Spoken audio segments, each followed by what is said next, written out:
come to this meeting. And he arrived last night, and we had breakfast this morning. You don't know him, Roland Walter, but he's one of the, he's so impressive what he's doing that I decided to bring him in.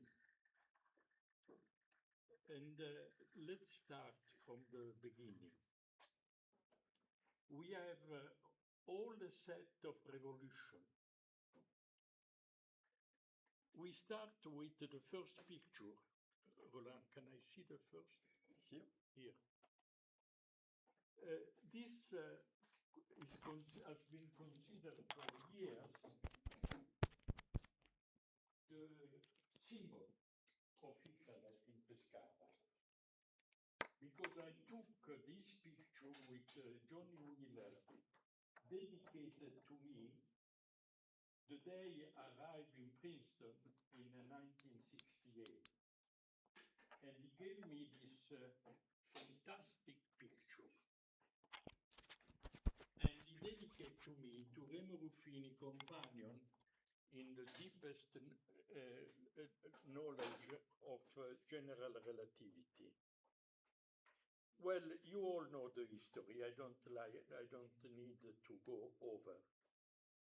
But there was the starting point of the work in Princeton, which led to the introduction of the concept of black hole in the paper by John Wheeler, by myself, Ruffini, and Wheeler in Physics Today, all over the world, introducing the black hole.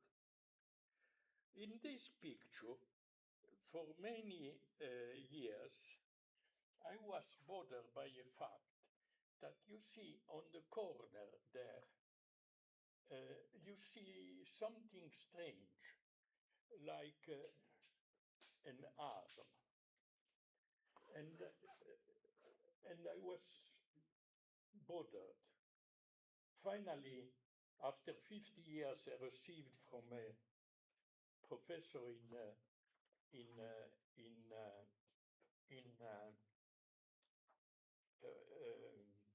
Tata Institute in Bombay, the original picture, which I show you. And next slide shows this picture, which is really extremely interesting. But this is an anecdote. And it's interesting, first of all, for the difference, but I will have opportunity during the week to show the difference between this and the preceding. First of all, you can date the time of the picture for these two people because they have a cravat with iron, which used to be in the 70s. This other man on the right is clearly very different because he's very elegant, even today, a doppio petto. And the picture I love most is this one of Einstein, because you cannot date Einstein. It could be out of today. I mean, the way of walking and the way of dressing. It could be contemporary. But this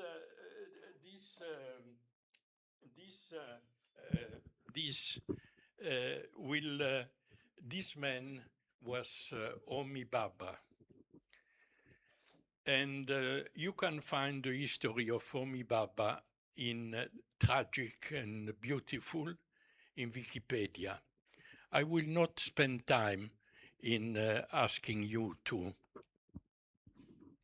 go and read Wikipedia. His plane crashed on the Mont Blanc, and I had the great fortune, among other things, to be a few days ago at home of Roland, overlooking the lake of Geneva and overlooking the Mont Blanc, and remembering with him this fantastic story? Well, the key point of the result that we have obtained is a new kind of supernova in the most powerful GRB ever observed. Next slide. We will have time to discuss all the details of this during the week by the collaborator, which are some of them today here.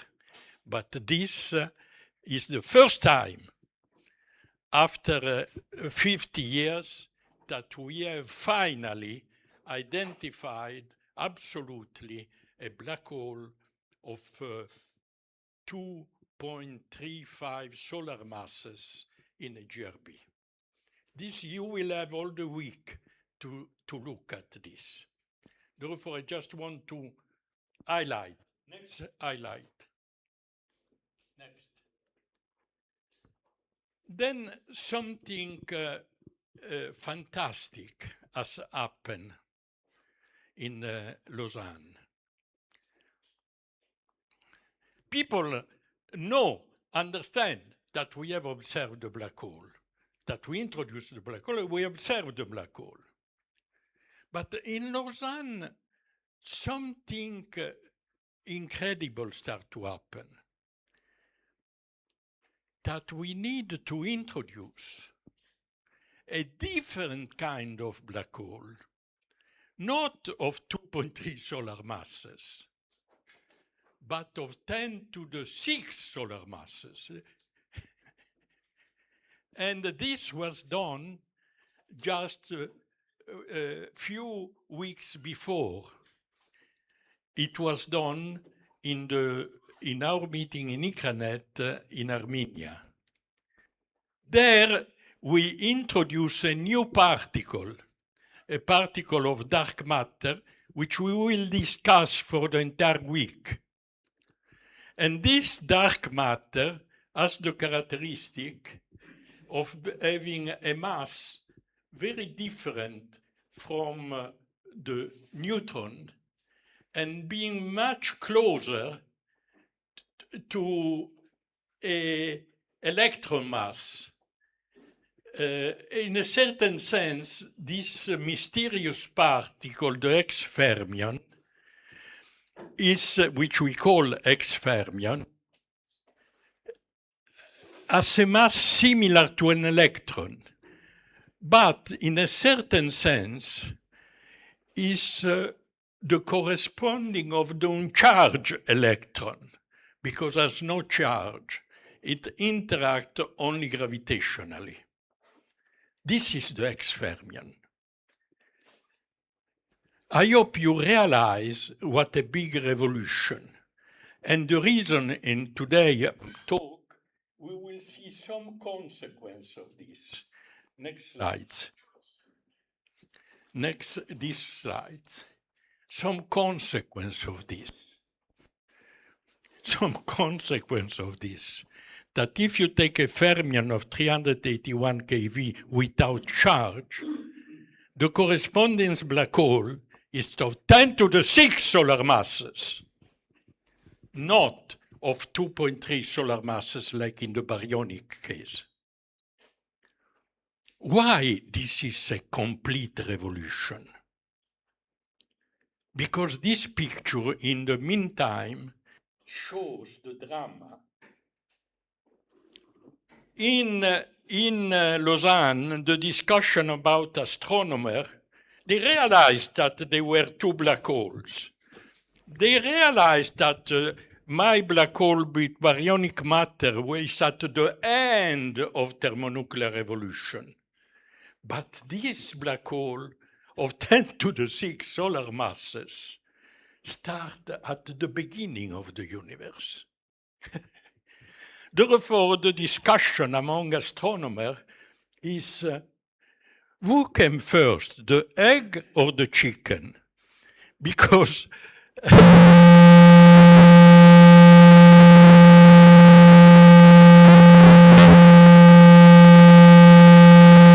the egg of the chicken, because you have been teaching that at the end of thermonuclear revolution, there is the black hole.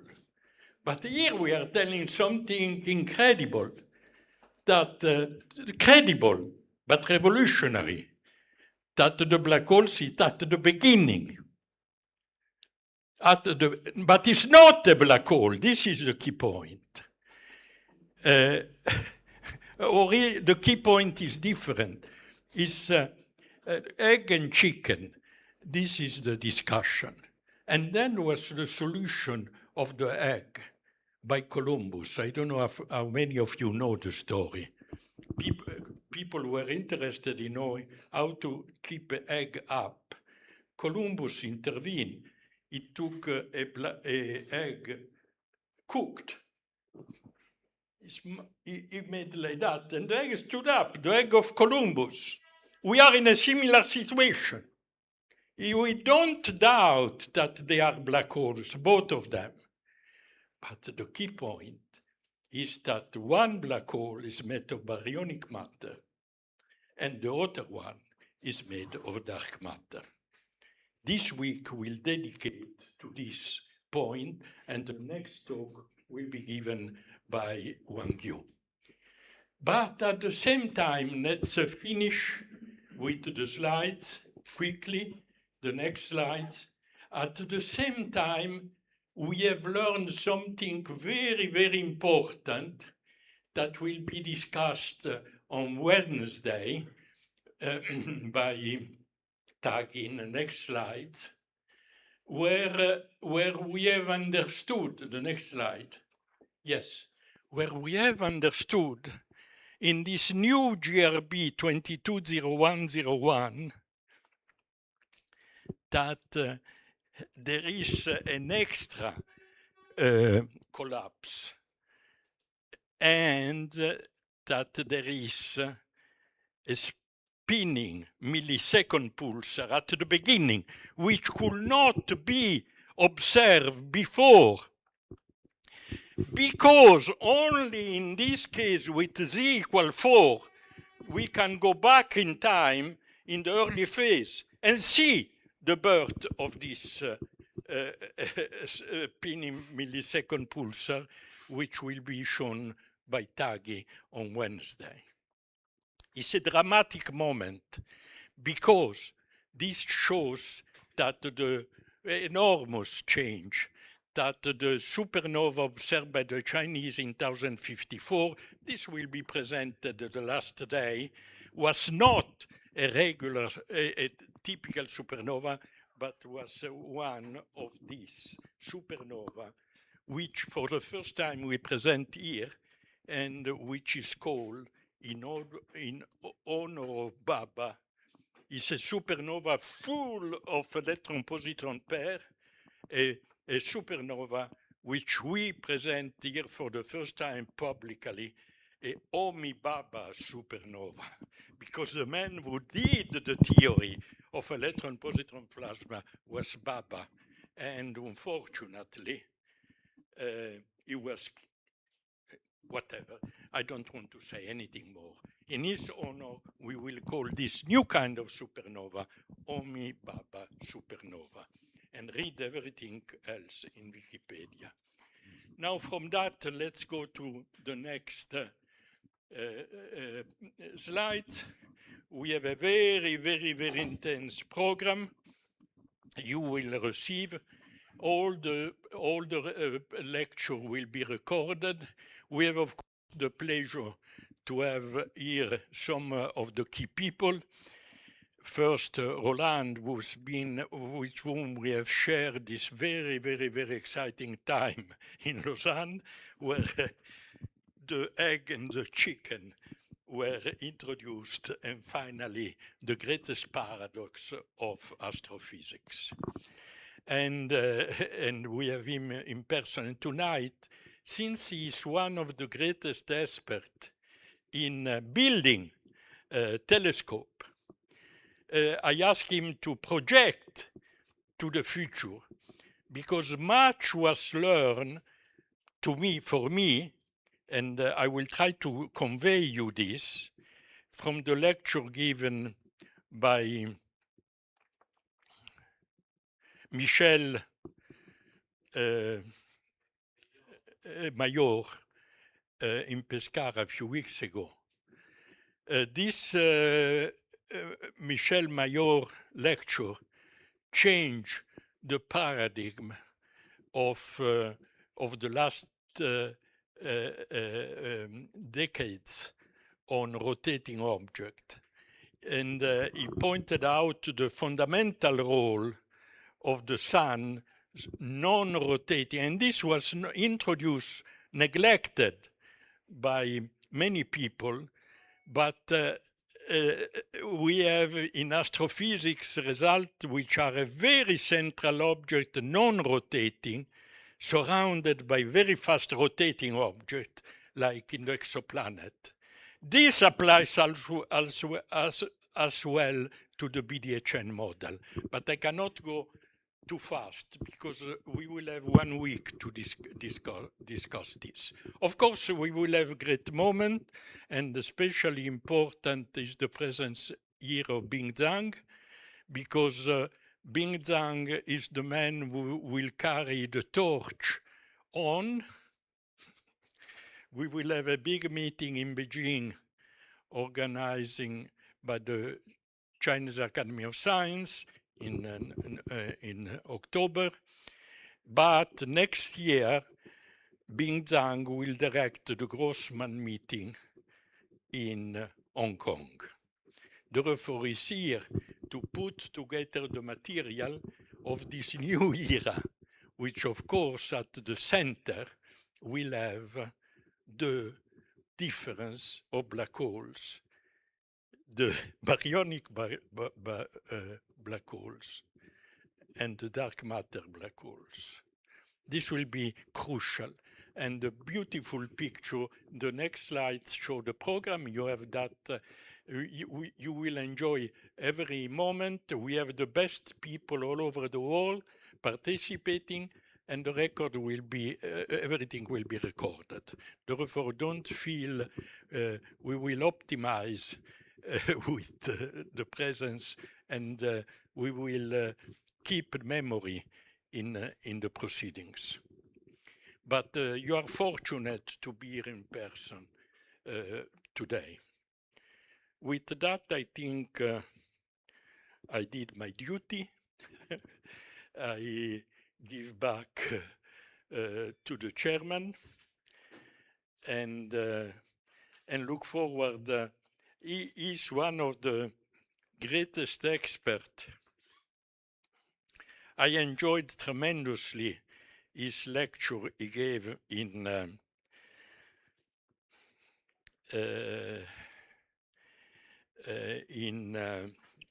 Yerevan, and I was shocked by that lecture. And in Lausanne, we live through this new revolution, and we are ready to ask him because he's trying to do something incredible. He is, though come from Lausanne, and he comes from the same country where Einstein worked, and is one of the few persons in the world, believe me. I was struck by his lecture in Armenia. I hope we can reproduce that lecture. He was the first one to go very deep in the difference between Fermi-Dirac statistic and Bose-Einstein statistics applied in astrophysics, and in building the more sensitive detector is guiding the participation, his personal participation in some of the most advanced Chinese observatories and building very sophisticated, not very sophisticated, using Einstein-Bose versus Fermi-Dirac. And there are many, many history on this. We have the fortune to have him here, and I asked him to give a lecture, Perspective of Humankind looking at the new planetary system discovered by Michel Mayor. And he gave us hope that in principle, we should reach the way, but I don't want to push him further, but he will talk tonight. We can make progress in detecting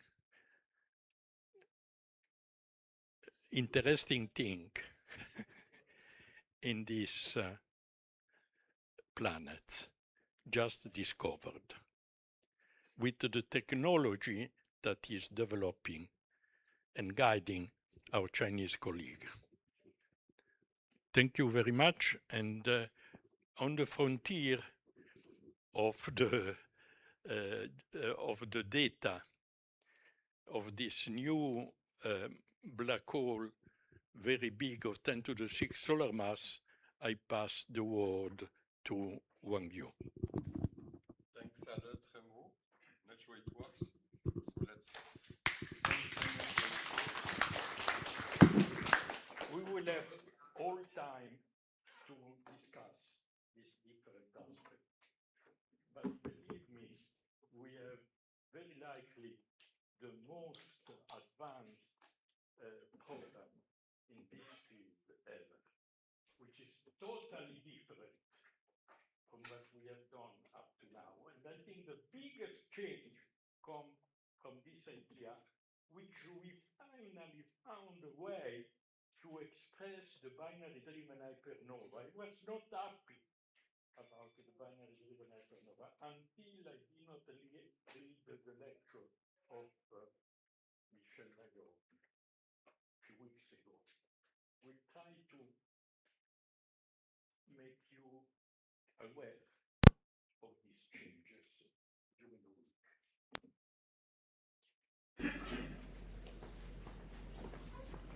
Okay, good morning. Can I? Which? This one, but I want to have full screen.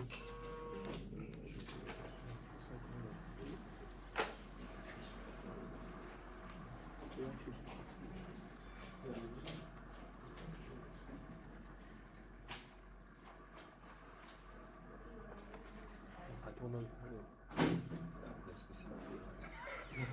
but anyway, it works. So my talk is about the little red dots. Would you take the microphone? Yeah, I take the microphone. I can't have full screen. Huh? I can't have full screen. This wasn't full screen. Now you know how you manage this.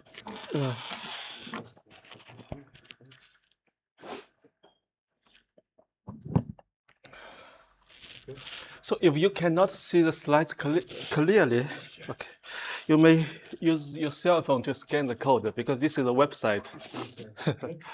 HTML slides, not the traditional PPT.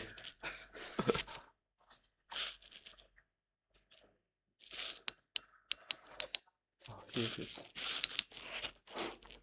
So the title is Little Red Dots and a different order of the universe. So I'm Yu Wang from ICRANet. I work here, and with the collaborators of Professor Ruffini, Solino, George Solino, Shu-Rui Zhang, and Fatman. Also, Gregory is within our group doing this work. Excuse me, can you use the microphone? Oh, I have my microphone. Maybe it doesn't work. The microphone is here. Does it work? I think so. No. No. This one works? Yes. Okay, so I use this one.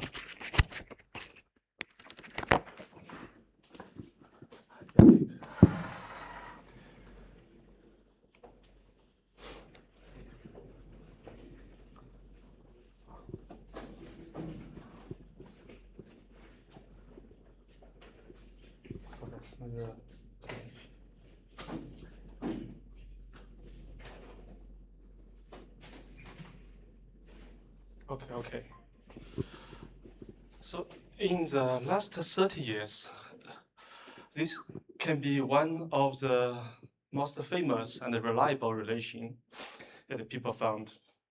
That's the mass of our galaxy, or in the local universe. The mass of the central black hole is about 0.1% of the total mass around it, that is the stellar mass.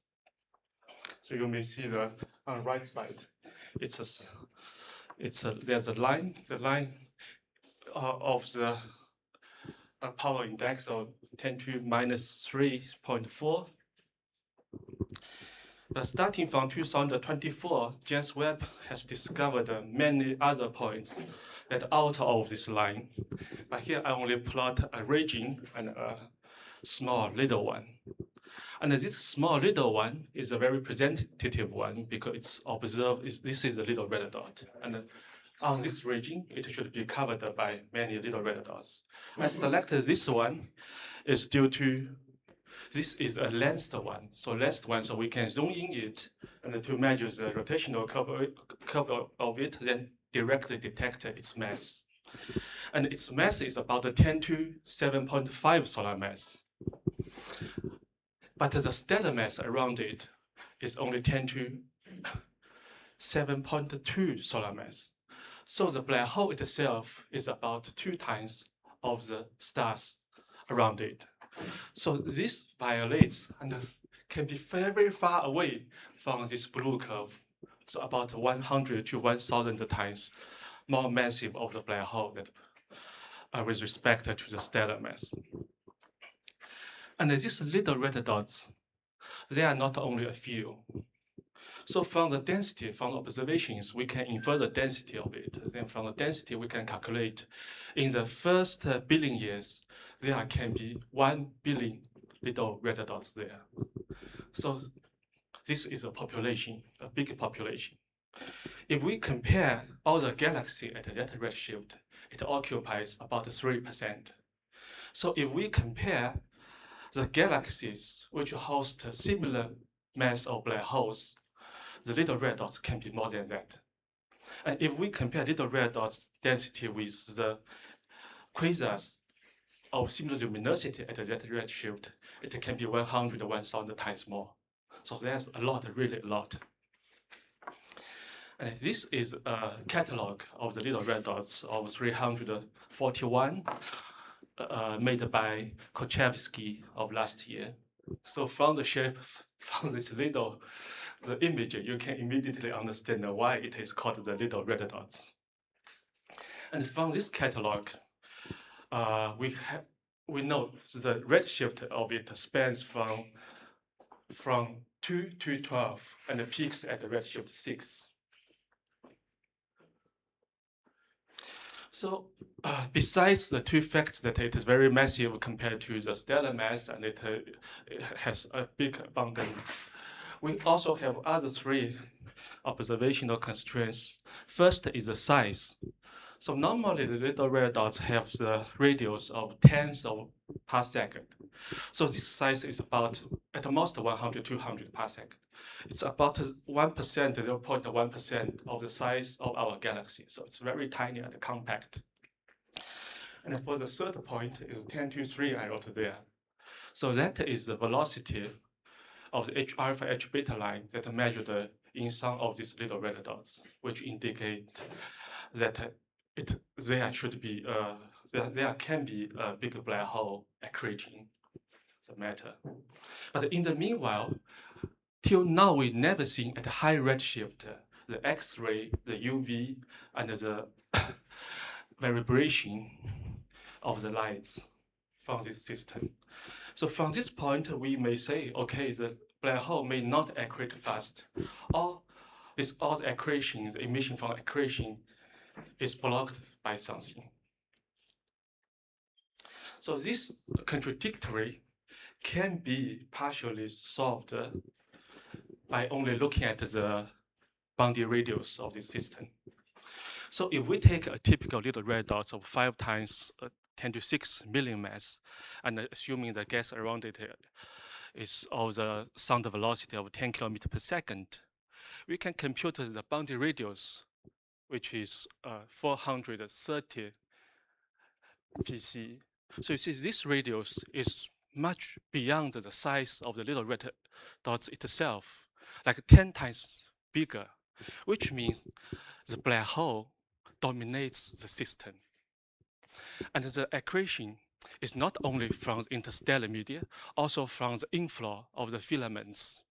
So it is accreting the material from the intergalactic media. And if we assume this central black hole could be the direct collapse of the dark matter, or this system is formed because of a dark matter halo, then we may consider another velocity, that is the relative velocity of the baryonic matter with respect to the dark matter.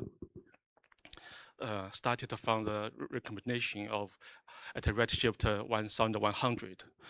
So because this is the velocity can be considered as a transverse velocity of the matter falling to the central black hole. So it's not isotropic, but normally accretion is isotropic and symmetric, so you don't get any angular momentum, average angular momentum. But this velocity, it has a relative one. And at a redshift 1100, it's 30 kilometers per second. But since the expansion of the universe, this velocity reduced to 0.3 kilometers per second at a redshift 10. And if we consider the conservation of angular momentum, this velocity of the accretion material will finally to be circularized at a distance of 0.2 per second from the black hole.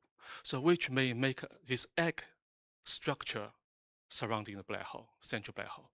And this egg structure can block those light, absorb the light, thermalize the lights, and emit in the optical wavelengths. That's why we see very weak, we never seen X-ray and the UV. So this is the scale of the system. So the black hole at the center of its threshold radius of 10 to minus 7 parsec. And the ionized egg is 0.2 parsec. The little red dot itself is tens of parsec, and the radius it influences is hundreds of parsec. So naturally, we ask, what is the origin of it? Here we propose two origins. And the first one is very different from nearly all the existing paper, that we put three observations together, then you may see something interesting. So first, we know the mass of the black hole inside it is from 10 to 5 to 10 to 7 solar mass in this range. And this mass range coincides with the mass range of the dwarf galaxies, first. And the second, we know in the high redshift space universe, the dwarf galaxies number is much more than the little red dots, can be 10 to 1,000 times more than the little red dots. But there's no certain value till now. And the third, which is the most interesting part, is from the observation of the local universe, the majority of the dwarf galaxies, that there are no central black holes. So where are those disappearing central black holes in the dwarf galaxies? Can they be something else? Can they be the little red dots that we are observing?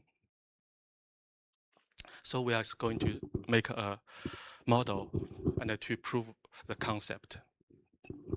So from the merger of the massive black holes, the merger will produce a kick velocity, because the merger of the two massive black holes, the rotational axes are not aligned. So after the merger, there will be a linear gravitational wave momentum, and on the opposite direction, the merged black hole will receive a repulsive force, and the kick velocity for such a system of 10 to 6 solar mass, and with different spin will produce a kick velocity from hundreds kilometers per second to even thousands kilometers per second. And since the dwarf galaxies, they are small, the halo mass is only 10 to 10, 10 at most 10 to 11 solar mass. So the escaping velocity of it is also a few hundred kilometers per second, which means the kicked black hole can escape, can be a runaway black hole to be outside of the parent galaxy. And the runaway black hole have been observed in the recent years.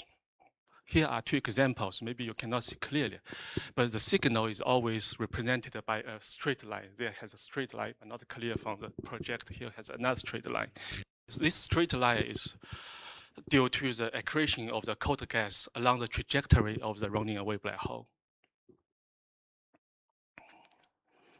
So our model is very simple. At the first, we have the merger of two black holes. Now this can occur during the merger of the two dwarf galaxies. So the merger gave a repulsive force, and the merger black hole runs away. And during its trajectory, the speed of this merger black hole keeps decreasing. First, because of the gravitational attraction of the parent galaxy. Second, because it carries a little matter, and this matter makes a wake dragging it behind. And the third, it accretes during the way. And finally, and also because of the expansion of the universe, the expansion reduces the velocity by 1 plus z.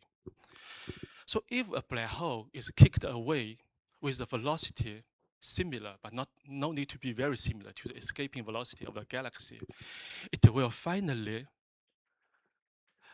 the velocity will finally to be reduced, be less than 30 kilometers per second. And we know the boundary accretion rate formula, which is inversely proportional to velocity square.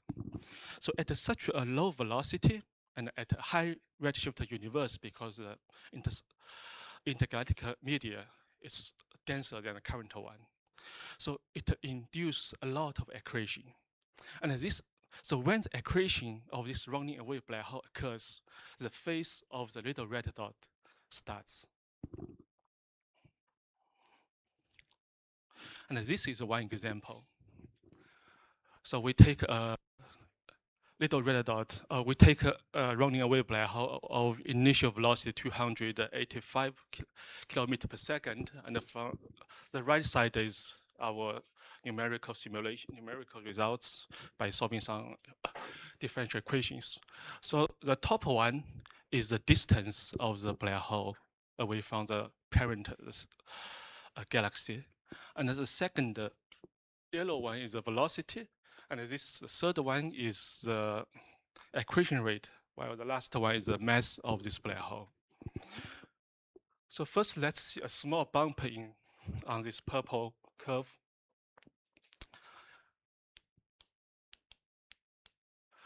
This small bump is due to the black hole is still moving inside of the galaxy, of which the density is high. That's why the accretion is high. But after 25 million years, this black hole moves out of the very distance of the galaxy, and it enters the filament. So you see there's a very sharp drop. Also, during this period, the velocity decreases a lot. But later, for example, at redshift 6, because the velocity keeps dropping and the accretion keeps increasing, while the black hole mass is increasing.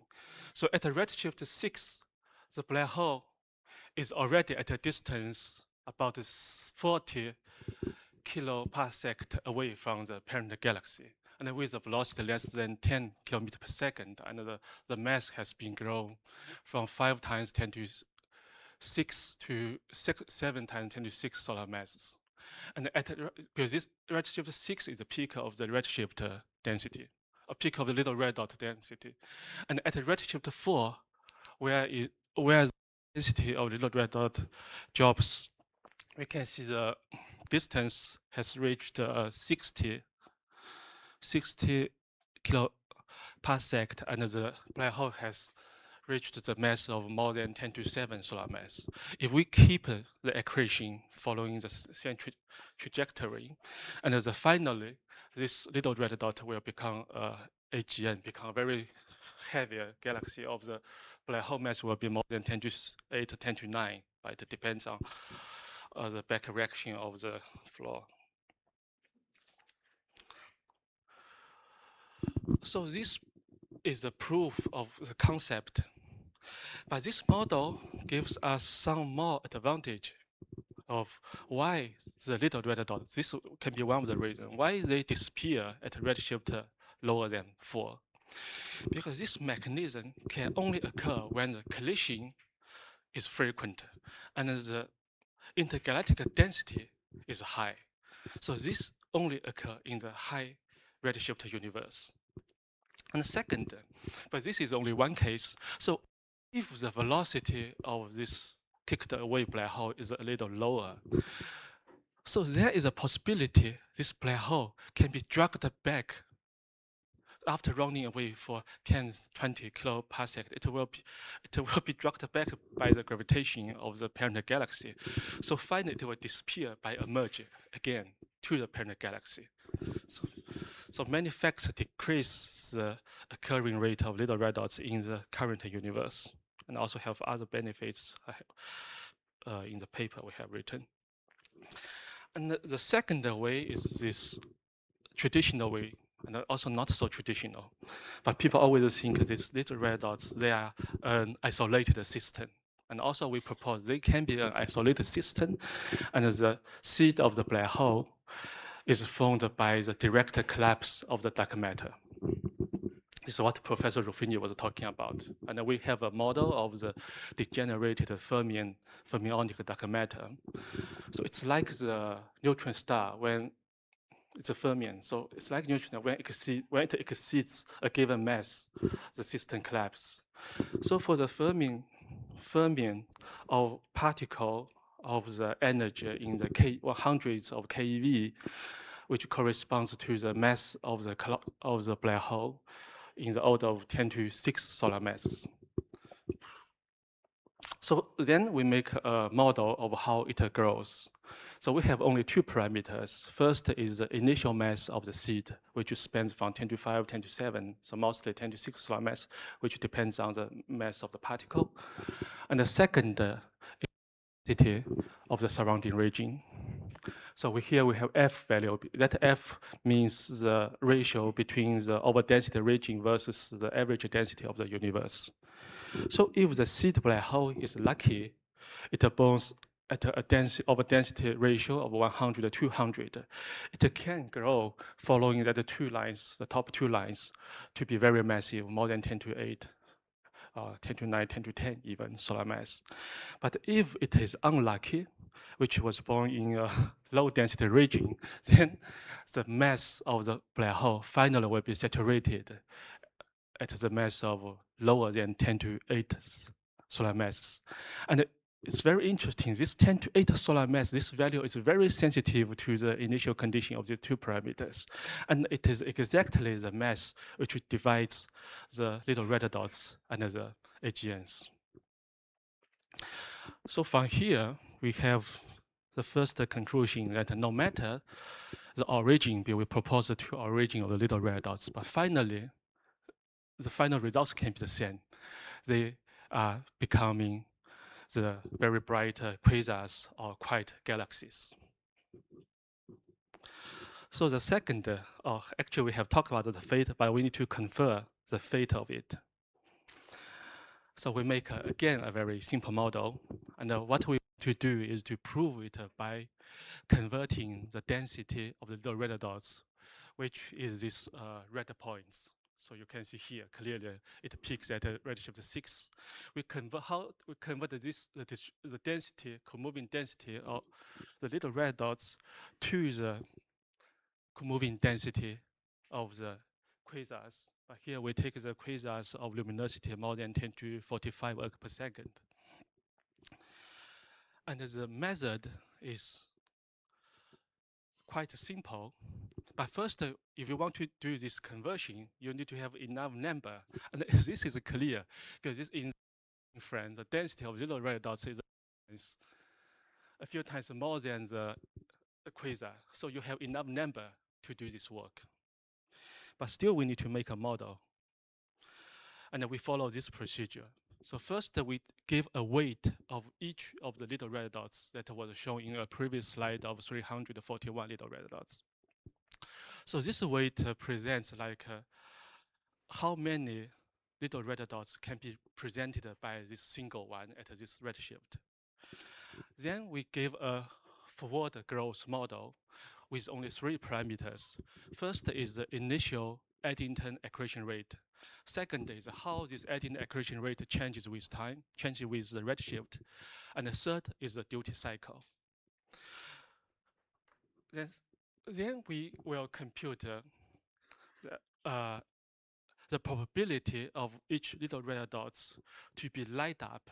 I mean to have the luminosity more than that threshold of 10 to 45 per second. Then finally, we sum up all the probabilities and to draw the density profile of the AGN. And here you can see how we trace each of them. So each point is one little red dots. X-axis is the redshift, and y-axis is the mass of little red dots. So from this individual evolution, we do the statistics. And our statistics shows parameters, fitting these 3 parameters. We don't want to have many. If many, there will be a lot of degeneracy. So anyway, you can fit. So only by 3, we have the blue curve. It almost, let's say it will fit the data. The data is the blue points with a big uncertainty, but maybe you cannot see from the projector.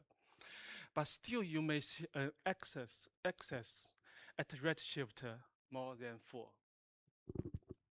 And this can be easily solved. But Professor Ruffini has a model, but here I talk generally. Can be easily solved by a delay of these 2 phases.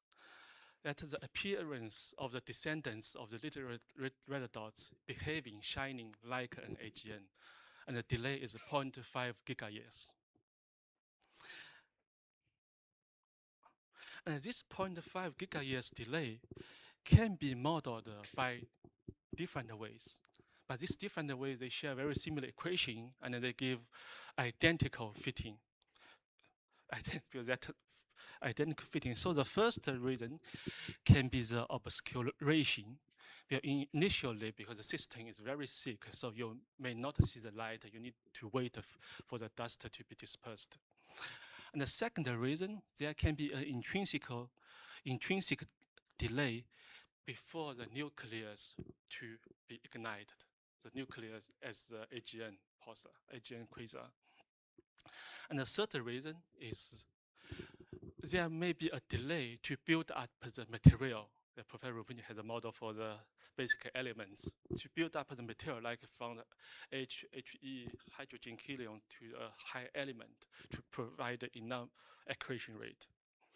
And the fourth, that the mass, because the mass of little red dots is not very well constrained. So there's still a possibility that we may have a lower mass, systematically lower.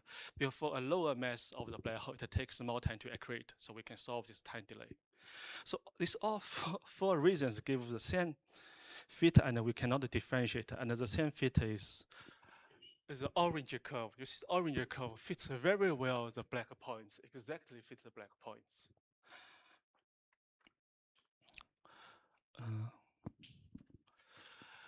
So from the fitting result, here I wrote 1%, here is a percent. We can infer that there's only 1% of the descendants of the little red dots are shining at the same moment as the AGN. And if we assume this channel of little red dots becoming the AGN is the dominator way, then we can compute the visible time of the descendants of little red dots, which is 4 times 10 to 7 years, coincides with the quasar's lifetime, the bright quasar is emitting lights. in the range of 10 to 7 or 10 to 8 years by different method. So this is very interesting. We are making a population level model, statistical model, but we get a value which makes the lifetime of a galaxy, like a galaxy, to be an AGN exactly fit from other observations.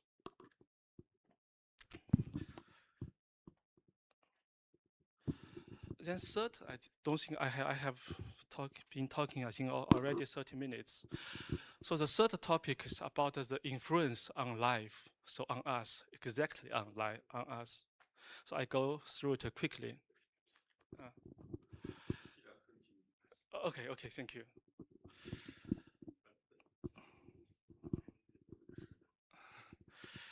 Yeah. Because the idea comes from comparing our galactic center, Sagittarius A, and the central molecular zone with the little red dots. If we take only the central molecular zone, which locates at 100 to 200 per second in our galaxy away, you may find it almost identical to a little red dot.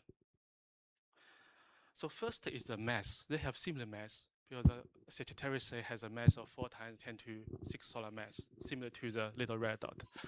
And the second, they have similar radius, as I said. First, the radius, because tens of PC, at most 100, 200 for little red dots, also for the central molecular zone.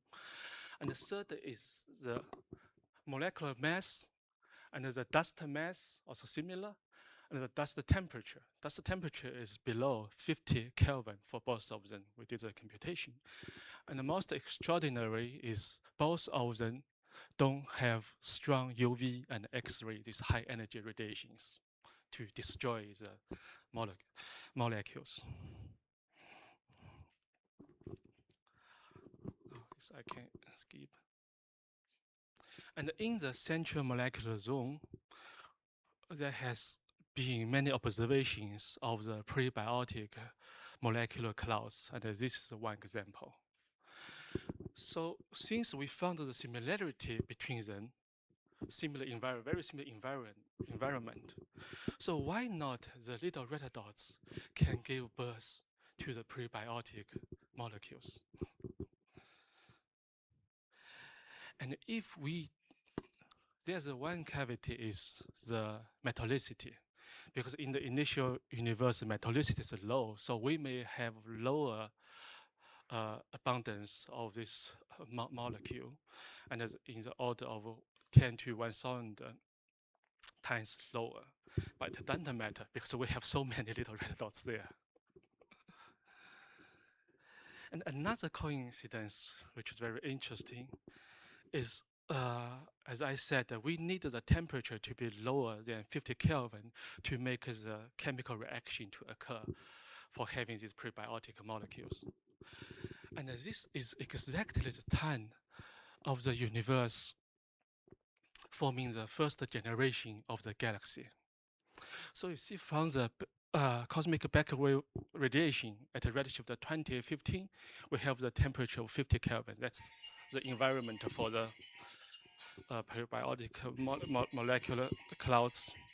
So it is like when the universe is producing the little red dots to have the molecules, at the same time, it produces the galaxies for it. So the universe is maximizing itself to give the birth of life.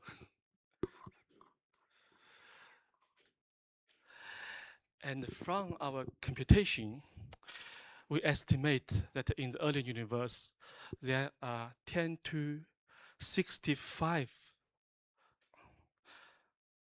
molecular clouds or scent molecules. So remember the value 10 to 65. But also we know this number will be reduced strongly because this process from the prebiotic molecules to the life takes a very complicated route. So first it needs to be shielded because high energy radiation will destroy it. So it has to live on some rocks like the comet. So the comet, I think, then the comet needs to go through a very long way. Then it needs to find a correct environment to produce more complicated molecules. Then it should be like obstructed by our Earth-like environment with the correct temperature. We'll have a sun at the correct distance. So a lot of probabilities to reduce this number.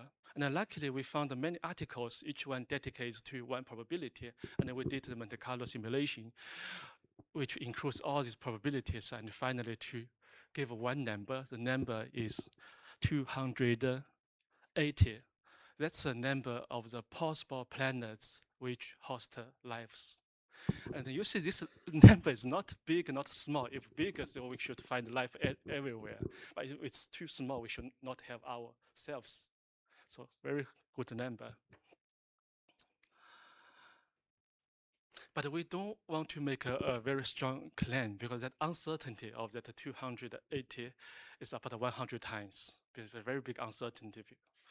So we only want to say that it is that little red dots move the onset of the prebiotic chemistry to the very early cosmic time. Then I make my summary. So first, we proposed 2 ways to form the little red dots, and they have the same destiny. The second, that's the title of my presentation, A Different Order of the Universe. So now we may have the black hole comes first before the galaxy. It changes the traditional order. Second, we move the starting time of the life to the beginning of the universe. So it changes the life's order. Thank you. This is a fantastic talk, and just a second. This talk now has been to be transplanted. I am afraid we will not be able to do this around here. We have to transplant this, and we have very little time. But we have time in the next year to develop this talk all over the planet, and especially in China, because we have to be ready to explain to a larger population, not just a few of us, this new avenue of science. And I refer to Binzang. We have a great effort. We have the help by Tsinghua University. We have the help by the USDC. We have the tremendous seed which has been developed here, but we have to transplant and quickly. We have 1 year only to develop all these things for the very large public for the next Grossman. But it's a lot of work. You will have the tape of this talk. Every single sentence should be examined with the due attention. It's a new science. Has nothing to do with the past. And therefore, I first like to thank for this beautiful presentation, because I can appreciate the effort. And be ready, the system manager, to have tape everything to transmit to everyone. Now I leave, and it's a fortune that you are here, because it's related to your lecture tonight. In fact, it's related twice, but maybe I make a comment after. But Yes. let's see who has questions. The small questions and some small notice.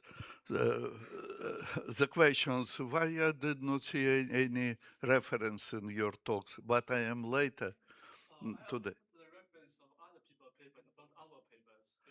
It's under review. Very good. But you know that the years of the last century. In 1985, maybe, I don't remember. I published a paper with Olga Silchenko from the Sternberg Astronomical Institute. We published a paper which called Nomadic Nuclears of the Active Galaxy. And all the argument for the Bondi radius is big. That is, you can see this. Now, this is very simply to find. You must put this nomadic. I give you after.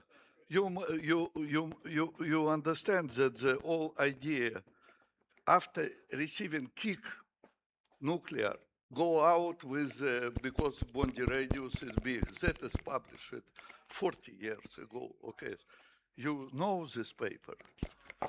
Oh, mamma mia. Okay. Who has another question?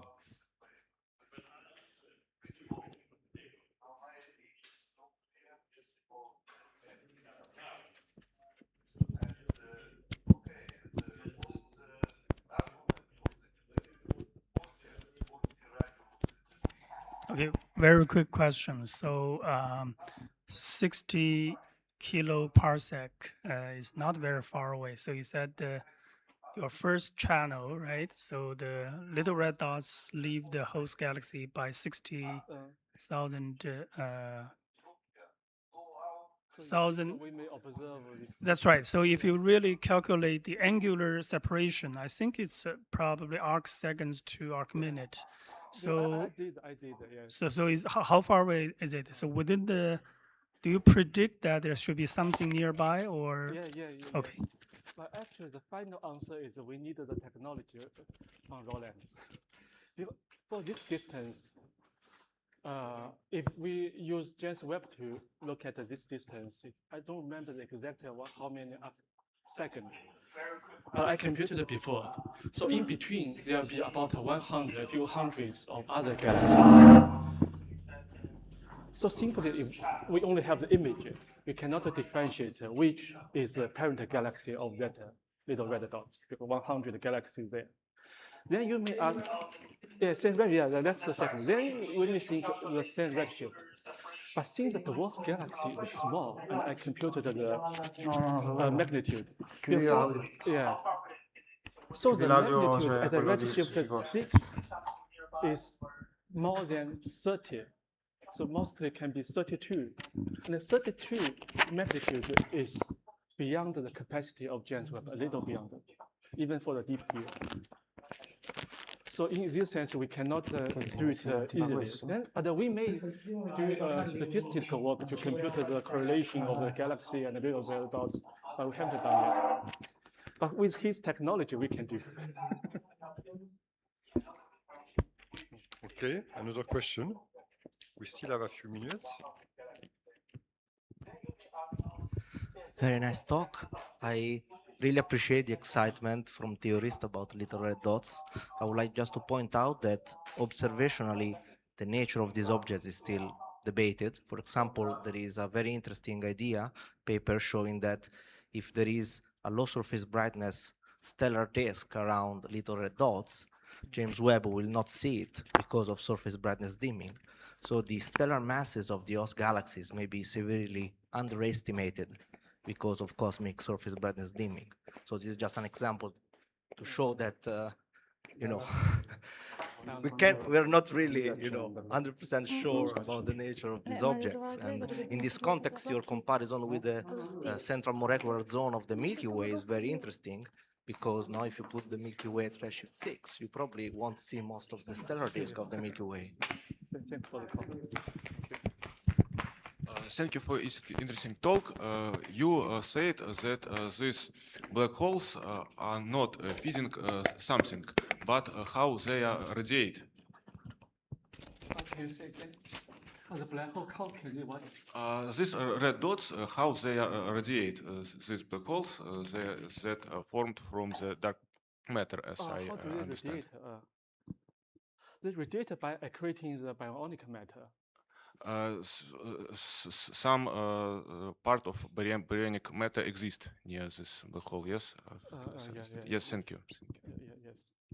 Of course, this is the beauty of this new science, is the picture of the dark matter in the red dots, which are due to fermions without any electromagnetic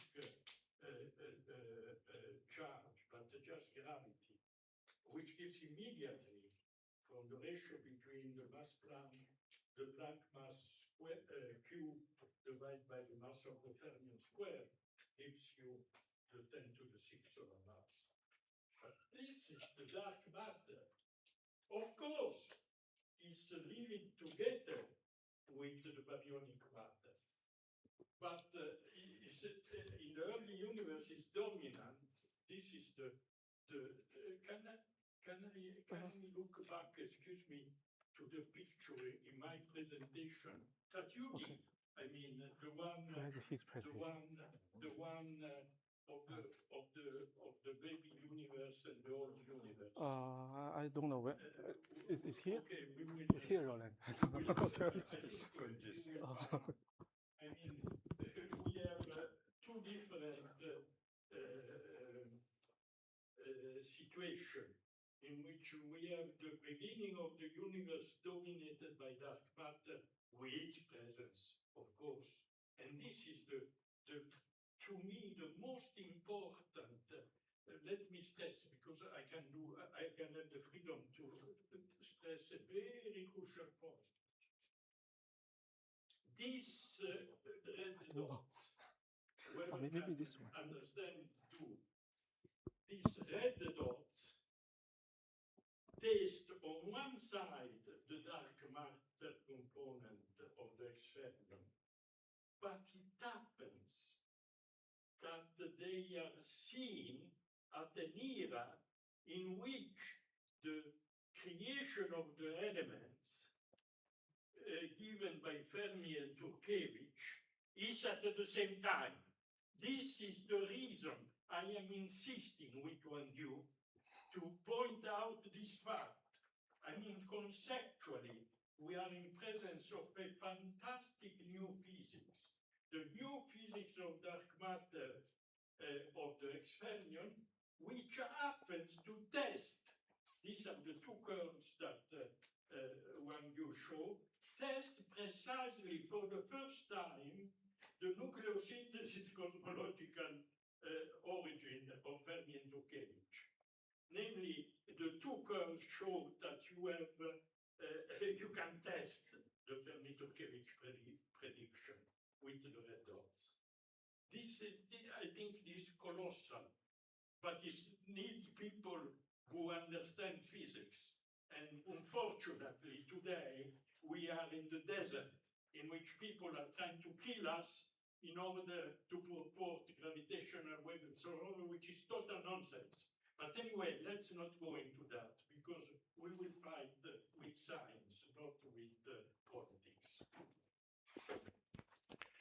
Okay, maybe I just have a last question, if you allow me. Yes, sorry, but this was urgent. It's really one of the most beautiful parts of the two curves that one you have shown. We will have time to develop for the time of Hong Kong. You have shown this excess Yes. of little red dot about the AGN at high redshift. Yes. Now, on XTP, the Chinese satellite that will be launched in 2030, I am in fact building an instrument to measure the cosmic X-ray background very accurately. And we know that we have a portion of the cosmic X-ray background which comes from evilly obscured Compton-6 active galactic nuclei.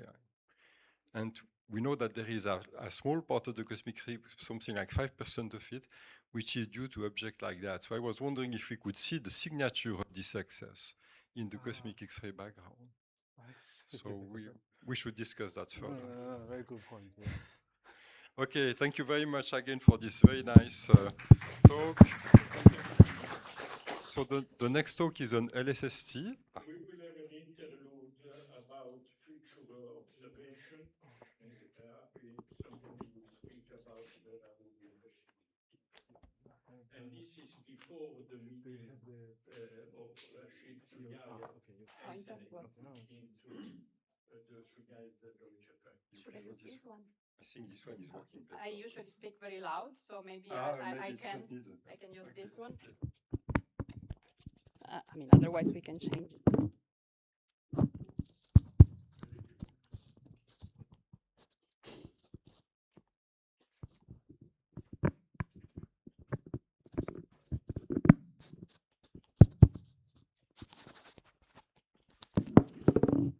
Can you hear me? Is it on? Okay. Yes, it's okay. It's okay. You can hear you. You said you can speak loud. Yeah, I can speak loud. It's enough. Go on.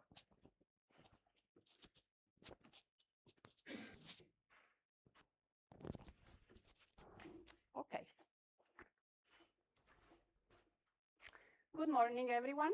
So I'm very happy to be here. Thanks for the invitation. So I was asked to, my name is Angela Bongiorno. I introduce myself. I don't know many people. This is not my community, actually. I work at the INAF Observatory of Rome, and I was asked to give an overview and an update on the Rubin LSST survey. So I will give a very general talk on LSST Rubin for people that don't know about this new telescope, and I will focus at the end on AGN science. Okay, so I'm very happy to start this presentation with the news that Rubin LSST has started. So the first night of observation was the night between June 29 to June 30. So we have the first images. So this is, of course, the press release. This is beautiful image you can download and zoom in your favorite area. But let's step back. So Rubin Observatory has been recently constructed. It is a US project founded by the US NSF and the Department of Energy Office of Science. It's located in Chile, where we know, there are the best conditions for astronomical observations, in particular in Cerro Pacon. And it is named, it was called the Large Synoptic Survey Telescope, but then it was renamed with an act of the US Congress in 2019 and was named the Rubin Observatory for the great astronomer Vera Rubin, which provided the first convincing evidence of dark matter. And Vera Rubin was not only a great astronomer, was also a great person, because she spent a lot of time and energy advocating for women in astronomy. And I'm very happy to... Well, we had her here many years ago, and we had the pleasure to have her. Oh, wow. Yes. Wow, fantastic, yeah.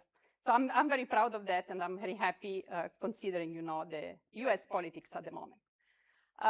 So the telescope was designed to take a huge picture of the sky with very high detail and take this picture very quickly. And so new technology, cutting-edge technology had to be developed from the camera and from the telescope point of view.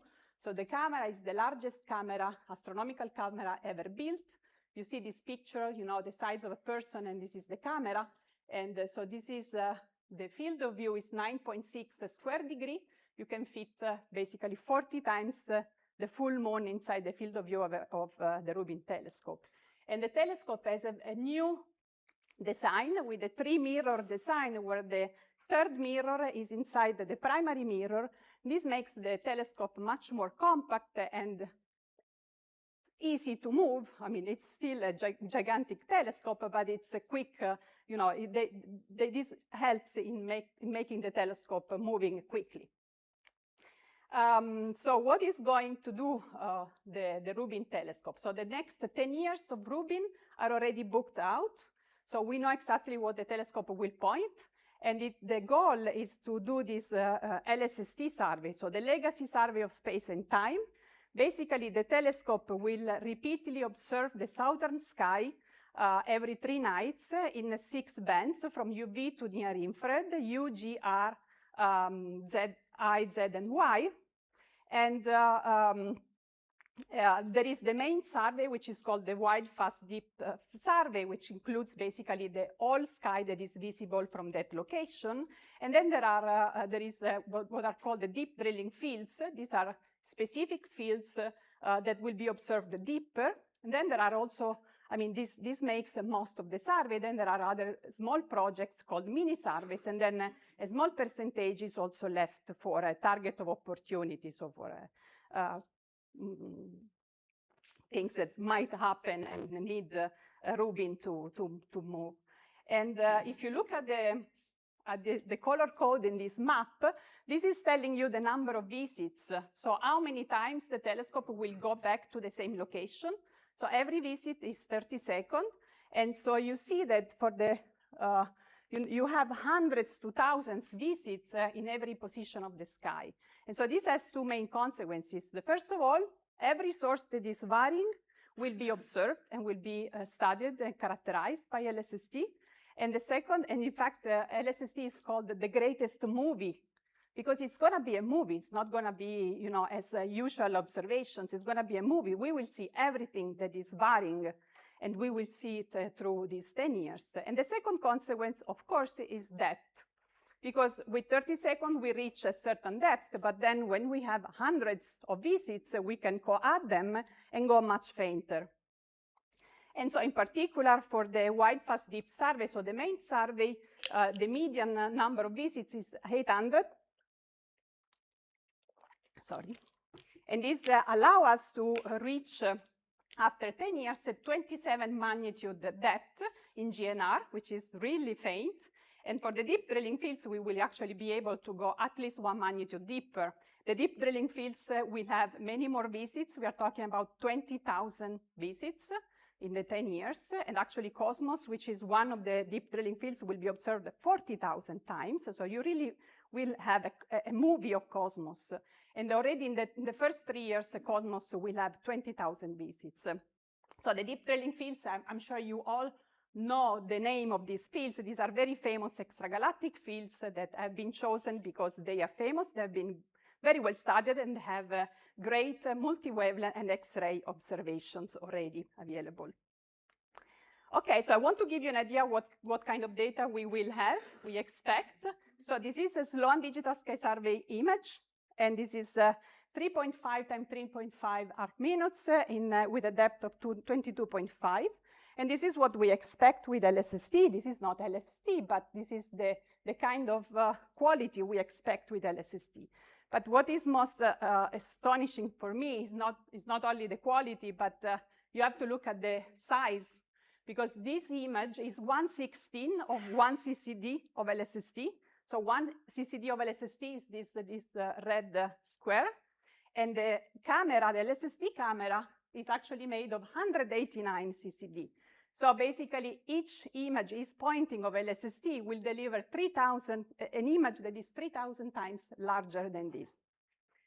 But let's look at the real LSST images. So this is from the first look in June 2025.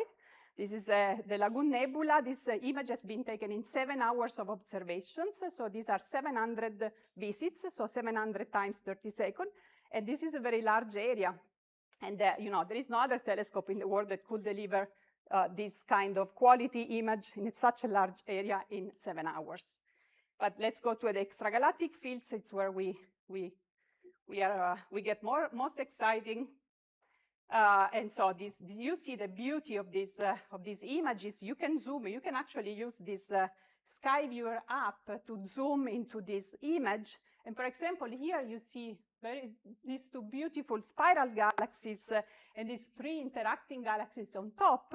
And just to give you an idea, the same 3 galaxies were seen by Palomar in 1994 as 3 isolated galaxies. This is an image at the 21 magnitude, so it's much brighter, of course. And then Sloan was seeing the same 3 galaxies already. You know, we see a bit more details, but they still look like isolated. And then we also had observation with 10 stars.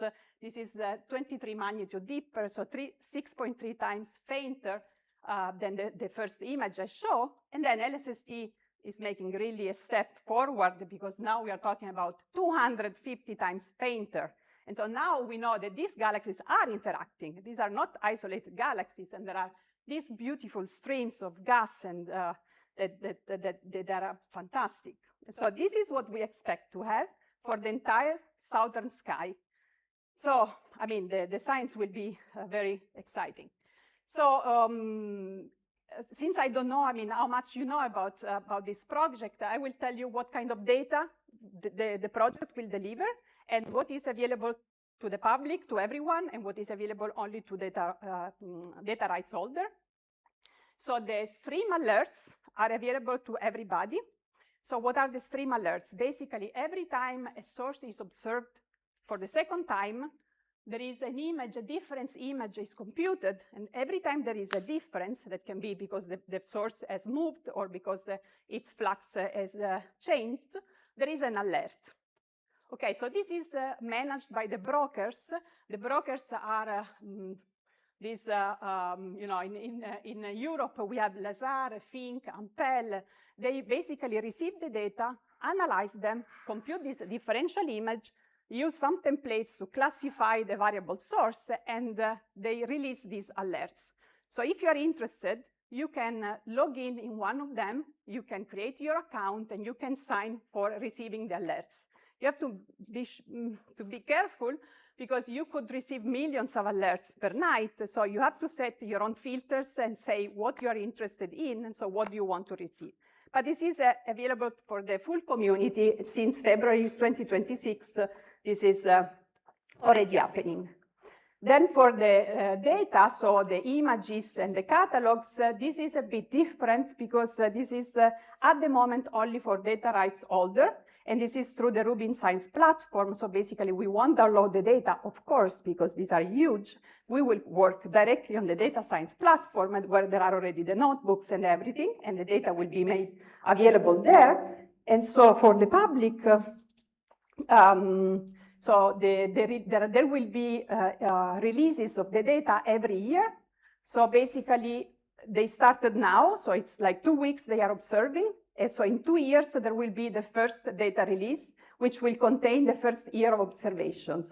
So this is for everybody. If you have data rights, on the contrary, you will have access directly to the data. There are only 80 hours of embargo. And after that, everybody, people with data rights holder will get the data. Okay, so the Rubin ecosystem is made of 3 main actors. So there is, of course, the Rubin Observatory. They operate the observatory and they run the survey, and they are connected, of course, to the funding agencies. Then there is the LSST Discovery Alliance, which is a non-profit coalition of 41 member institutions that work to maximize the impact of LSST. And they offer great opportunities, especially for young scientists, for students and postdoc. There are fellowships, there are grants, there are many, many opportunities. So I really encourage you to look at the website. And then, of course, there are the science collaborations. The science collaborations are made of scientists that are independent and that they share a common scientific interest, and that they work together to get the best out of the LSST data. At the center of all of this, there is what we call the in-kind. So these are basically the in-kind contribution is the way Europeans can get data rights. So there is no other way if you are in Europe. So you have to provide an in-kind contribution that can be of any sort, can be a software development, can be telescope time, can be commissioning. There are many, many ways of getting data rights. And INAF has provided a number of these in-kind contribution, and so got a quite good number of data rights. So a lot of people in INAF are involved in LSST and have data rights thanks to this in-kind contribution. So talking about the science collaborations, there are 8 science collaborations. Of course, there is a lot of science that will be done with LSST, so there are many people involved. Of course, dark energy, galaxies, transient and variable stars, active galactic nuclei, and all of them, you see these names are the people that are coordinating the science collaboration. So if you are interested in some of them, or get in contact with the people that lead the science collaborations.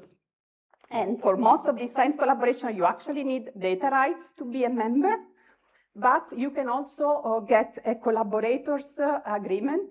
So you can ask, if you have some interest, you can ask to enter in the collaboration and have this external collaborator status, meaning that you won't be able to see the data, but you can still do science. For example, if you have your model and you want to compare it with LSST data, you can do it.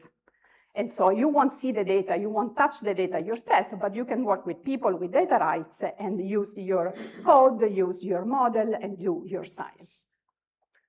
So I will now focus on the AGN science collaboration, which is where I am part and I'm most active. So this is a very big collaboration. There are 325 members from all over the world. The goal, of course, is to maximize AGN science with LSST and also to talk to the project to make sure that we can maximize our AGN science. For example, cadence. Cadence is how the telescope will move in the 10 years and what filters will prioritize.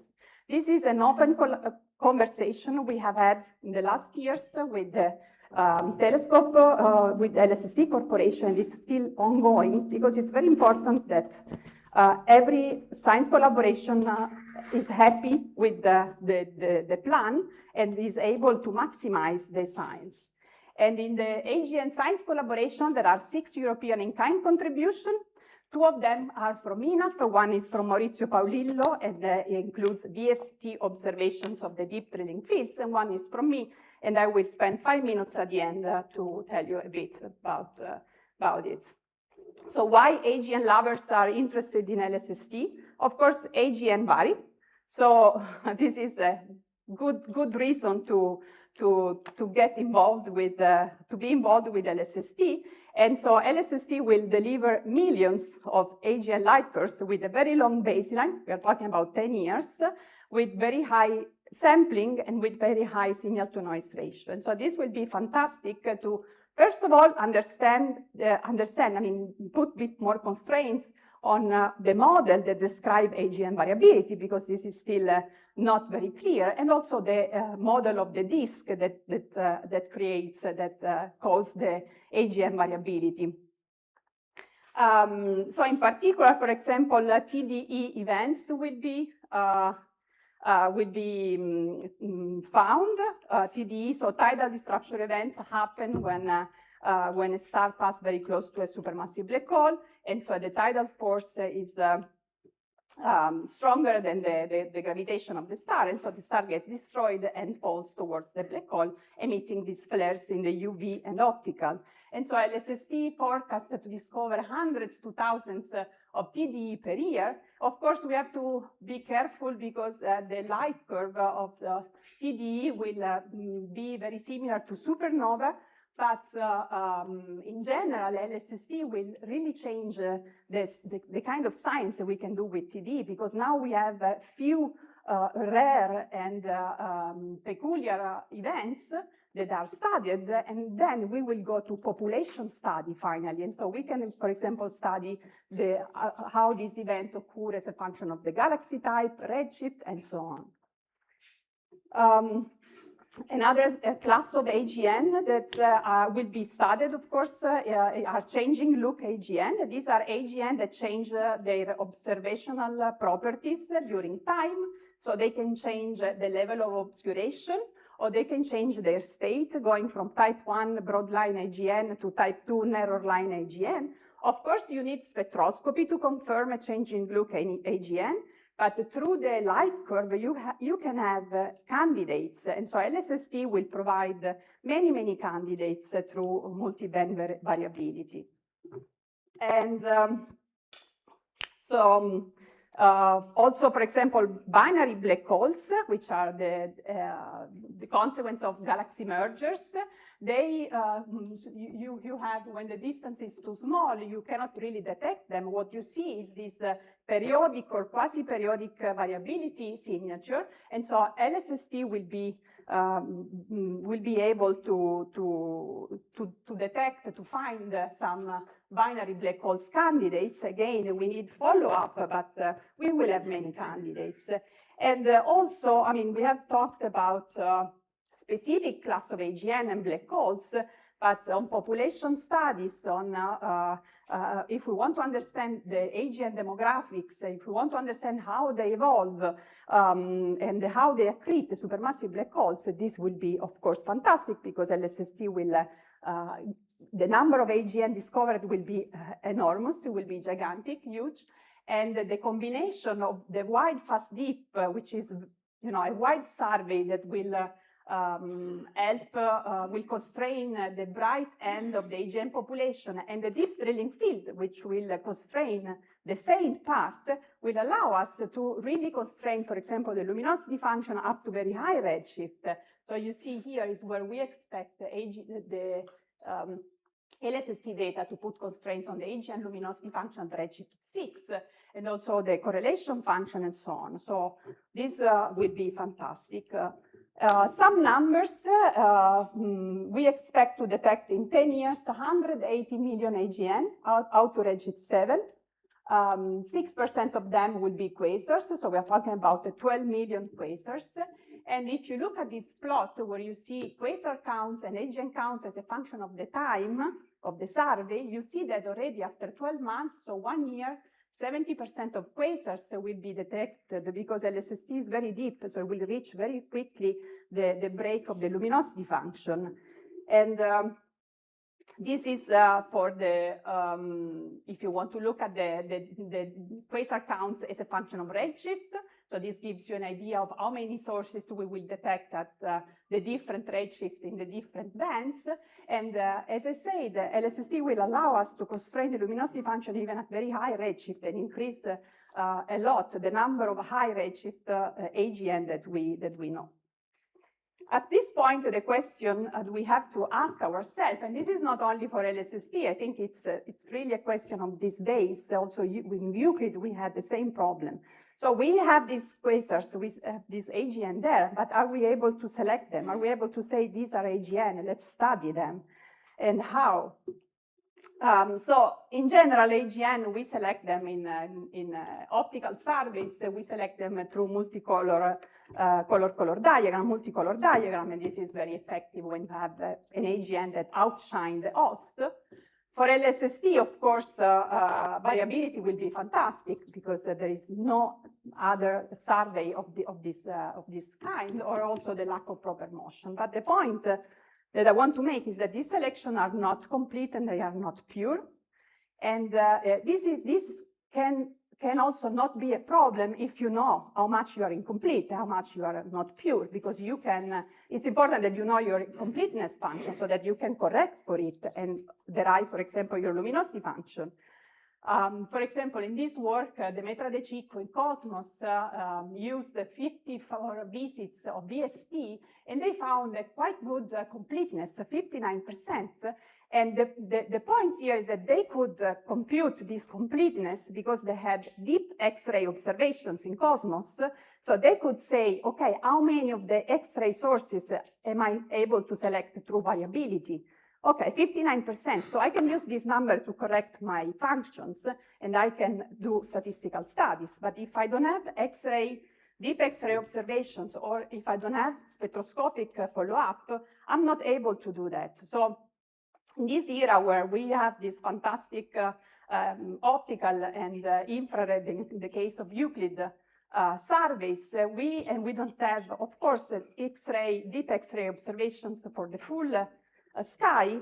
We have to ask ourselves, how do we find these sources and how do we correct, even if we don't find them all, how do we know how many did we find?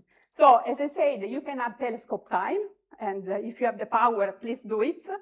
Otherwise, another solution is to use simulations, which is not ideal, but it can help. And this is the reason we proposed a few years ago Agile. Agile is the stand for AGN in the LSST era. It's, as I said, one of the enough-in-kind contribution that I lead. And it's an end-to-end simulation software that allows to create LSST images, LSST photometric catalog, so exactly LSST data as they will be, but where we know, we have a label, we know that this is an AGN, this is a galaxy, and this is a star. And so this will help doing exactly what I told you, understand how many sources I'm selecting, and so and test my selection techniques. Very quickly, how does it work? Agile, as I say, it's a software. It has three main parts. So the first part in Agile creates what we call the truth catalog. This is a mock catalog. So Agile is all empirical. So this is a simulation that is based only on empirical relation. We want to reproduce the universe as it is known, not the physics. We want to reproduce what we know and what LSST will observe. So it's all based on empirical relation. So we start from EGG, which is a software that's an empirical galaxy generator. So it's a software that creates galaxies and place it in the space. Then we add to each galaxy, we associate an AGN using the P of lambda function. The P of lambda, for people that are not familiar, is the probability of a galaxy with a given stellar mass, galaxy type, and redshift to host an AGN of a given X-ray luminosity. Okay, this is very empirical, but it allows you to place an AGN on top of a galaxy given the relative properties. Then, of course, to this AGN, we have to attach some properties. So we attach an SCD, UV optical SCD. So we attach colors, and we attach an AGN type and obscuration, and then we attach some physical properties like the black hole mass through the continuity equation. So now we have our galaxy, we have our AGN attached to the galaxy. We need stars because these are contaminants when we want to select the AGN. And luckily, there was another in-kind contribution also in INAF led by Leo Girardi that creates a catalog for LSST of stars. So we took the output of their simulation and put it in Agile. So this creates the tour catalog. This is a mock catalog. And of course, we check the basics that we can reproduce the X-ray luminosity function, the black hole mass function, the number counts, optical number counts, and so on. Now, we cannot stop here. I mean, there are many mock catalogs in the literature, so this is nothing really new, but we have to make a step forward because further because LSST will observe the variable sky. So we are making a movie of the sky, and we need a movie. Otherwise, we are not doing LSST. And so we need to attach light curve to each source and create what we call instance truth catalog. This is a mock catalog that changes depending when you query it, okay? So we attach light curves for AGN. We use the dampened random walk model where the damping time scale and variability amplitude depends on the rest frame lambda, the absolute magnitude, and the black hole mass that we have. And these are the models for type 1 and type 2. As you see, for type 2, as it was shown in literature, the light curve has the same shape but different amplitude. And then, of course, we attach light curves also for the stars, for the Cephei, the long period variables, and the eclipsing binaries. So now we have our instance catalog. So it's a mock catalog that changes with time. And we can use this instance catalog together with the survey strategy to, as input in IMSIM, which is a software that simulates LSST images, to create LSST images. When I say survey strategy, I mean everything. So we simulate how the telescope will move in the 10 years, what filters will observe, what will be the sky observation, the sky conditions, how the telescope will be rotated. So everything that can be simulated. And so at this point, we have real LSST images, realistic, not real, realistic LSST images. And then we can treat them as real images, run the LSST official science pipeline, and get our photometric catalogs.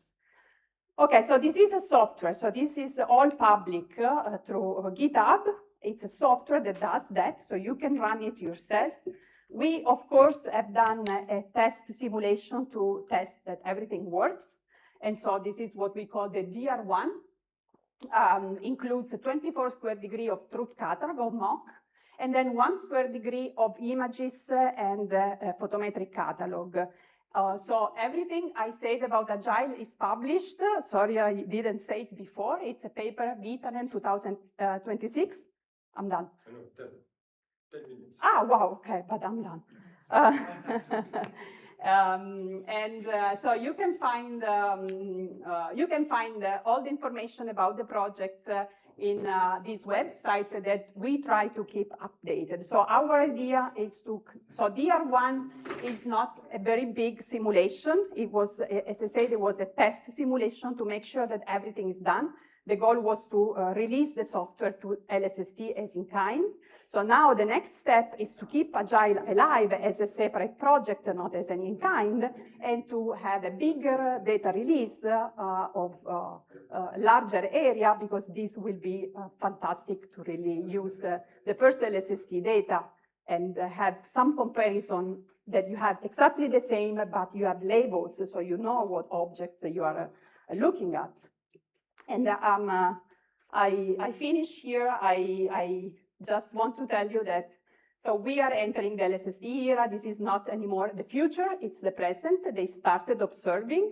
There is a lot to do. I just covered a very tiny part of science that it's possible. This is what I'm working on. So sorry if I didn't cover everything, but if you are interested, you think LSST can help your science, come talk to people that are in LSST, come talk to the science collaborators, coordinators, and there are many ways you can get in the collaboration through data rights or as an external collaborator.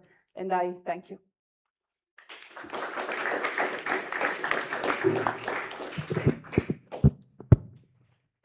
So who wants to use LSST?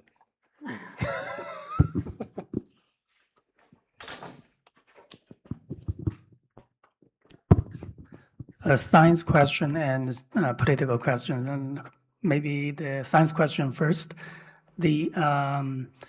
How do you observationally, what are the criteria to tell TDEs from supernovae at the galactic center? Yeah, in fact, this is one of the problems because the light curves are very similar. So I think follow-up is the only way. So there will be candidates, and there will be a lot of false candidates, and so then you need to do follow-up.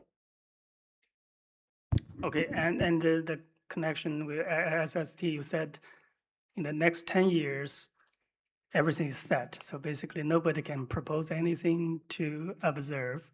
And how can we get involved? So in principle, as I'm involved, actually plays a major role in Einstein probe, for example, and SWAN, GRB detector, and there will be some synergy between the missions. Mm-hmm. For example, we see some transients, and CLST may have some prompt detections so that we can jointly constrain some transients physics from EP and SWAMP. So how can such kind of collaboration work out? So there is a percentage that I'm not sure, I say 2%, but don't take these numbers precise, of the target of opportunity. So if you have something that you detect something with a different telescope and you want LSST to follow up, you can do it. So this is exactly to help collaborations, multi-wavelength, multi-messenger astronomy. Then if you are interested in LSST data in itself, so not connected to a trigger, as I say, either you get data rights, and you can get data rights through in-kind contributions. So you don't have to provide an in-kind contribution. So my in-kind contribution provided 20 data rights. So there are 20 people that can have data rights that are not even connected to me that will have data rights in enough. So if you get in contact with people, if you know that there are people doing this in-kind contribution, you can get in contact with them and see if there is the possibility to have data rights. Or the easiest probably solution is to get this external collaborator status. So you can work with people in LSST, you can see the plot, you can do the science, you can discuss everything, just you won't see the data. So you won't be the person logging into the science platform and see the data. The last option is that you wait 2 years, so data will be public. And of course, the alerts are public. So the alerts are for, it's really open science. This is, the best example of open science I know, at least. So everybody can log in these brokers. There are 3. Ampel, Laser, and Fink, they work in a little bit different way, but more or less it's the same. So you log in, you get your account, you can also talk to them and provide feedback and say, I'm interested in this kind of sources, and I think I got a filter that is better than or a template that is better than the one you are using to detect, to classify them, and they will be very happy because this is very community driven, community, so they need and they want interaction. Can I just thank you for the very nice presentation. Actually, a colleague took part of my question already in start, so I just want to address, does any data broker at least try now to label TDs, and like what is the success rate like with mock data? Because I did part of that job and it's very messy because the sample is very small. So it's like 20 events which are like have proper data to be like modeled upon. I think at the moment everything is new and it's being tested. That's why I'm saying if you have your own way or your own idea, I was in Lausanne myself and we had a session on LSSD indeed, and the brokers repeated several times, please talk to us, because they do the computer part. And they, of course, have scientists that do a great job, but they really need the community to the feedback from the community. And this the idea now things are not working at their best. And the idea is that things will improve very fast, very quickly. So now if you log in some of these and you put your filters, you will still have too many alerts.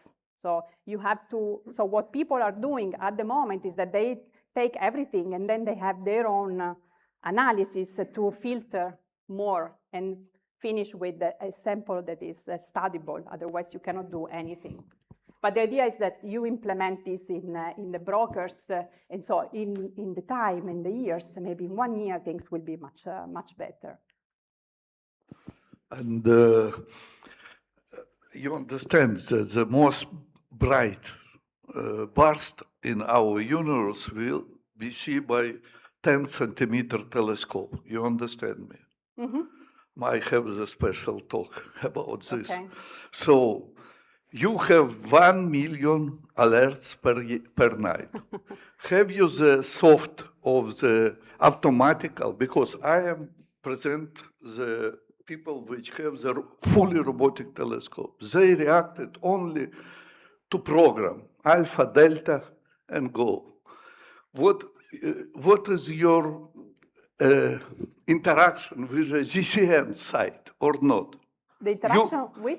With GCN, Gamma Center Network. All physical experiment now give the most brighter alerts to the GCN. Okay. And some telescope automatically, without people follow up this observation. If you, what about the interaction with the community? I don't know. Honestly, I don't know.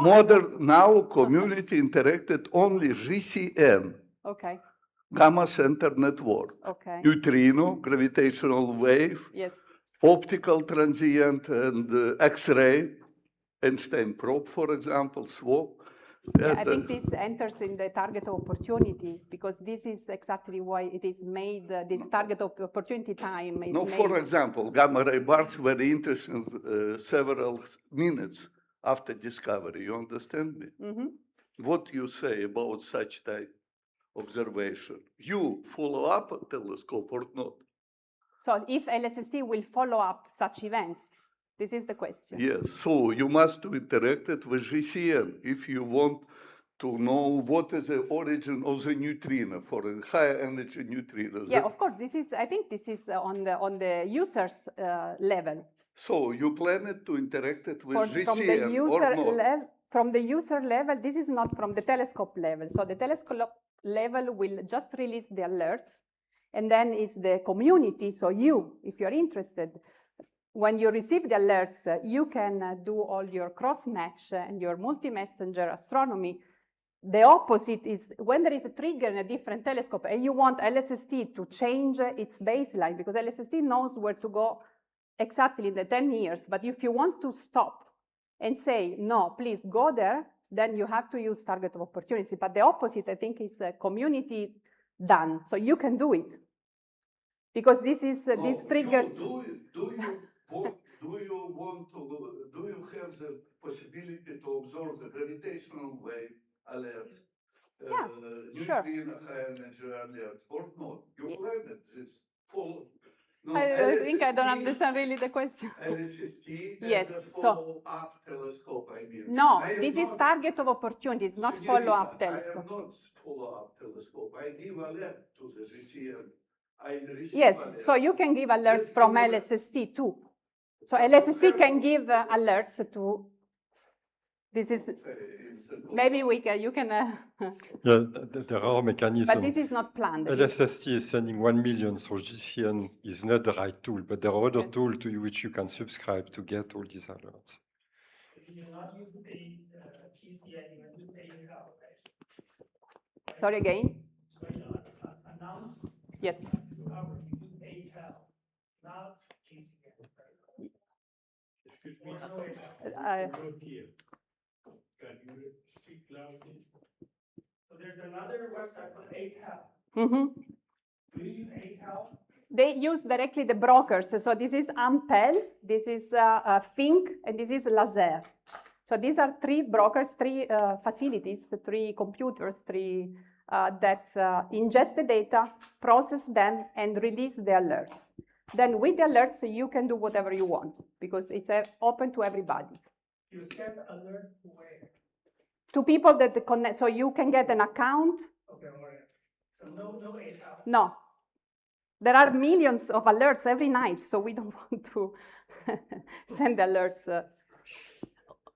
Okay, I want to ask, this AST, it's the same benefit to study the population, but if I interested in some specific source, if I want to study some specific sources, so you also mentioned the follow-up, so I want to ask what's the specific strategy, how deep it can observe at high redshift. For what kind of source? For AGN, for example. So if you say it again, so you want to do? Want to do focus on one object to do the follow-up. No, LSST is not going to do a follow-up of sources. It can do target of opportunities.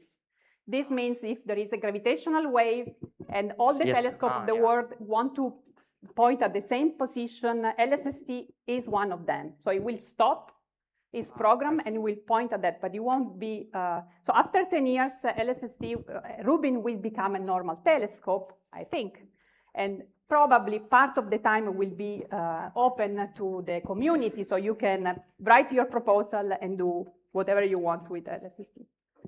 Thanks a lot very much for your overview of LSST. It's not very simple. It's not very simple. No. Because soft must be. You have no soft for selection, most interest alert to the community. You understand? No, you have no soft. The soft is very complicated. But people are doing that. There are many brokers to do what you are saying. Soft is more important than the telescope. Well, I think we have to go on. Yes. I think it was very interesting to see the style of our research here and the problems that we address. For example, these fundamental issues about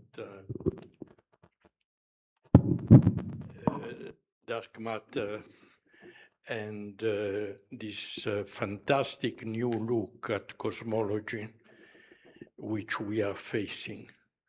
It's clear to me that this sort of multi-billion-dollar activity with the Vera Rubin is looking at a very, very specific process, which is not clear how it fits in this very much more general scientific approach. It's very specialized on a very precise, but I think we'll have the records. Everybody can look at this different style of procedure. What I'm concerned is about the distribution of funding among the different style of research ongoing. I'm not opposing any good research, but it must be good research. Okay, therefore, we will see after a while which kind of fish fundamental issues you're addressing with this telescope. Thanks. And then we move to the next talk, which is coffee break, and just after, be ready, Rashid Sunyaev will introduce a different way to look at the universe from Atacama, from the Sunyaev-Zeldovich, and going back to see some application to physical problem, the Sunyaev-Zeldovich, which is very specific, and what they are doing. Thank you. Coffee break. So somebody is connecting Rachel. Is somebody connecting Rachel? I don't know. We have coffee break. During coffee break, we will check. Okay.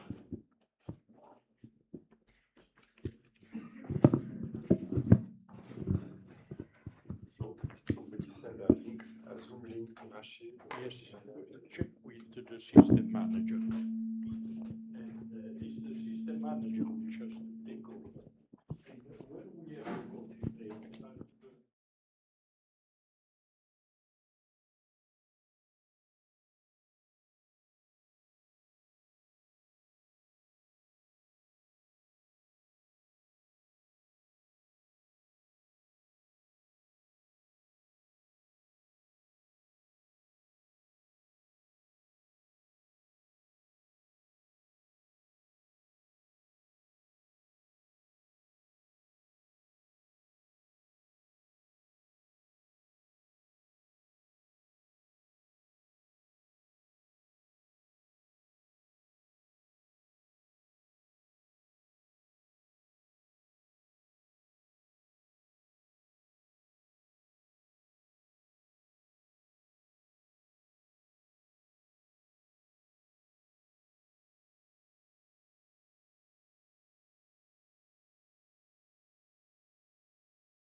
just showed several pictures, and it's my impression that papers which were written with Yakov Zeldovich influenced the program of the Planck spacecraft. You see it on the bottom left of the Spectrum X Rosita spacecraft. You see it on upper side of the of this screen, and also I think that new telescopes which are starting to work in Atacama on the height of 5,000 and 5,600 meters. This is the Simons Observatory Telescope, new, which replaced Atacama Cosmology Telescope, and telescope of Cornell University. I will speak about this later. I met Zeldovich in March 1965, a week before his 51st birthday. The meeting occurred after more than 4.5 years of my training in mathematics, general and theoretical physics, and particle physics in Moscow Institute of Physics and Technology. This was, at that time, one of the best universities of the Soviet Union. I turned 22, you see me also on the screen, a day before our first meeting. 2 weeks later, after I solved a couple of small problems, Yabe, this was short name which close to him, to Zeldovich paper, people, they were usually telling about him or were naming him Yabe, Yakov Borisovich, told me that he agreed to accept me as his student. There were many difficulties. Chief of my department was telling me that astronomy is a useless science and was not agreeing to leave me, but Zeldovich called him twice and everything was solved. There was main condition from his side. I came to him and wanted to work in the theory of fields.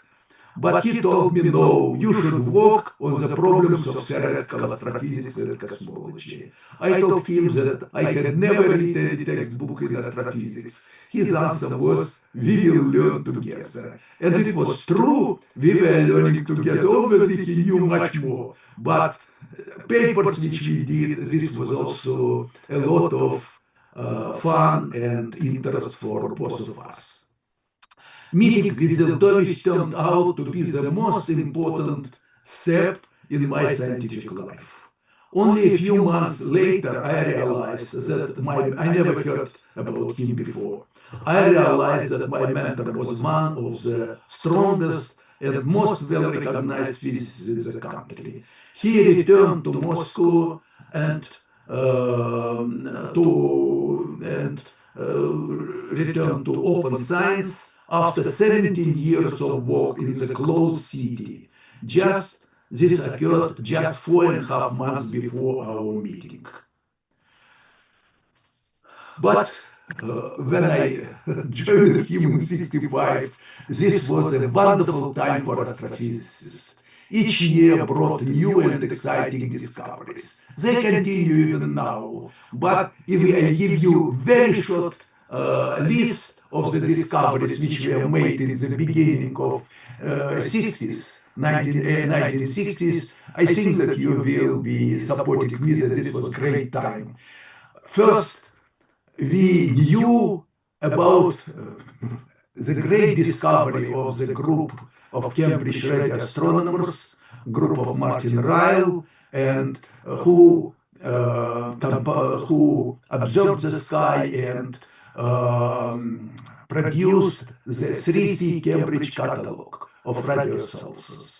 And this catalog demonstrated the cosmological evolution of radio sources, and the amount at higher redshift was higher than today. Martin Schmidt, young scientist in the 42 in Caltech, tried to identify one of the very bright radio sources from this catalog, 3C273. We all know this object with a star on its place. And he found this was enormous discovery that in its optical spectrum, all lines are redshifted, and redshift was 0.16. It was enormous.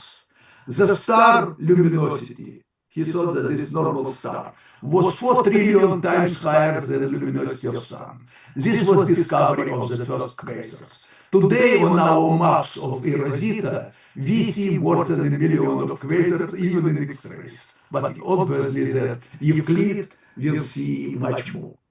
The discovery, next discovery, I was shocked when saw this, and then we were discussing this in '67. I was enormously happy to meet Riccardo Giacconi, who became very friendly to me after that meeting in Prague.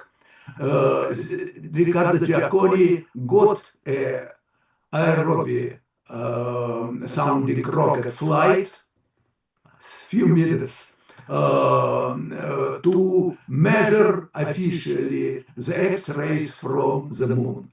But result was great. This was discovery of galactic compact X-ray source, extrasolar system, Scorpio X1. This is still the brightest object, stationary object on our X-ray sky. And he discovered the diffuse X-ray background radiation during this very short flight. But then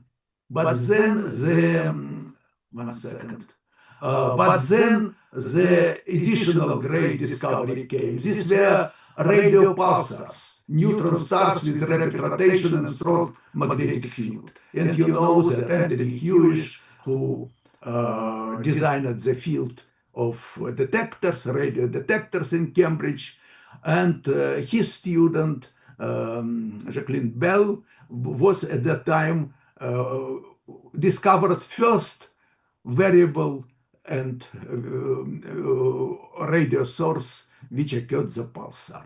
It was also in practically in the middle of '60s. Especially important for cosmology was the discovery of CMB, cosmic microwave background radiation, which was predicted by George Gamow and his students. What we recognized after the death of George Gamow in 1948, he proposed that there should be cosmic microwave background with temperature around 5 Kelvin. There were mistakes in his computations, but result was great. After that, everybody thought about this. Where is this background? This radiation, discovered by Arno Penzias and Robert Wilson in '65, was isotropic and had a black body spectrum with temperature close to 3 Kelvin. This discovery was published only 3 months after I became a student of Zeldovich. I remember well the seminar in the Sternberg Astronomical Institute of Moscow University when the June issue of Astrophysical Journal reached Moscow via British Embassy. It was also very interesting. And after a brief discussion about this great discovery, but then Zeldovich took the leadership, and he told us about the most important consequences of this discovery. That he reminded everybody the cosmological nucleosynthesis of helium and deuterium in the first minutes of the universe. But it was very interesting. Now I remember this. I still remember this. He mentioned that there might be cosmological angular anisotropies. He was speaking about cosmological dipole, but then told, but there are also very simple things that having the dipole, measuring the dipole component in the CMB angular distribution, we can detect also the motion of the sun in the galaxy, Earth around sun, and the motion of the galaxy relative to the reference frame where CMB is isotropic. A few days later, after this seminar, Yabe invited me to work on observational consequences following the CMB discovery. This was also a great step for me. Usually, I don't know why, but Zeldovich asked very often me to review for the seminars the preprints of well-known people from the West when they were reaching him. In February '66, David Laser from Harvard and Jeff Burbidge from Caltech sent us preprint to Zeldovich preprint where it was stated that CMB spectrum is just the light thermalized by dust. It was obviously that it is, how to say, that it was obvious that this was very difficult to do. Nevertheless, preparing to this seminar, I decided to check, in addition, the usual mechanism responsible for black body production inside hot stars. I just computed what is the Rosalind free optical depth in the universe, of the whole universe, for CMB. It was from us up to the time of positron-electron annihilation. And result was very interesting, that this optical depth, free optical depth, was enormously small, 4 times 10 to the power minus 5. This very old formula written here. At that time, we thought that intergalactic gas has density 10 to the power minus 5, or 30 times higher than today. Therefore, it was even 1,000 times. Today, it is 1,000 times less. It's 4 times 10 to the power minus 8 at redshift 10 to the power 8. At the same time, this also was shock for me, and then Zeldovich was amused. Thomson's scattering optical depth was huge. It was more than 10 million at redshift 10 to the power 8.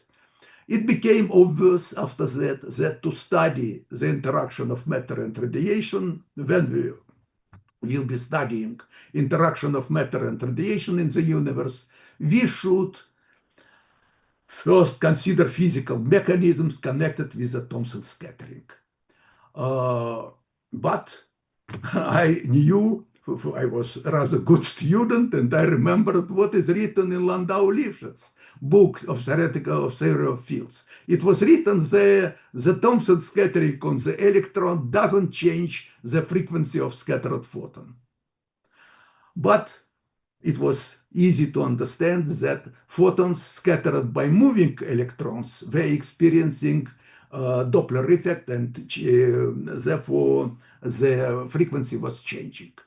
The next day after I told this on seminar, and Zeldovich was checking himself the optical depth for Thomson scattering. He was amused that nobody was speaking loudly about this at that time. And the next day, Yabe gave me the reference to the Companeit's paper, 1956, devoted to the cooling of the Maxwellian electrons due to scattering of photons with much smaller or comparable energies. This equation, Fokker-Planck type, was found in the group of Zeldovich, but proved useless for their applications. Therefore, it was permitted to publish this paper. But Zeldovich was in the commission, which was decided what is possible and what is not impossible to, to open for open publications. Therefore, he was unable to sign this paper. It was interesting that in the paper, it's written that strong mathematicians and physicists, for me it was shocked that even Lev Landau, everybody heard about the book of Landau and Lifshitz, many books of Landau and Lifshitz on theoretical physics, that they were working also on this cooling process. Fortunately for me, nobody was interested in the spectral distortions of the radiation field at that time. They were only interested how the plasma will heated up to very high temperatures will be cooling down.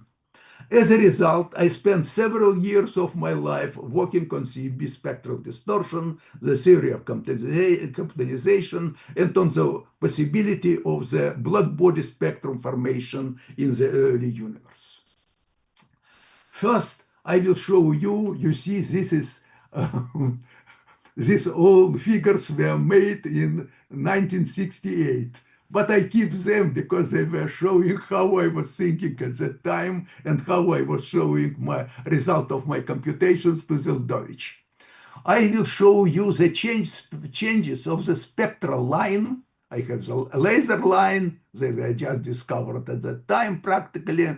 And when they are scattered on the moving electrons with temperature 5 keV, you see 5.1. I was using the rolling slide. This was my computer, and therefore it was very convenient to take the electron temperature equal to 100th of the mass of the electron. At this temperature, velocity of electron is of the order of 1/7 c. And it was absolutely trivial that there will be the Doppler broadening. But when you will take into account correction of the order to Doppler scattering, to Doppler effect of the order of V2C square, you are getting the right wing much more powerful than the left wing of the line. And this was very impressive because this was the reason of cooling of the electrons. You were photons, low frequency photons, were taking energy from hot electrons. On the right picture, you see if I have the black body spectrum, then after it's a lot of laser lines, and I have the black body, how black body spectrum is distorted due to this second order corrections to the Doppler effect. And you see that in relay genes, part of the spectrum, intensity of radiation will decrease, and it will increase in the wind spectrum. It was very impressive, and today it's named Y-type spectral distortion, CMB spectral distortions. We wrote about this with Zeldovich in 1968 and 1969. As a result, the COBE spacecraft team, John Mather, they knew about this and even about the Bose-Einstein spectral distortions, which were published 1 year later. And in the paper in 1970, we found the solution, rather simple solution of radiation transfer equation.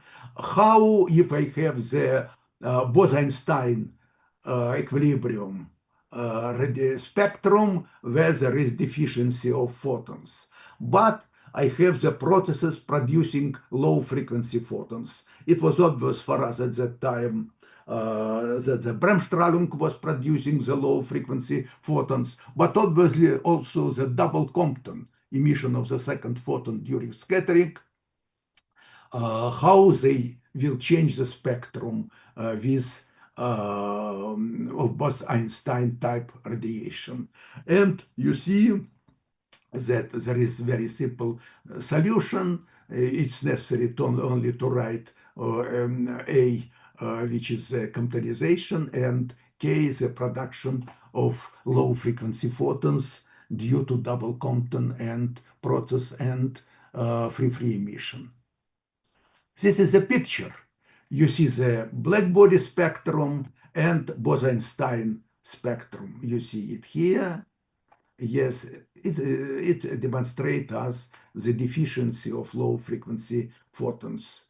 But this is Bose-Einstein distortions, but there is a continuous production of low frequency photons due to double Compton. You see they produce it low frequency, and then Comptonization redistributes them and brings them to the higher energy. And finally, you can produce the black body even from Bose-Einstein spectrum with deficiency of photons relative to the energy. And this solution also was found, and we recognized already at that time that there are 2 additional milestones in our universe. In reality, 3. First, I was working a lot with Dima Kurt at that time, who was measuring Lyman alpha line from the sun scattering in interplanetary hydrogen. Very small amount of hydrogen atoms were scattering Lyman alpha, and it was possible to construct the map of the Lyman alpha emission in the solar system. But DIMA had additional channel at lower energies, below few angstrom below Lyman alpha line. And when Zeldovich asked me to bring theory to the experimental results to Kurt, I immediately proposed that low energy,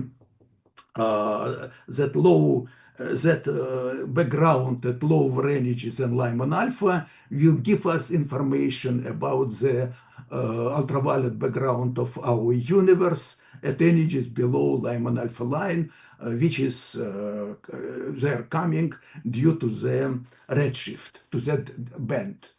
And when knew from existence of quasars at that time already at redshift 2 that reionization occurs at redshift higher than 2. Second information which we knew was the information that there is a last scattering surface, that recombination of hydrogen in our universe. It was possible to show that it occurs, according to Saha formula, somewhere around 1400, 1300 redshift. But when I started to, Zeldovich asked me once again on the seminar to speak about recombination in the universe. I will show it, will be next slide. I found that it is impossible that recombination is going according to Saha formula. I will show this also, but this is the last scattering surface. Up to at higher redshift, the mean free path of photons is very small, and we cannot see far. After last scattering surface, universe is transparent, and we see all angular fluctuations aroused on this last scattering surface. You can see them, observe them today. It was also extremely important thing. Here we can observe CMB spectral distortions, but at redshift 2 million, just comptonization and the double Compton effect, production of low frequency photons due to double Compton effect and Bremsstrahlung. Bremsstrahlung is much weaker in present day in lambda CDM universe. Therefore, it is possible to create black body photosphere here. Any spectral distortions before will be diminished, just all energy will be transformed to increase of the entropy of the universe and to the formation again of the black body radiation with higher temperature. But after to redshift 2016, or when our universe was elder than 18 years, then we can in principle detect or mu-type distortions or Y-type, intermediate-type distortions or Y-type distortions. I hope that Jens Fluba will tell present-day status of this thing. I am telling you what was our understanding somewhere around 1970. This was very interesting, and you see, I will speak, I already told you about this black body photosphere, and I will speak you also about several words I will tell about last scattering surface. Again, there was seminar, and Zeldovich asked me to speak, to explain how recombination occurs. I took the formula of Saha, which Indian scientist, Saha, he was at that time working in the Dhaka, now Bangladesh. He found this Saha equation, which was permitting to find degree of ionization of hydrogen at any temperature. And this is the graph for 1s level population in the universe according to Saha. You see it? And this is the electron part fraction. But during this meeting, Kurt told me, Rashid, where is Lyman alpha line? Where we are observing Lyman alpha line from recombination. I told him that Lyman alpha line is in distant sub-millimeter range, and in 1967, this was, nobody is able to observe this Lyman alpha, plus it is in the distant VIN part of the spectrum, therefore it is impossible to observe it.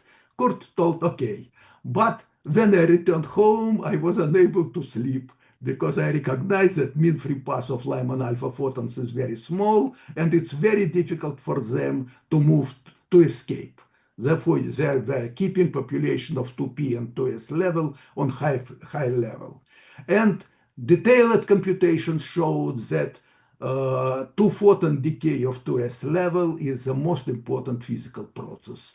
We wrote about this paper, and I remember how we were writing with Kurt and Zeldovich this paper, and yeah, as usual, Zeldovich, Novikov and Shklovsky were traveling abroad, and Zeldovich told me that I should give them the draft of the paper because they will explain to the world about our discovery. They came, and after a year, I got the paper from Jim Peebles, where he was writing that Novikov and Shklovsky explained him this very important problem. He decided to check, and he came to the same results what we, but he didn't knew about our paper, just read it much later.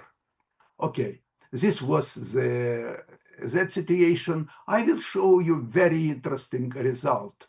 Dubrovich was first person who told that it would be possible to observe lines from the recombination of hydrogen.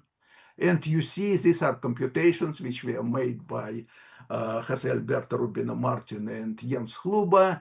And you see here the lines, including also presence of helium. It's possible to see contribution of helium. This is contribution of helium. You see here, this also contribution of helium. It's possible, in principle, it will be possible to measure this. And this is Lyman alpha line. You see it, and 2-photon decay. And this is beautiful H alpha line here also. You see this, and many bracket, and many, many lines. I hope that Jens will tell you that now very good chances again are to observe these lines at high levels from this transition between highly excited states in the gigahertz spectral band. This is also beautiful, beautiful rest from the early universe. But when I was speaking about the recombination, I should tell you why this recombination is very important. It's nice to see that in Wikipedia, it is stated that Zeldovich and Sunyaev and Zeldovich stated in the abstract of the 1970 paper that detailed investigation of spectrum of angular fluctuations may lead to the understanding of initial density of nature of the additional. I do not see part of the screen, therefore I should remember what was written there. Initial density perturbations, since the distinct dependence of the spectral perturbation on the scale or mass is peculiar for adiabatic perturbations. Today, everybody knows this dependence as baryonic acoustic oscillations or acoustic peaks in the CMB band. Look at it. But how it is occurring? This is mass of the perturbation. This is time. And this is the Jeans mass. You see it? And it is, how to say, growing with time. And there is a transition between, how to say, growing mode of perturbations, which is when it is bigger than the horizon of the universe. And due to the transition here, in this region, the energy density of radiation is much bigger, higher than the energy, than the mass of the and pressure of the normal matter. Therefore, here the standing acoustic waves should appear, and these standing acoustic waves, they all have the same phase in the transition through the genes spectrum. This sound horizon, but recombination cuts. You see this, the time it's narrow, and then all standing acoustic waves are coming here with different phases. And then you can reformat this to put here the mass and here K, and find what is the amplitude of fluctuations. I will show you this on the next picture. You here is the same picture you see here, and here you see how we were understanding at that time delta rho to rho as function of mass square as mass of the perturbation.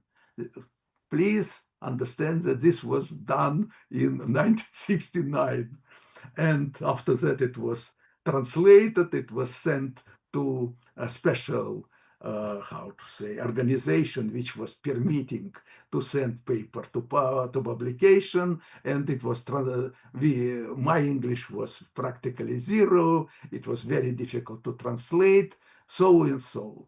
But it was possible to, we understood this, and it was prediction. People were looking, and then you remember how the acoustic peaks were discovered during the balloon flights.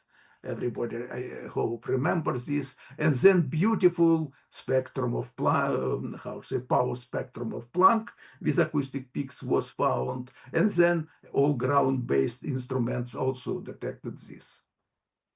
Now I wish to speak a little, time is running, about galaxy cluster. May I ask you to inform me when there will be only 15 minutes left. This is the image of galaxy cluster Able 2218. I like this picture because this was the propaganda picture taken by Hubble after repairment. Hubble mirrors are working very badly after the launch. Everybody knows this. But then when Riccardo Giacconi was sent to be director of the Space Telescope Science Institute, he organized the repairment and everything. Rashid? Yes. You have 3 minutes. 3? Yes. Okay. Then I should be, okay. I would not speak about these things. You see here the gravitational lenses, and this is great cluster of galaxies.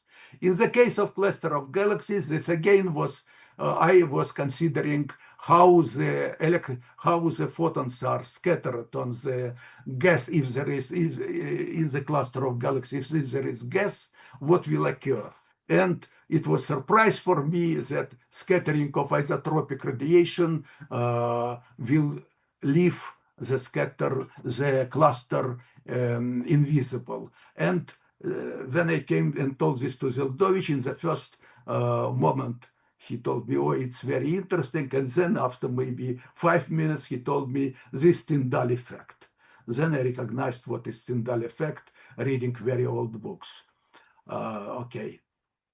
I told already about this effect of that there is a decrease of the brightness in relation spectrum, and our prediction was with Zeldovich in 1970, was published first time, that there will be shadows on the sky connected with this scattering just due to the second order Doppler effect during scattering.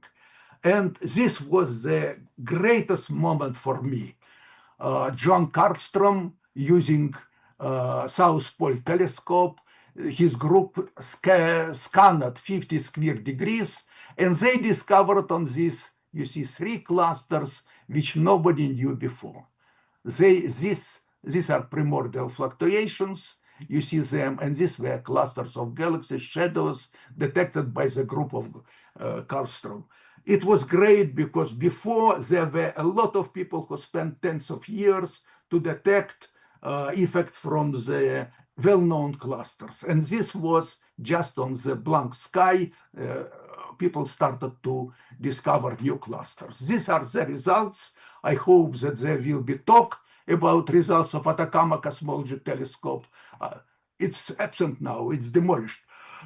But this telescope discovered 10,040 clusters just of galaxies just due to this effect. And as you know, it is beating X-ray astronomy. This is, for example, Rosetta clusters. You see them here. And at higher redshift, it is beating everything, and clusters are observed rather well at redshift up to 2. And this is fresh result. Preprint was published on July 1st. Lindsay Blim is the first author. This is the South Pole Telescope. 8,900 clusters of galaxies just in this survey. But they had several surveys. Together, I think today we know 20 of those of 20,000 clusters of galaxies just discovered due to that effect. Part of them coincide, but only nearby with the X-ray data. I just show you this last paper. It is list of authors, and this is the modest list which I see during the when people made the new catalog of clusters using this method. And here are 200 co-authors, but there are papers with 300, 500 co-authors. It is very impressive how many people are working on these things today. This is yes, I'm leaving. Yeah, okay. Few slides. This is the new Fred Young submillimeter telescope on the height 5,600 meters. This will be great telescope. And second telescope, similar on size, but working in a little smaller frequencies. This is a Simons Observatory telescope. He is now built here, 500 meters below. I have no time to tell you about the kinematic SZ effect, but I can say only one thing. We have for thousands of clusters, we have now upper limit for the velocity relative to CMB, and this is usually 3,000-4,000 kilometers per second. And we observe clusters of galaxies at redshift 2, 1.5, 1. These clusters moving from us with velocity of light. And relative to CMB, the velocity is less than 3,000, 100 times less than velocity of light. This is unbelievable how good information about the moving velocities of the cluster we are getting, really similar to the Hubble flow. Now I should mention the worst thing which I wanted to tell during this talk, that it is not easy for me to explain. You can read this faster. Why I was forced to move to the space research. This decision was far from voluntary and left me both scared of the unfamiliar terrain and worried about leaving theoretical astrophysics. Zeldovich tried to keep me in theoretical astrophysics, but it was very difficult even for him. Finally, he came to me and told me, Rashid, it's pity I sold you, but I will help you in your work in the beginning. And he was helping. This was very, but I am happy because there were 4 space missions which were successful, and I met very strong scientists and leaders of great international projects and made very good friends among them. I can tell you that Zeldovich was helping me. I am glad that he saw first data about hard X-rays, very unusual spectrum from supernova in Large Magellanic Cloud, which was discovered with model quant. And he saw this data and was asking questions and then told, again, down quantization. How interesting is this? But it's great that he has seen him, but these were several 4 months before this discovery was made, 4 months before when he passed away from us.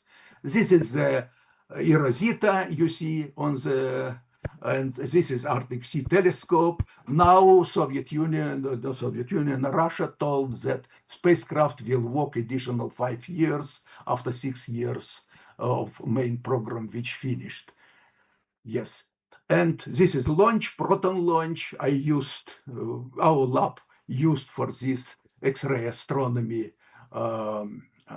for Proton launches, and a lot of countries were collaborating. And here you see part of our team on Baikonur site in Kazakhstan, and you see how small is Proton launcher. Yes, this is main result. This is million of X-ray sources, result of first half a year of scanning the sky by Rosetta. At that time, we had found 400 million of X-ray sources. Today, we have 1,700,000,000 X-ray photons, and we continue to work with them. It's absolutely great. Data are beautiful. The center of our galaxy, and you see huge results of the huge explosions in our galaxy, which occurred long ago. Thank you. And this is my mentor. I was really very happy to meet him, and obviously I will remember him up to the last my day. Thank you very much. Thank you very much, Rashid. So I will take only one question. Anybody has a pressing question? No, that's not the case. So thank you very much, Rashid. I think we are a bit late, so we move to the Akatama telescope. Yes, thank you. Bye. Thank you for this marvelous presentation.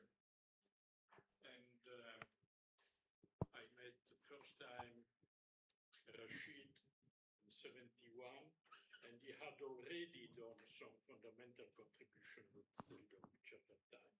But it's been a joy to follow him and collaborate with him all the way up to the latest news today.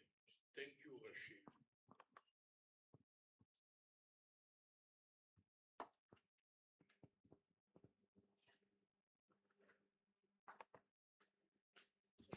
You like to use your...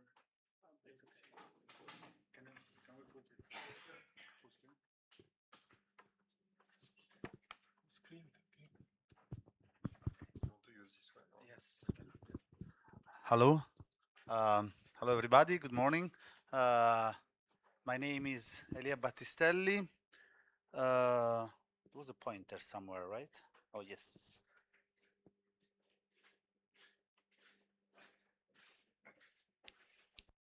No.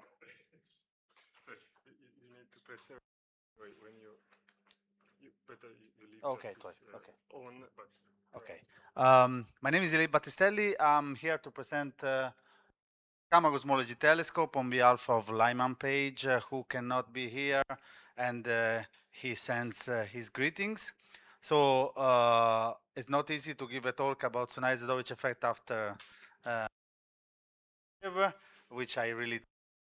Atacama Cosmology Telescope was mentioned actually by Sunayev, and its results and the time spent in doing cosmology a lot with the South Pole Telescope, which was indeed mentioned by Sunayev. So I work in Rome. I'm an experimental cosmologist, so I will give you a little bit more of an observational experimental view of the results. So this is the Atacama Cosmology Telescope, a large collaboration, 160 collaborators from 60 institutes. The main players come from mainly Princeton and UPenn. The actual PI is Susan Staggs. You see her here. The analysis leader is Joe Dunkley. You see her here. The deputy PI is Mark Devlin from UPenn, and Lyman Page is in the lab, as is typical of his way of working. Page was the founding director and PI for a while. So in a nutshell, what is Atacama Cosmology Telescope? Atacama Cosmology Telescope is a 6-meter telescope in the Atacama Desert. You see it here. Given this size, you can reach a full width of maximum at 150 gigahertz of 1.4 arc minutes, so which is 5 times the Planck resolution. It operated from 2007 to 2022 from the Atacama telescope, which is at 5,200 meters aside sea level, with the new technology of detectors, which is now the state of the art. This is the transition edge sensor superconducting bolometers, and it operated in the millimetric, centimetric and millimetric band, 30, 40, 90, 150, 220 gigahertz, plus one array on the first year of 280 gigahertz. There has been a long list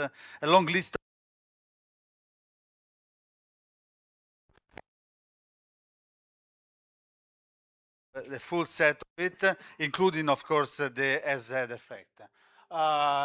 First light was in 2007, and this is a few young guys, including myself, in the Atacama Desert back in 2007, pretending to work at the telescope. And many of this information you can find in this blog by Adam Inks, who was one of them. So a timeline, I put close to the ACT timeline a few sport things you will recognize. For instance, the time where Italy was playing football back in 2006. Now we only play tennis, basically. So this is the timeline. Funding basically come from an SF proposal placed by Princeton people in early 2000s. The first funding came in 2004, and the first camera came in 2007 when I started working, when I was postdoc at UBC in Vancouver. We went on until 2010, where we got the funding for a second camera, now optimized for polarization. And we got some results very interesting. For instance, the first CMB lensing data from CMB, and the first CMB-only dark energy detection. Then we went to a third camera, which was funded in 2014 for advanced camera, which allowed us to go on until 2022, mapping 40% of the sky in the millimetric range with one arc is a goal. And we stopped observation in 2022, but we are still working on data. We're still working on publications, and most of the collaboration is now working on the next bigger instrument, which is the Simons Observatory. So ACT, as mentioned, was located at the Atacama Desert at 5,200 meters at the latitude of -33. So meaning that we can map a large fraction of the sky. This is a millimetric wavelength. The dominant source of opacity is the precipitable water vapor, and this is an ideal place for doing this kind of observation. Opacity was often with the precipitable water vapor below 1 millimeter, even 0.5 millimeter precipitable water vapor, with the consequent opacity of 0.0. The optics was also a step of ACT. It's a 6-meter telescope in an off-axis configuration, meaning they have no obstruction. The configuration is a cross-dragron, meaning that we have a polarization-free, polarization-sensitive configuration, and we have a pretty large field of view of 1 degree. Also, the cold optics was enough in order to reduce the load into our detectors, which are sensitive a lot to the thermal power gets into it. And these are the frequency bands which I already mentioned: 30, 40, 90, 150, 220 gigahertz, plus at 280 gigahertz. Again, this is probably a little bit too technical. I'm sorry about it, but this is actually the part where I've been working the most, especially when I was in Vancouver. The detector are these new transition edge sensors, which are superconductors put in the transition between the superconducting phase and the normal state. So they are really sensitive bolometers. Now, when you get a real sensitive bolometer, the only way to improve your sensitivity is enlarge and to increase the number of detectors. And you can do this in a cryogenic experiment only if you use techniques to send less wires to the cryogenic stage of your cryostat. For this, we developed this readout electronics, which uses time domain multiplexing to do this this technique to use these techniques. 3 generations of camera. The first one, 2007, 2008, is called MBAC. Is a field array, no horns, and ran with the 150, 220, and one array of 220 gigahertz. With non-polarized detectors. The second camera is the ACT-POL. This time opted for sensitive, and we opted for a new style of cryogenics, allowing us to measure with a duty cycle of 100% with the dilution refrigerator at 100 millikelvin. Detectors are cooled down at 100 millikelvin, and we ran from 2013 to 2015, and we developed it for data release with this. And these are devices. The last camera, which is the one that gave us the most satisfaction, is the advanced camera. 10,000 detectors, polarization sensitive and dichroic. So each detector has at least 2 bands, 2 frequency, 90 and 150, 150 and 220. And also we have 30 and 40 gigahertz channel with the size of the telescope allows you to reach good sensitive, good angular resolution for our. So the data, as I mentioned, with the last camera, we could map 40% of the sky. Observation at constant elevation, meaning that from Atacama, we can do cross-linking pretty easily. We can get the source when it was rising and when it was setting. This is really important to remove the interference of the atmosphere in our data, which is, despite the fact that it is a very clean site, is still an important source of disturbance. All data are, and the likelihoods are in the Lambda web page, and these are the kind of sensitivity we can get with the size. And this is the last Atacama, the DR6 data, which we released last year, can get to 10 to 15 microkelvin square root Archimedes square for over 19,000 square degrees on the sky, which is really an important point, both and in polarization. So this is one of the results achieved. This is the situation before ACT arrived, with the situation with the beautiful maps by Planck, and this is what we got with ACT.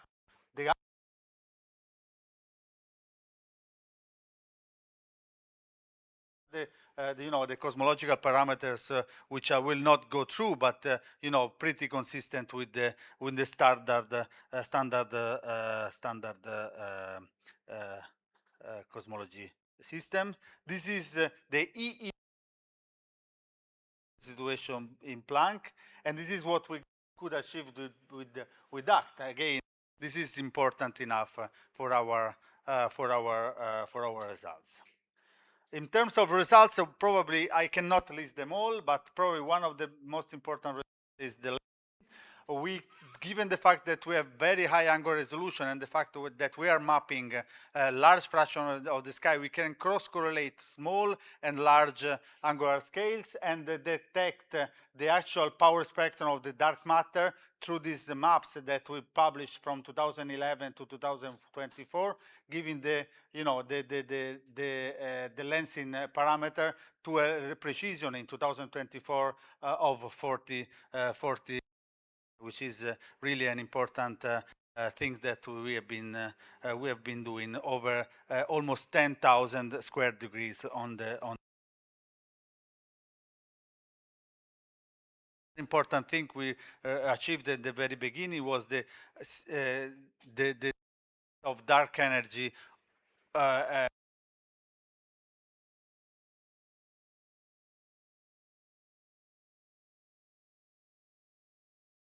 and break the degeneracies between a dark energy system, dark energy standard model and the non-dark energy standard model. Now, of course, the most, in this conference, one of the most important things that we have been doing and we want to proceed doing is regarding the Sixth Zeldovich effect. This is, for instance, a beautiful map made by Planck, which if I cut a little bit of it, you see a nice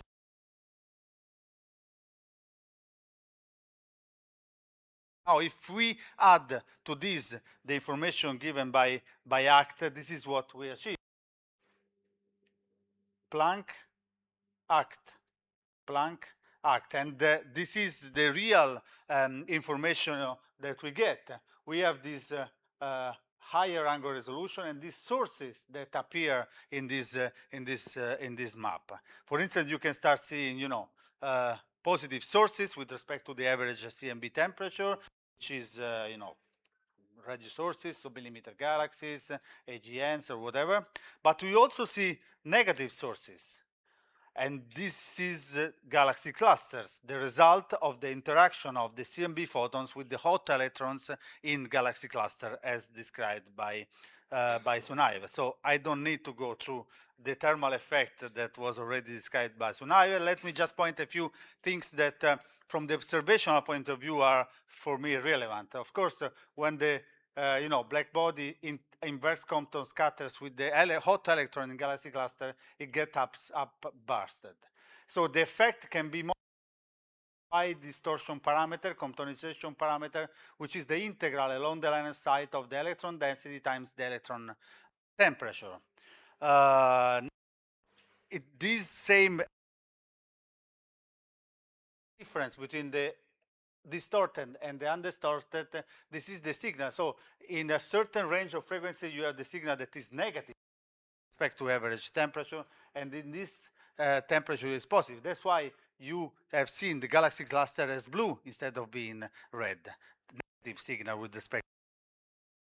Important thing is that this effect monitors the same electron that you can see through Bremsstrahlung X-ray emission. Now the difference between X-ray emission and the Y and the SZ effect is that the first one depends on the squared of the electron density. The second one depends on the linear power of density. So in case you want to sample a structure where the density is expected to be lower, you are better to monitor this through the Sixth-Zeldovich effect. This is, for instance, what happens when you try to reconstruct the matter distribution. We all know that the dark sectors of our universe are still a problem, but we think we know the distribution of the matter, of the baryonic matter. Well, this is not exactly the same. There are a lot of hydrodynamical simulation that predict, for instance, it should have been moving, but this is the PDF, sorry. So the hydrodynamic simulation predicted the distribution of the matter in our universe follows, a cosmic web where the nodes are occupied by galaxy clusters, but there is still filamentary structure, bridges between galaxy clusters. We have had evidence of this from faster, but of this structure of these bridges is still debated and still can help us to delineate structural formation. So this is, for instance, what was attempted to do in 2015 by Planck. This is a pair of galaxy cluster 399401. This is Planck or how Planck observed this pair. This was a very well-studied pairs of clusters. These have been studied in the radio, in the X-ray. They have been found to be no cooling. They have been found to be in the pre-merger states. You could find in the between is probably due to the effective cosmic web. So Planck gave a tentative detection of a filament extraction besides any outskirts of the cluster themselves, but Planck, but it lacked the angle resolution. and this is the result we derived in 2022 in the Inks et al. Paper. This is the two clusters, and we could fit a bridge between these two clusters with 5 sigma evidence. We can monitor the mass, and we could also break the degeneracy between using also X-ray data, and found that out of this cluster that in the sky are 3 megaparsec distant, if you break this degeneracy, you find that they are actually much farther megaparsec to each other. Now, the same cluster was observed. This is the bridge that we found besides the outskirts of the galaxy cluster. And of course, what you would like to do is to observe them with even higher angular resolution. The same cluster pairs were observed again on a dedicated, the only dedicated observation by ACT, and the new analysis improved a little bit the analysis and actually allowed us to distinguish between the actual galaxy cluster signal and the filamentary signal, including their velocity. Again, on the bridge and on the cosmic web, we had another paper published by ISOPI recently in 2025, where we stacked cluster pairs from the DR6 data release by ACT. We stacked mainly 86 pairs. We rotated them, we rescaled, we aligned, we averaged them, and we found a bridge signal between them of the order of 10 to the minus 7 in terms of Y comptonization parameter. This result was checked with the 300 simulation, with magnetic simulation, and we actually attempt to do a scaling relation between the bridge Y parameter and the mass of the bridge, which was the first attempted. Again, back in 2011 and 2010, ACT was discovered one of the most extreme galaxy clusters, El Gordo, named it in Spanish, which means the fat one. And that was really a unique cluster, Z.87, and a mass of 10 to the 15. This is not a relaxed, the sort of bullet cluster that high redshift, with temperature really extremes up to 22 Kelvin. And after the DR6 release, there is clusters like this. So this is challenging our structure formation, but not too much because it's really a unique case. Again, this was shown by go pretty fast. Rust release of galaxy cluster by ACT up 10,000, almost 10,000 clusters in 16,000 square degrees, 90% complete at mass larger than 500, and again, El Gordo remains a unique cluster in our catalog, and of course, a similar catalog performed by the SPT. Another important thing we did with the measuring the Zeldovich effect comes from early 2002, actually from even earlier, when Francesco Melchiorre and Joe Raffaelli proposed this for the first time, the possibility to detect the temperature of the CMB as a function of the redshift of the CMB, assuming that if this was not linear in terms of redshift, you would see the spectrum of the Zeldovich effect distorted with respect to what you see. We attempted to do this in 2002, and we went on in 2009, but the ultimate measurement we did with the ACT data in 2001, where we saw no deviation from the adiabatic expansion of the universe zero.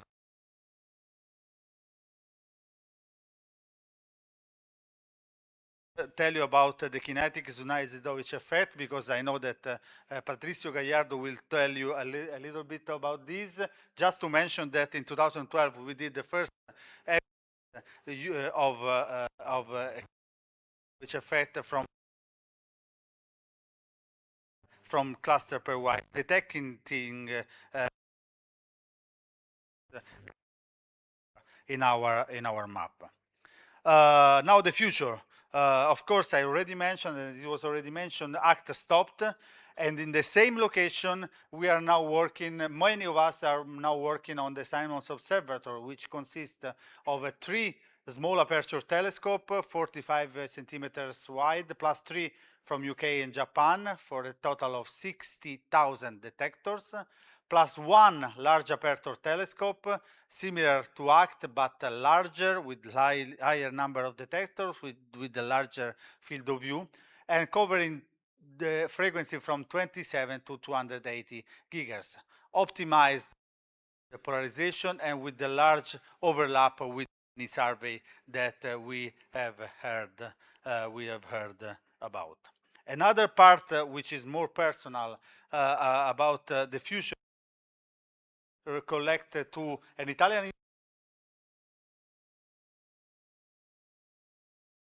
receiver based on array of Lambda element kits. It's a camera which we mounted at the Sardinia Radio Telescope, which is a 64-meter telescope, which allow at 90 gigahertz, which allows you to do even, not only, but Sixth-Zeldovich effect, but with 12 arc-second angular resolution in the sky. So to complement what, of course, is being doing will be done by SO and ACT with much higher angular resolution, going into the galaxy cluster, going into the bridges of galaxy cluster, just to mention the thing that we have been discussing today. For instance, what we have been done, because we did the first light last year, this is an image of Omega Nebula done by ACT at 90 gigahertz. This is in Fourier space, large scales recovered by ACT and small scale recovered by Mistral. And this is the result we can achieve with Mistral. So you have a definite advantage in using this higher instrument, millimetric observation. I will end up concluding just by mentioning that, of course, ACT was designed in 2000 for mapping a large fraction of the sky, whose goal was only limited by the sky and not by the instrument itself. ACT made several measurements of the cosmological parameter and several measures using Sixth-Zeldovich effect. But it also has been a good laboratory, a great laboratory for young students, as I was in 2006, for young scientists to work on the new environment, new modern cosmology devices. And of course, many of us are working on the Simons Observatory. Mistral will do good things in terms of angular resolution and will complement many of the things that we have been discussing. Let me end up with a little bit of a joke. If I have 30 seconds, no. We have now the habits of, giving generation names to people. Depending on tumors, you have the silence, you have we have the generation Z, generation Alpha. Now I heard the joke by Suzanne Staggs and by people here where you got the PhD. So if you get the PhD in the 90s, you're probably generation black box, because that was the period where the CMB was found. If you got a PhD as me, you're probably generation lambda, the evidence of dark energy, or dynamic generation. I got the PhD in 2004, but I don't generation lambda. I'm more my experience of working with Melchiorri, working with Lyman Page, working with all these great scientists. I feel more like generation SZ. Thank you very much.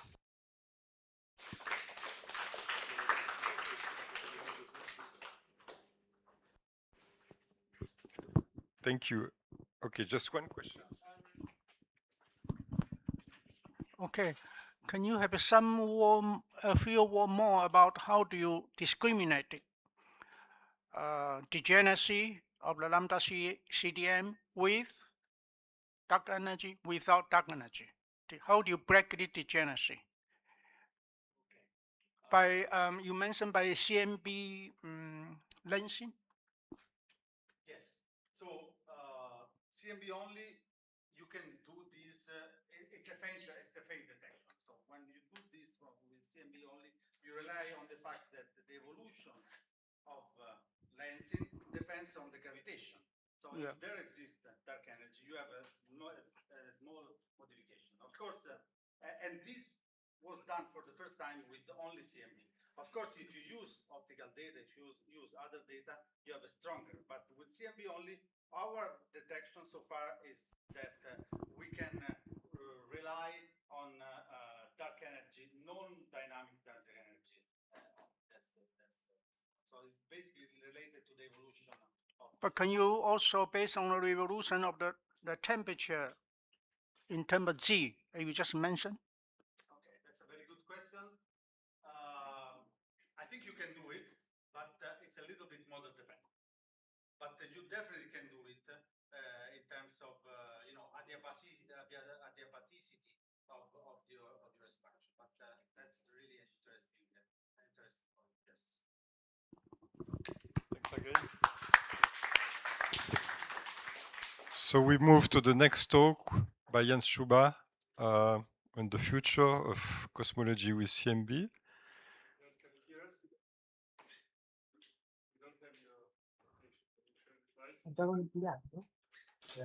So I understand that I'm now on. Yes. You can proceed. Please share your slides. Yes. I cannot hear anyone at the moment, so I hope this will work. Can you hear me well? Yes. Great. Okay, good. So I just get started then. So thanks a lot for giving me the opportunity to talk here. I have been following some of the talks already on the YouTube channel, which it looks like a very nice event, and I'm really sad that I couldn't come to be there in person. I'm going to talk about the spectral distortions of the microwave background and try to highlight a few of the really exciting opportunities that we are probably going to be able to explore in the next couple of even years, but then of course in the long term decades, which I think is really exciting for us to think about. So Rashid already gave, of course, a really great introduction to part of my talk, so I don't have to go as much in detail, but I just wanted to remind everyone that, of course, the measurements of the microwave background spectrum, so really the average energy distribution of the microwave background with Kobe-Faras, they have proven basically the extremely close to black body nature of the microwave background. And departures from that perfect black body spectrum are the spectral distortions, Sixth Zeldovich effect as one of the Comptonization distortions. We already heard about that. And the parameters that we are normally interested in constraining is the Y parameter and the chemical potential parameter. Rashid also gave a really nice introduction on talking about the formation and diminishment of the microwave background distortions through double Compton and Bremsstrahlung processes. So I will not go into detail much more about that. The temperature of the microwave background is really one of the first ever measured highly precision parameters in cosmology, and it was obtained, as I said, with the measurements of the microwave background spectrum by Kobe-Faras. And if we just want to put this into context in the broader picture of cosmology, we are, of course, with cosmology, we are asking the questions about how did the universe evolve, what seeded the fluctuations and structures that we see today, and what are the main constituents, and so on. And of course, the microwave background is one of the key pieces of information there. We are having something like the Big Bang, and we're thinking about the initial conditions, but then through the evolution of perturbations, Rashid again gave a really nice illustration of how these modes, when they enter the horizon, cross the Jeans mass, how they start becoming dynamical, and you have these acoustic oscillations, and then you'll see the patterns on the sky, the microwave background patterns. So by looking at the microwave background patterns, we learn about the initial conditions. With spectral distortions, we're probing the thermal history of the universe, and here's another version of the figure that Rashid also showed, where you're thinking about the early phases being the temperature era, where if you have something injecting energy or particles, you will just thermalize everything, and you will just change the average temperature of the microwave background. But then when you go to later times, a couple of months after the Big Bang, a couple of decades after the Big Bang, you start being in the mu era where you get the chemical potential distortion, and you can estimate this distortion even by just looking at the energetics of the problem with this very, very nice classical formula where the chemical potential is just given by 1.4 times delta rho over rho. And then, of course, there's the long-term Y era where injection leads to basically a Y-type distortion. This is the classical seminal picture of the early days of spectral distortion physics. Now we understand that there is indeed more information there. We have this intermediate regime, the hybrid era, where you basically have the transition between the Y distortion and the mu distortion. So the Y distortion is something that is sourced by the injection processes, and that thermalizes to a mu distortion. If you go to later stages, you cannot thermalize to a mu distortion. And so you are frozen in an intermediate stage between these two cases, and that contains time-dependent information. And then there's also the hydrogen and helium plasma, which reacts, in fact, to spectral distortions should they be present. Now, nowadays, we don't need to resort to simple analytic approximations of this, description of the average distortions. We can actually calculate them very well with Boltzmann solvers that can really, in detail take into account all the processes that change the spectrum. Should there be some perturbations introduced by, for example, decaying particles or damping of acoustic waves? All these kind of things can be captured very well now. And Cosmotherm is one example of a tool that has capabilities of describing these signals. So we can then basically say, well, what kind of signals can we look for? And there's a huge array of different signals that you can, in principle, think about. And of course, these signals, depending on how sensitive the measurement is, lie either below the threshold of the experiment or they are above and within reach of the experiment. And there is here in this figure, I'm trying to highlight in yellow those distortions that are actually expected from standard lambda CDM. So that means we have some distortion targets that we can look for. And if we really go and build a mission with high sensitivity, we can, in principle, drill down to get these small distortions from, for example, the lambda CDM acoustic mode dissipation, which I will try to explain a little bit more.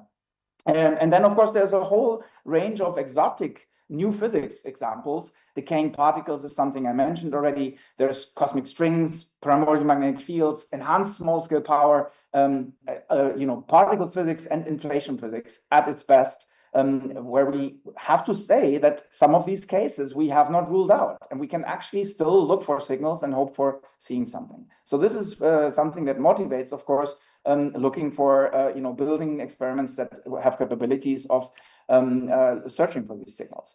And here's a figure just summarizing in one slide the standard distortions that we expect in the lambda CDM universe. So I'm showing here as a function of frequency, observing frequency today, the basically distortion relative to the black body, so the departure in intensity, delta I. And the largest distortion comes from the late universe, with basically the cumulative sum of all the hot gas in the universe. Clusters of galaxies contribute, but also the diffuse hot gas, and it leads to a Y distortion of order 10 to minus 6. A few times 10 to minus 6. It's the largest distortion, and it's well within reach of many of the experiments that we are discussing now. And then there's the relativistic correction to this signal, which is just coming from the fact that the electrons are indeed having several keV of temperature, which means you cannot just use the thermal as the classical formula, but you actually have to include the extra upscattering that you get from energetic scattering events. And then the damping of acoustic modes in red, which is a mu-type distortion and is really a signal from the early universe, as I will try to explain.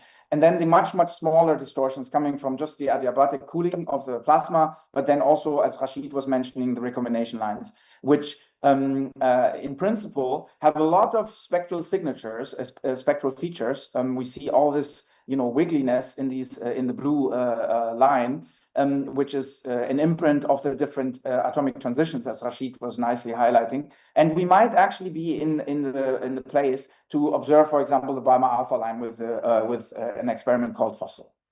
So this is exciting, and we can, in principle, by designing experiments to target these signals, really go for these kind of distortions and have guaranteed signals to come from. And here's a landscape of various distortion experiments and proposals that has been floating around. So first of all, the Cope-Virus experiment with the very precise measurement of the spectrum. But since then, we have actually tried to motivate the next space mission, with PIXI being one of the key experiments on the horizon, that as a strawman experiment. But then there was European activity like PRISM, again PIXI, and then today we are talking about FOSSIL as one of the experiments that we are hoping to make happen. And from the ground and the suborbital, we had balloon experiments, and we like Arcade too. We had the TRIS experiment as well, led here in Italy. And today we are even looking at Pescara as one of the ways to look for the recombination lines at low frequencies, and then Cosmo, TMS, and BIZU. And I want to stress here, we are now, this is a figure that is actually old already, because we are, of course, in 2026. This is no longer just fiction. We are actually having BIZU, Cosmo, and TMS, both, all of these are in advanced stages. ELIA is also involved in the Cosmo experiment, and TMS, the Tenerife microspectrometer. These are all experiments that are within the next 5 to 10 years probably going to be able to push the frontier of distortion constraints. So this is really exciting. And in the space, in terms of the more long-term investment, we are having FOSSIL currently under scrutiny by ESA as part of the M8 selection process. And in October, we are hoping to hear whether FOSSIL will go to the phase 0 to be further studied and looked at in terms of like the experimental feasibility. But the bottom line is, this is really exciting, and because there are so many different possible sources of distortions, including guaranteed distortion signals, this is a really, really interesting direction to go in. So let me stress why the monopole science is so exciting, and then I want to actually use the last part of my talk to talk about some totally new aspects, which is the distortion anisotropies as well. So why is the average measurement of the spectrum so interesting? Well, one reason is because we can use this as a probe of the small-scale power spectrum. So Rashid mentioned the CMB anisotropies, and we're of course extremely, and Leah was talking about the ACT results in general, but also specifically, of course, with respect to the Sixth Zeldovich effect. We have measured at large scales the anisotropies very well, but at small scales, here is as a function of the wave number, the power spectrum, extrapolated power spectrum would go all the way to very small scales in a Pavlov kind of fashion. The fluctuations at small scales are not actually constrained directly, but we have now opportunities to really constrain this with spectral distortions, for example, as one of the ways of looking at modes that are way beyond the currently constrained CMB anisotropy modes, and can be probed with very clean physics, thereby shedding light, for example, on supermassive black hole formation and all these kind of things. So this is really, really important because it connects small-scale physics to large-scale science and cosmological science, and I want to explain this a little bit more. So here we looked at the acoustic modes, the beautiful sky map from Planck, and if we make an angular power spectrum, we see that there's this, beautiful pattern of acoustic oscillations down to very small scales here at very high L. But if you were actually able to undo the so-called silk damping effect, which we all, of course, understand is damping fluctuations at small scales, then you would have all of a sudden a lot more power at small scales, and we wouldn't see this, exponential decay at the very towards the small scales. And this damping is leading to energy release. And the reason why it leads to energy release is actually very simple, because if you think about black bodies in different patches of the universe, on the left part, I'm showing here essentially a sketch of two types of black bodies, one colder, one hotter. And you just think about shaking these patches and mixing them up without doing anything but just uniform, isotropizing the medium. Then you get a new distribution, which is not a black body anymore, but it's actually a distortion, a Y distortion is present. And this is just, in simple words, it's just saying, well, if you take sums of two black bodies of different temperatures, you don't get a black body. And then the thermalization process kicks in and leads to basically mu-type distortion. So the mixing process at small scales is what leads to this way of learning about the small scale fluctuations. And the mixing process is nothing else but Thomson scattering in the universe. So nobody's shaking the box, but it's just isotropization through Thomson opacity, as Rashid was also nicely explaining. So this means that we can now, in principle, hope to, with PIXI or fossil, to probe basically down to small scales and reduce the amplitude limits that we have from virus, shown in green, to basically almost the level of the lambda CDM expectation. And of course, the point is that we don't really know what's going on at these small scales. And it's really exciting to note that, of course, black hole mergers, we have seen now black hole mergers. We have also seen gravitational wave backgrounds, some quasi-isotropic backgrounds, which come potentially from black hole mergers, but maybe something else. We also know about the little red dots, which are linking to black hole formation. And black hole formation is something we don't really know. Supermassive black holes, where do they really ultimately come from? We do know they are in every galaxy in principle, but we don't know, have they really originated from, something maybe more interesting in terms of small scale physics, from intermediate mass black hole seeds or some accelerated, accretion rates. All these kind of physical processes have to be still answered and discussed.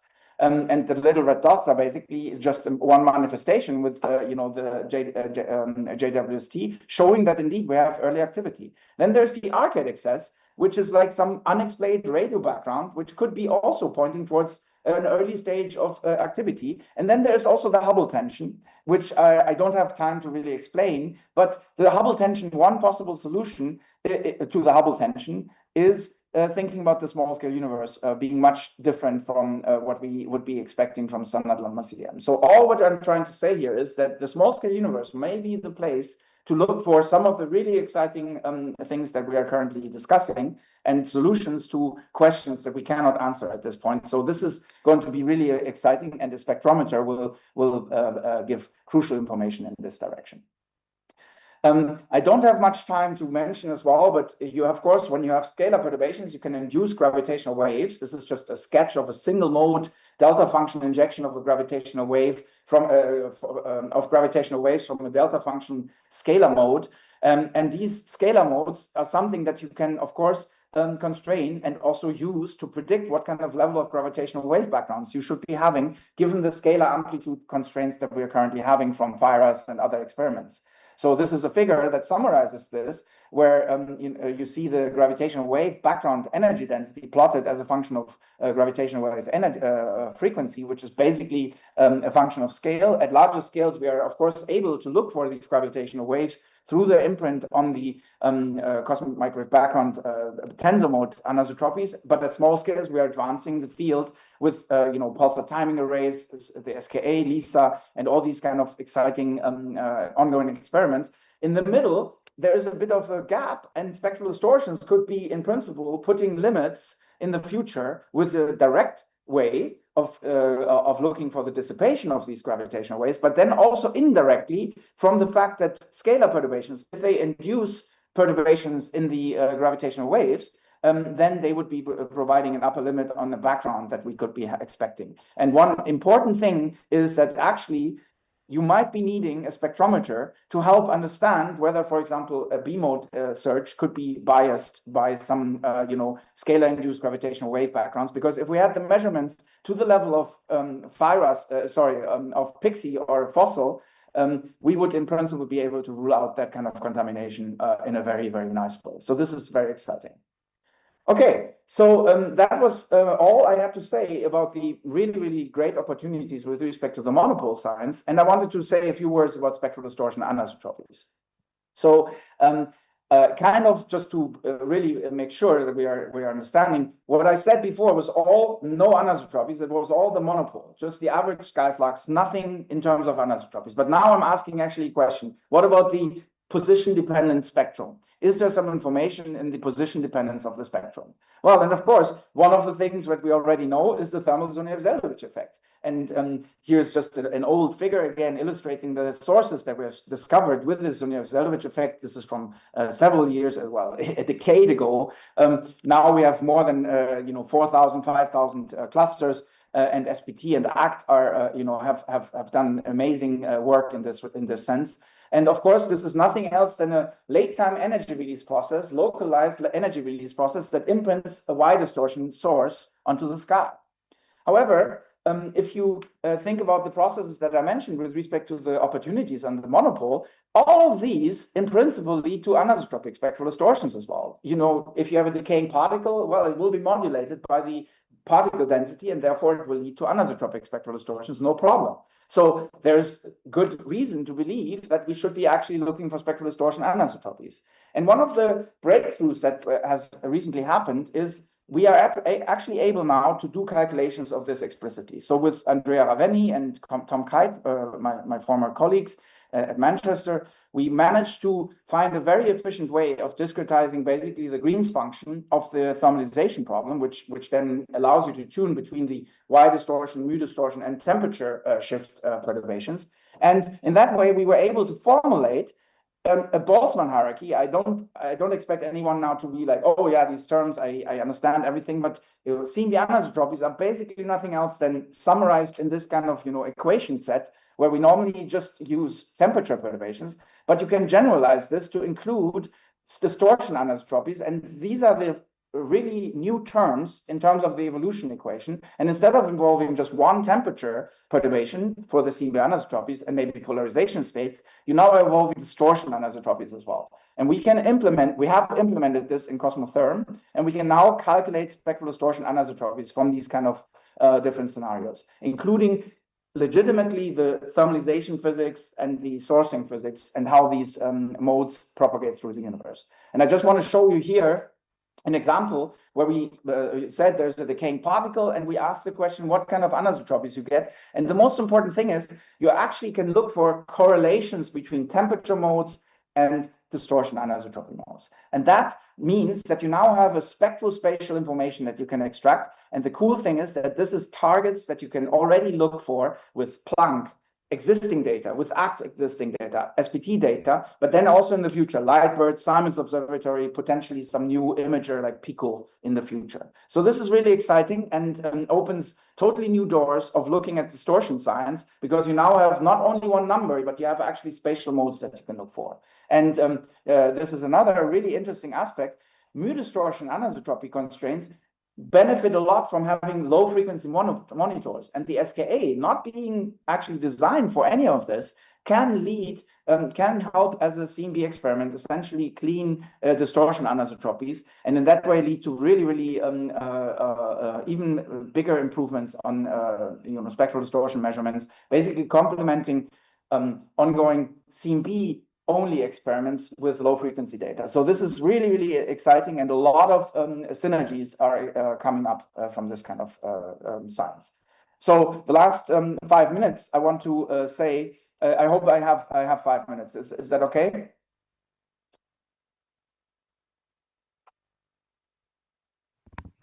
Okay, I take that as a yes. Great. The last 5 minutes, I wanted to give you one example of a spectral distortion anisotropy created by dark photon conversion processes. So this is a work example which we have recently completed with one of my students, Sarah Evangelista, and also Rice Sear, where we have demonstrated how this is actually a really unique, nice opportunity for learning about new physics, dark photon physics. So dark photons are, some simple extensions of the dark sector, and usually you have the possibility that when the plasma mass of the photon, because of course in a plasma the photon has an effective mass, when that mass becomes equal to the dark photon mass, you can get a resonant conversion process. And then depending on the mass, this conversion process happens at some specific period in the cosmic history. And the interesting thing is that one conversion actually leads to a type of Y-type distortion injection, mu-type distortion injection. So here I'm showing the source function for one conversion process as a function of frequency, and you see the black line is a dark photon signal. If you have the conversion of a dark photon the conversion of photons into dark photons, it's the process where you remove photons from the CMB, you get this black line, and the mu distortion is the blue line, which is extremely close to it. But nevertheless, we can describe these sources in the frequency hierarchy treatment, in this generalized treatment. And this allowed us to already just from the monopole, so I'm going back to the anisotropies are not the important thing here, we actually were able to get constraints and revise existing constraints on these dark photon conversion processes on the effective conversion rate or conversion coupling strength, epsilon, as a function of the dark photon mass. And the existing constraints were actually superseded by, a factor of 2 to 3 in terms of like the precision, because this was done first time in the real modern picture of, distortion, spectral distortion physics. So the Fires constraints, and then in the future, something like PIXI or Fossil will be improving these constraints multiple times, orders of magnitude. So this is great, but this is the monopole. However, we can also, with the new Boltzmann hierarchy, we can also calculate, just like the CMB anisotropies, we can calculate the mu-T correlations and YT correlations from distortion anisotropies created by conversion processes in the pre-recombination era. So here is just an example on the left, the power spectrum, correlation power spectra for different conversion redshifts, which is basically different conversion masses. And on the right, I'm showing the ratio with respect to the temperature power spectrum, just to illustrate that this is not just scale-independent information. There's actually scale-dependent information imprinted in this, which allows you to look for the time dependence of the process. So this is really exciting, and we can calculate these models and model these kind of things very precisely now. And that means that we can use this information to constrain dark photon models. And that is precisely what we have done in this paper, just recent paper in a couple of weeks ago now, where we used existing mu-T constraints from Planck, which Aditya Roti and Andrea Ravenni and myself derived a couple of years ago now. We use those to constrain the dark photon models. And you can see on the right the constraints. And in comparison to the Kobe-Fires constraint, and in some parts, the anisotropy measurement is as powerful as the spectral distortion measurement, just with existing data. And this means that we have now really the opportunity to actually combine this, to further improve the analysis structure, to make the likelihoods better, to actually improve include other data like existing data from ACT and SBT in the future from SO, and then Lightbird and so on, to make these constraints in a completely independent way from the monopole on these parameter spaces. So this is really exciting, and I'm super keen on looking more into all of this, because there's a range of models, early universe models, primordial non-sanity, decaying particles, dark photons, axions, and primordial black hole clusters, and all these kind of things can be constrained with this machinery that we have now developed, which is, I think, really exciting. So there's lots of things to come and lots of things to expect. And with that, I will wrap up and say, I hope I convinced you that spectral distortion monopole science is extremely exciting. There's guaranteed signals within lambda CDM that we can target, that we can really make our experiments, build the experiments for, and in that way test particle physics, inflation physics, reionization, structure formation physics, and of course look for signals that we might have not anticipated. And Cosmo TMS and BIZU on the moderate time scale of 5 to 10 years will probably advance the field in that sense already by of order like 1 order or 2 or 1.5 orders of magnitudes. Factors of 10 to 20 is what we can anticipate, and then in the future potentially fossil. I didn't have time to talk about links to 21 centimeter cosmology, but here's a reference for those that are interested, because the ArcAD is essentially a spectral distortion, and it could imprint into the 21 centimeter cosmology as well. And there's also exciting opportunities with lines that are emitting from the late universe. Just another plug in terms of advertisement, but I don't have time to go into this, which I think is really, really exciting as another science goal for spectrometers in terms of monopole. But then I highlighted the really interesting opportunities with anisotropic spectral distortions, where part of these kind of constraints we can already do with Planck, ACT, and SPT, and then in the near future with SO, and then slightly longer term future, of course, the SKA, Lightbird, and maybe even a future CMB imager, which I think is extremely exciting. And the fact that we now have the tools to calculate the signals from these different models is really opening a totally new window of exploring new physics with existing measurements and experiments. So I'm really, really excited about that. And that's where I'm going to stop. Thank you.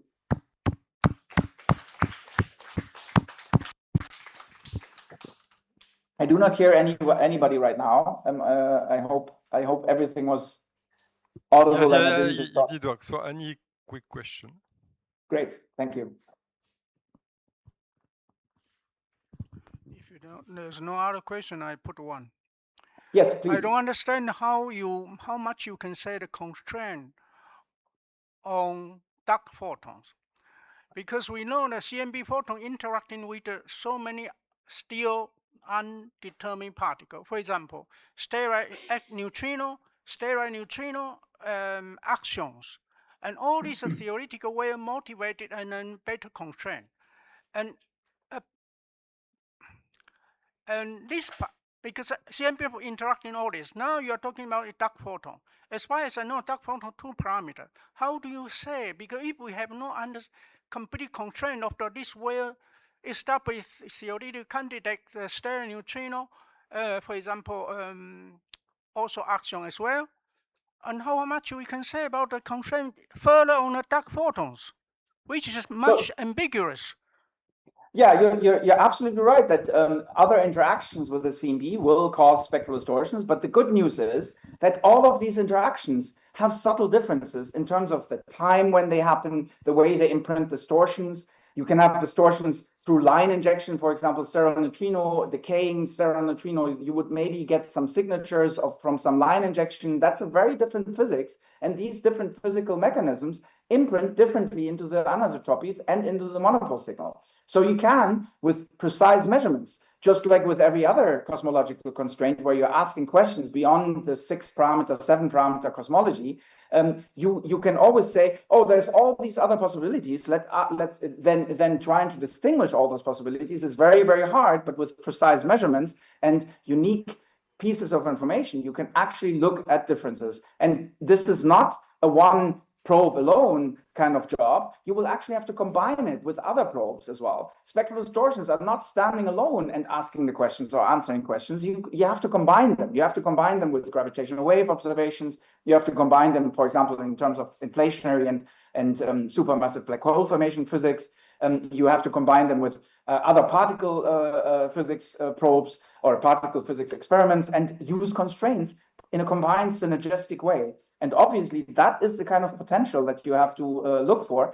Unique signals from the CMB spectral distortions alone are already exciting. Okay, thank you, Jens. We have to go ahead. Thank you. Thanks so much. Thank you. So the next talk is on test of gravitation using SZ.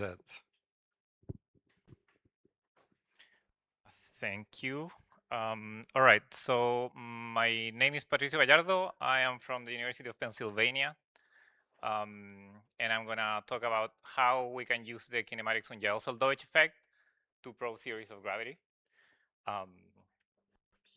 And I'm gonna start by giving a brief introduction about the secondary anisotropies. Then I'm gonna briefly talk about what we've been discussing today, the SZ effect and its kinematic part. Then I'm gonna go back almost a century ago and talk about the dark matter problem. And then I'm gonna go back and I'm gonna talk about how we can use the pairwise KSZ to learn about the radial dependence of gravity. And then I'm gonna show the results that were published in PRL in April this year. And then I'm gonna briefly make an advertisement for the Simons Observatory, because why not? All right. So when we're looking at the cosmic microwave background, then we're looking at the light that was released when the universe was 380,000 years old. But the light from the CMB, it also interacts with things that happen later in time, like the distributions of matter in the universe, and with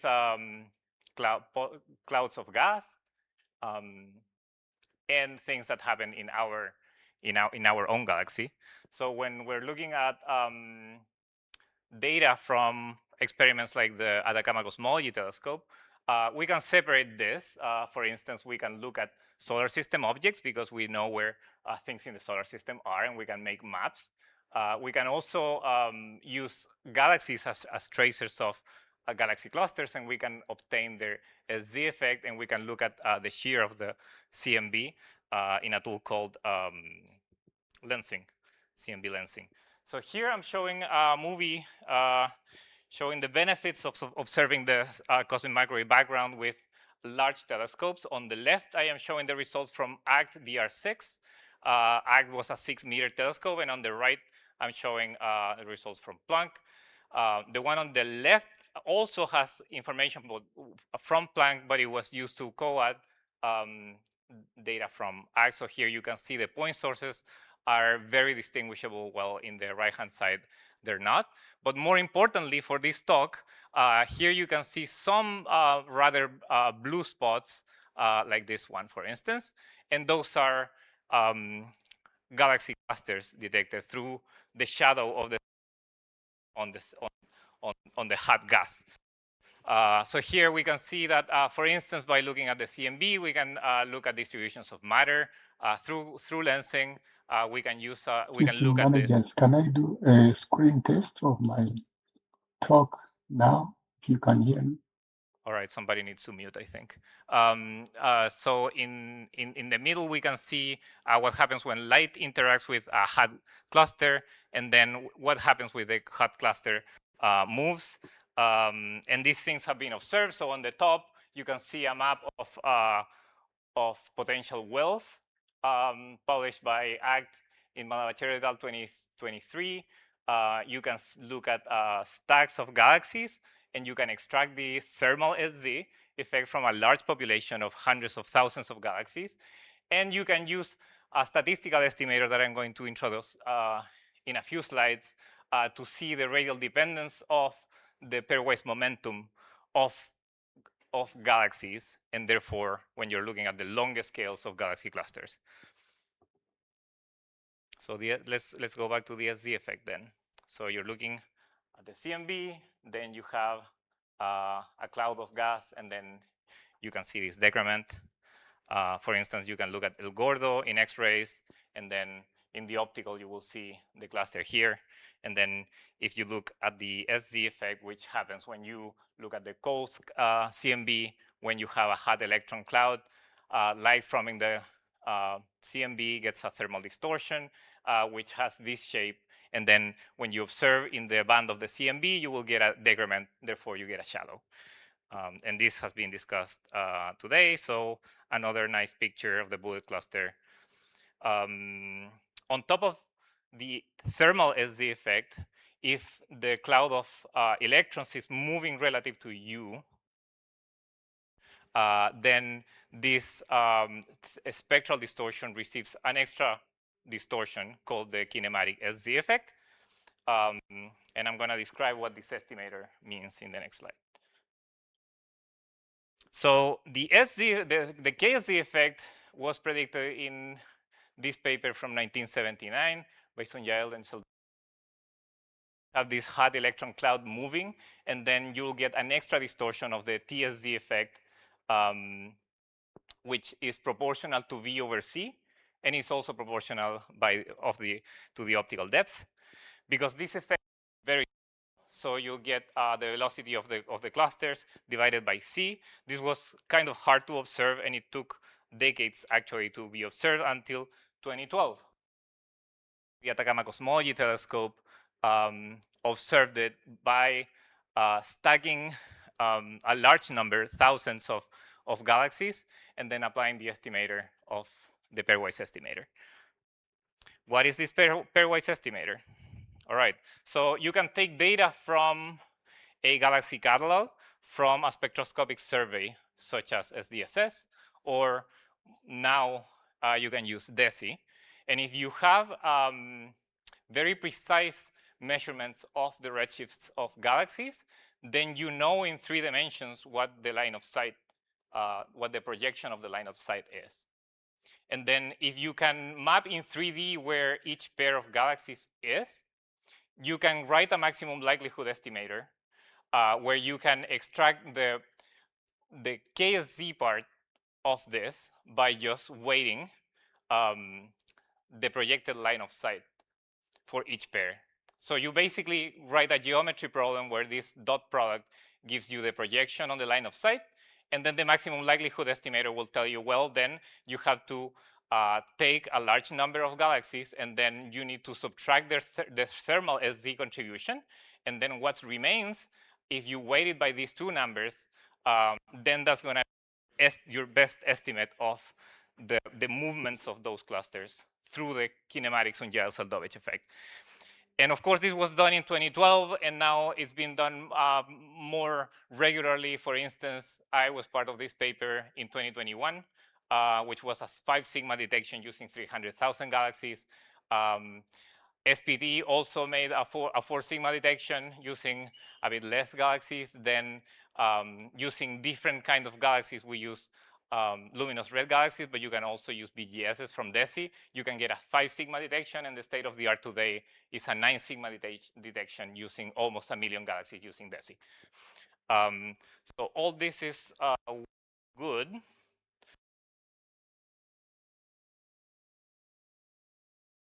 A bit of a century to motivate a few theories of gravity that are interesting for this. So people have been discussing the missing mass problem since the 1933 when Zwicky this paper where he showed that the mean density of the coma system would have to be,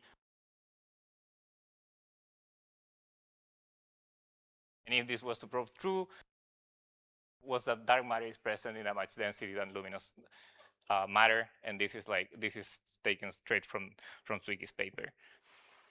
And people in the optical kept curves of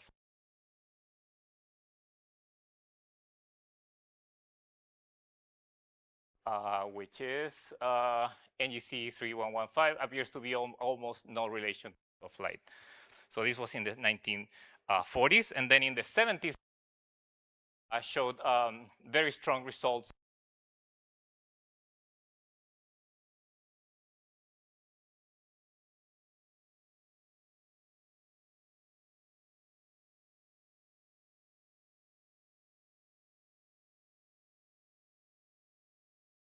Also observed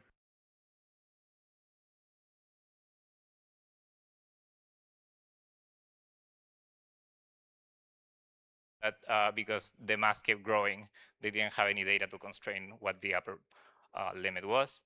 And then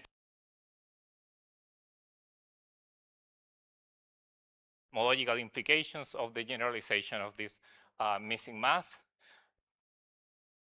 showed in this figure that the missing mass seemed to scale with radius, with object size.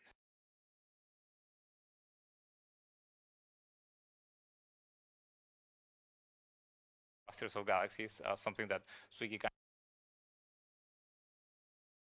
These two papers combined basically now gave an interpretation that was cosmological rather than anecdotic. So now they elevated these two papers issue of an unexplained observation in many wavelengths to a fundamental physics problem that had cosmological consequences.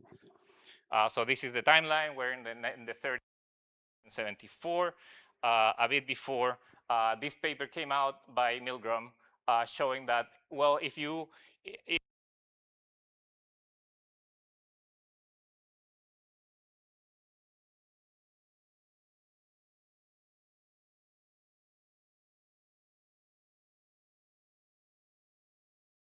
of galaxies flat, and of course this theory that this kind of theory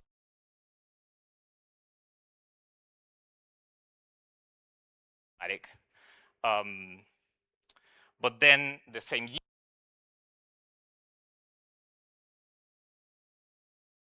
of the second Newton law was now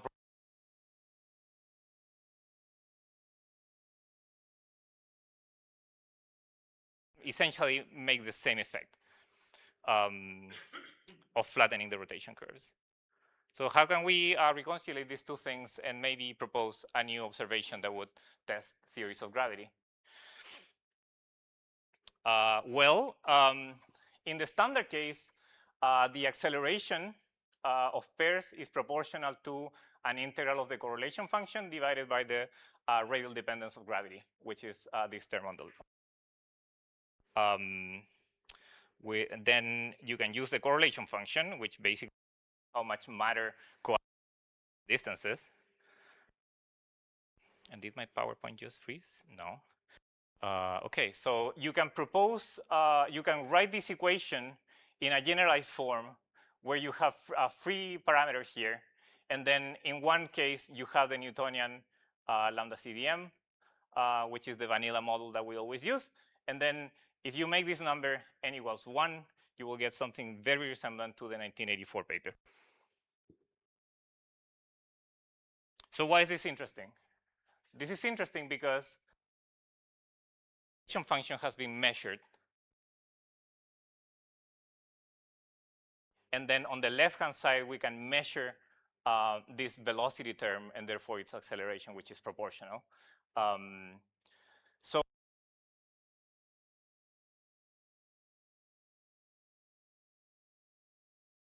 is then plugging in your theory of gravity. So that's what we did in this paper. So what do the results look like? So here I'm showing a stack of 300,000 galaxies using SDSS galaxies and ACT data. So we used ACT-DR6. In blue, we show the result of using your usual gravity on very long scales. You can see here that this label is megaparsecs, and we go from 30 to over 200 megaparsecs. So these distances are huge. And then on orange, you can see what happens when you make gravity behave in the alternative way, where it doesn't go as 1 over r squared, but instead it goes as 1 over r. And the result is that the pairwise velocities now are very flat. So they're flat in a way that is distinguishable by using data from ACT and SDSS combined. So black came from ACT and SDSS. Then orange, we show that 1 over r gravity falls off slower, and therefore you get a flatter curve. And then in light blue, you get the lambda CDM curve. So the pairwise KSC traces the gravitational accelerations at very large scales. I hope that in this talk, I hope I have convinced you of these points. Few tests of gravity have been performed on megaparsec scales, and none to our knowledge is independent of the universe history. And I don't have time to explain that here, but we think that the test that we presented box. We use 300,000 spectroscopic galaxies, and in the future, this number will get better. And the maps of the CMB will also get better. So the data disfavors the alternative equals n equals 1 at 3.3 sigma. And that's what we showed in this paper. And then if you generalize the radial dependence of gravity, which just with a parameter n, you get something that is consistent with Newtonian gravity within an error bar. And then we can say that to 95% confidence, n is higher than 1.4. And in future, surveys like DESI, SO, and not S4, not anymore, sadly, will provide a 10 sigma test. And now I'm going to give a little advertising. So I just, which is the experiment that that occupies most of my time. This is a 6-meter diameter. Here you can see an actual picture of it with the Starry Night from the Atacama Desert. It uses 13 optics tubes. It can observe a 7-degree field of view at the same time. And it has been on sky since last year, and it received an upgrade this year to double its number of detectors on the sky. A few nice plots of the 13 optics tubes and their ray trace looking at the sky. This is what the instrument looks like, and this is what the instrument looked like earlier this year when the team in the Atacama was installing the upgrade called Advanced SO. We have shown that the optics seems to be working pretty well, and we have reproduced pretty much the sensitivity levels achieved by ACT. And here you can see that basically with SO match the level of noise of ACT. The detail is that SO used 1 year and ACT used more than a decade of observations. So here you can see a preliminary map of as shown in the APS conference earlier this year. Here, this is what the ACT map looks like with 5 years of data. And then that you will see the point sources, and then the only thing that changes are the large scale modes, which come from contamination from our atmosphere, and they get removed later by combining it with Planck. So we're pretty happy with with the status of SO now, and as a summary, and I won't bother you more.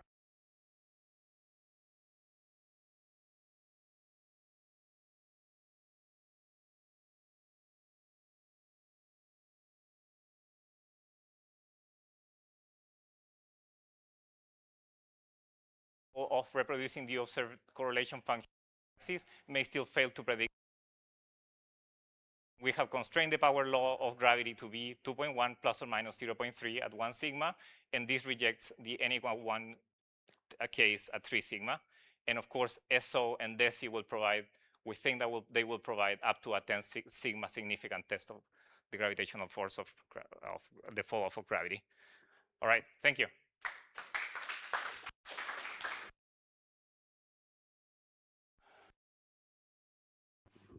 Thank you for having recovered the delay.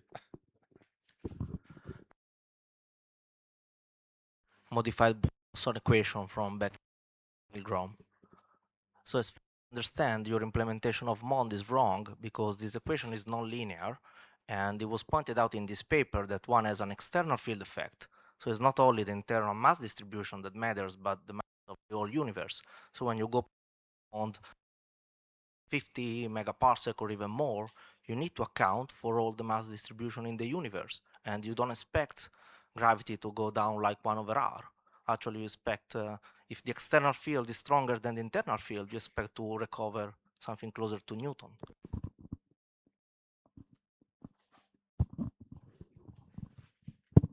Yeah, so look into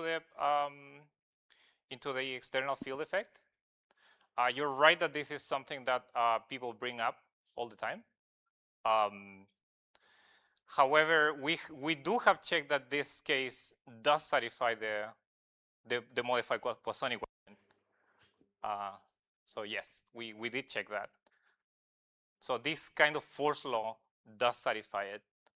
When you carry out the calculation with the correlation function, if you let me finish, then you will.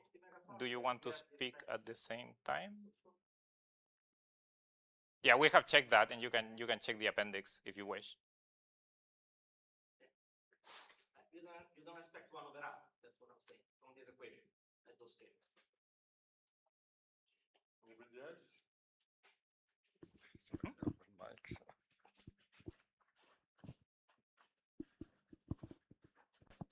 Very simple question. Is there some sensitivity of data to the choice of the interpolating function? Or you just check the deep Mond regime? I mean this mu, it is called interpolating function. Yeah, the transition between Newtonian and deep Mondian regime.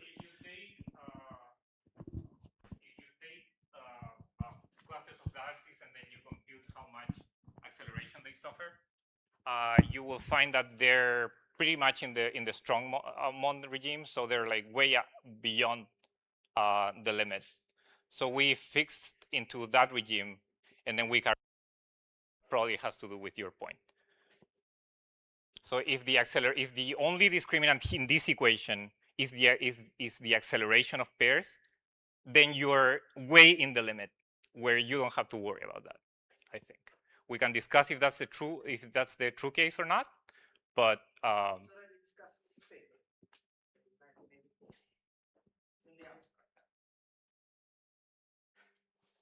think we can agree to disagree at this point, because you smile and then I smile, and that's how it goes.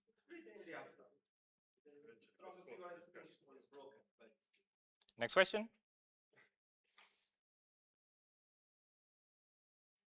Okay. All right. So thank you very much again. So that's the end of the session. Okay. Okay, so it's an important announcement. Now we are going to have a conference photo downstairs. So when you go out, please don't go too far away. We make a photo, and then we have a lunch break afterwards. And we meet again at 3 o'clock, okay?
kui sa lähed või kui ära lõpeb, mul on natuke neid äraviskamise asju prügilasse. Kuule, väga hea, sest minul on ka prügikott ootel.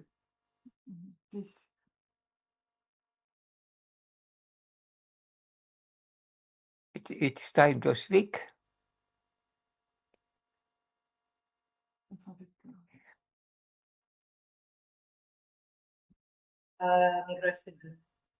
Please, Professor. Yeah. First of all, I would like to thank organizers to this Sixth Zeldovich meeting. Tartu astronomers have connection with Zeldovich since 62. It was a time when Zeldovich has come back from military science to civil science. In military science, he studied the largest explosions made by humans. And now he was interested in the largest explosion of the universe, the Big Bang. And he started his studies in cosmology. And in 70s, we our Tartu astronomers quite often visited Sternberg Institute, where Zeldovich had his seminars, winter schools in Caucasus. In these schools, first time the presence of dark matter was discussed. Then he suggested to organize an international conference, and it was made in 1977 in Tallinn on large-scale structure of the universe. And here, for the first time, the presence of cosmic web was discussed. This it followed a symposium in 82 in Greece, where first time quantitative studies of the cosmic web were made. And the next important symposium was 5 years later, 87 in Hungary, and here for the first time fractal character of the cosmic web was in discussion. Actually, self-similarity of the cosmic web was noted already earlier by Charlier, Carpenter, Young, Wertz de Vaucouleur, and Benoit Mandelbrot in 1977 suggested the term fractal for natural processes which are self-similar over a large range of scales. This fractal character can be described by fractal dimension, which is 3 for homogeneous sample, 2 for a surface, and 1 for a line. In general, it's not an integer. And fractal discussion, fractal structure was discussed, as I noted, in 87 in Hungary, and about 10 years later in critical dialogues in Princeton.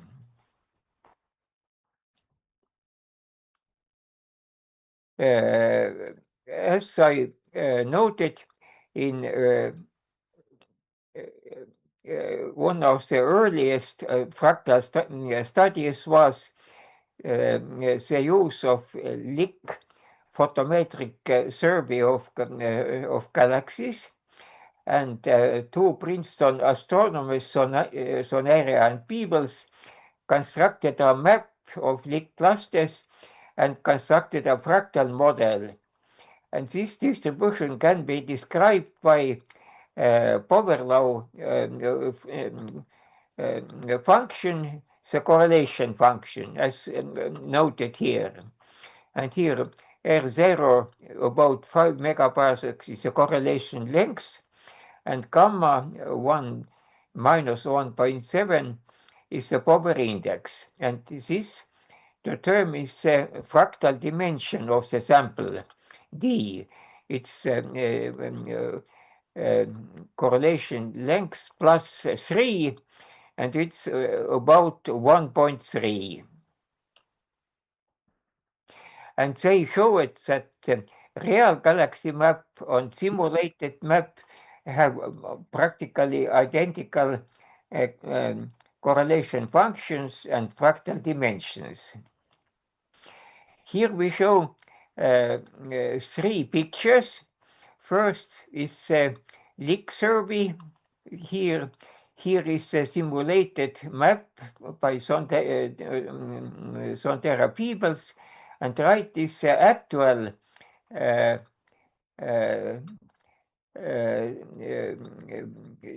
Sloan slice, which is calculated later. And we see here these two have identical correlation functions, but pattern, the shape of this distribution is very different here, and in this case.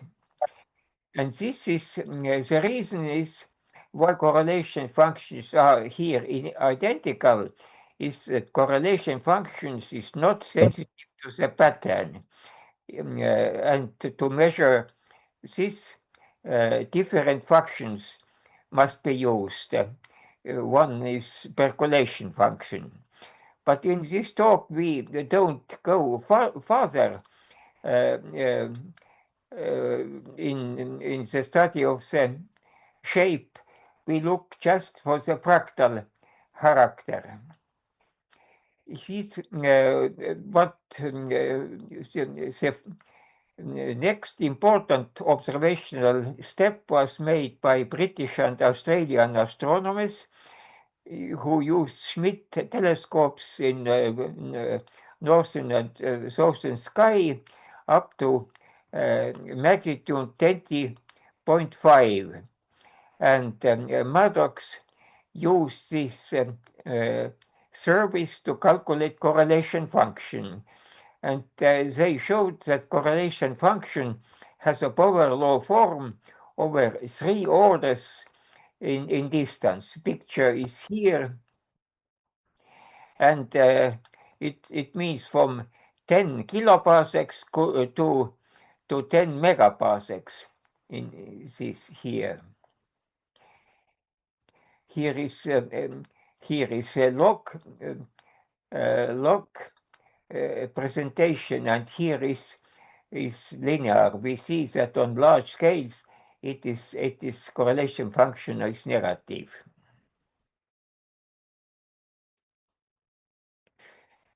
So the one interesting discussion of the fractal character was in Princeton, and in this conference, Mark Davis and Piotr Nero made a bet over a case of wine.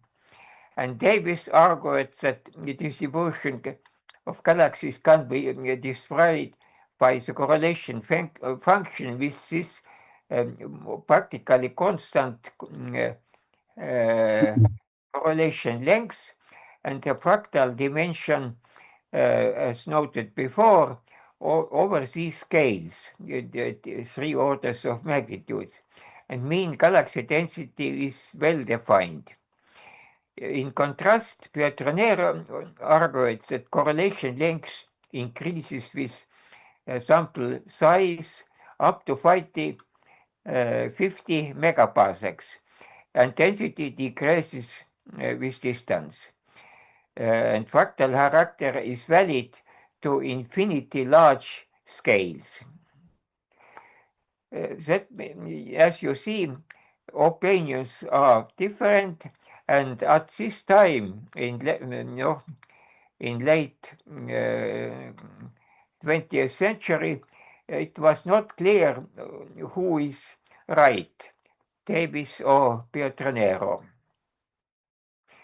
And so we started in recent years a new independent study of the fractal character using much larger data sets in theoretical models, lambda CDM models, and Sloan data using both two-dimensional and three-dimensional data.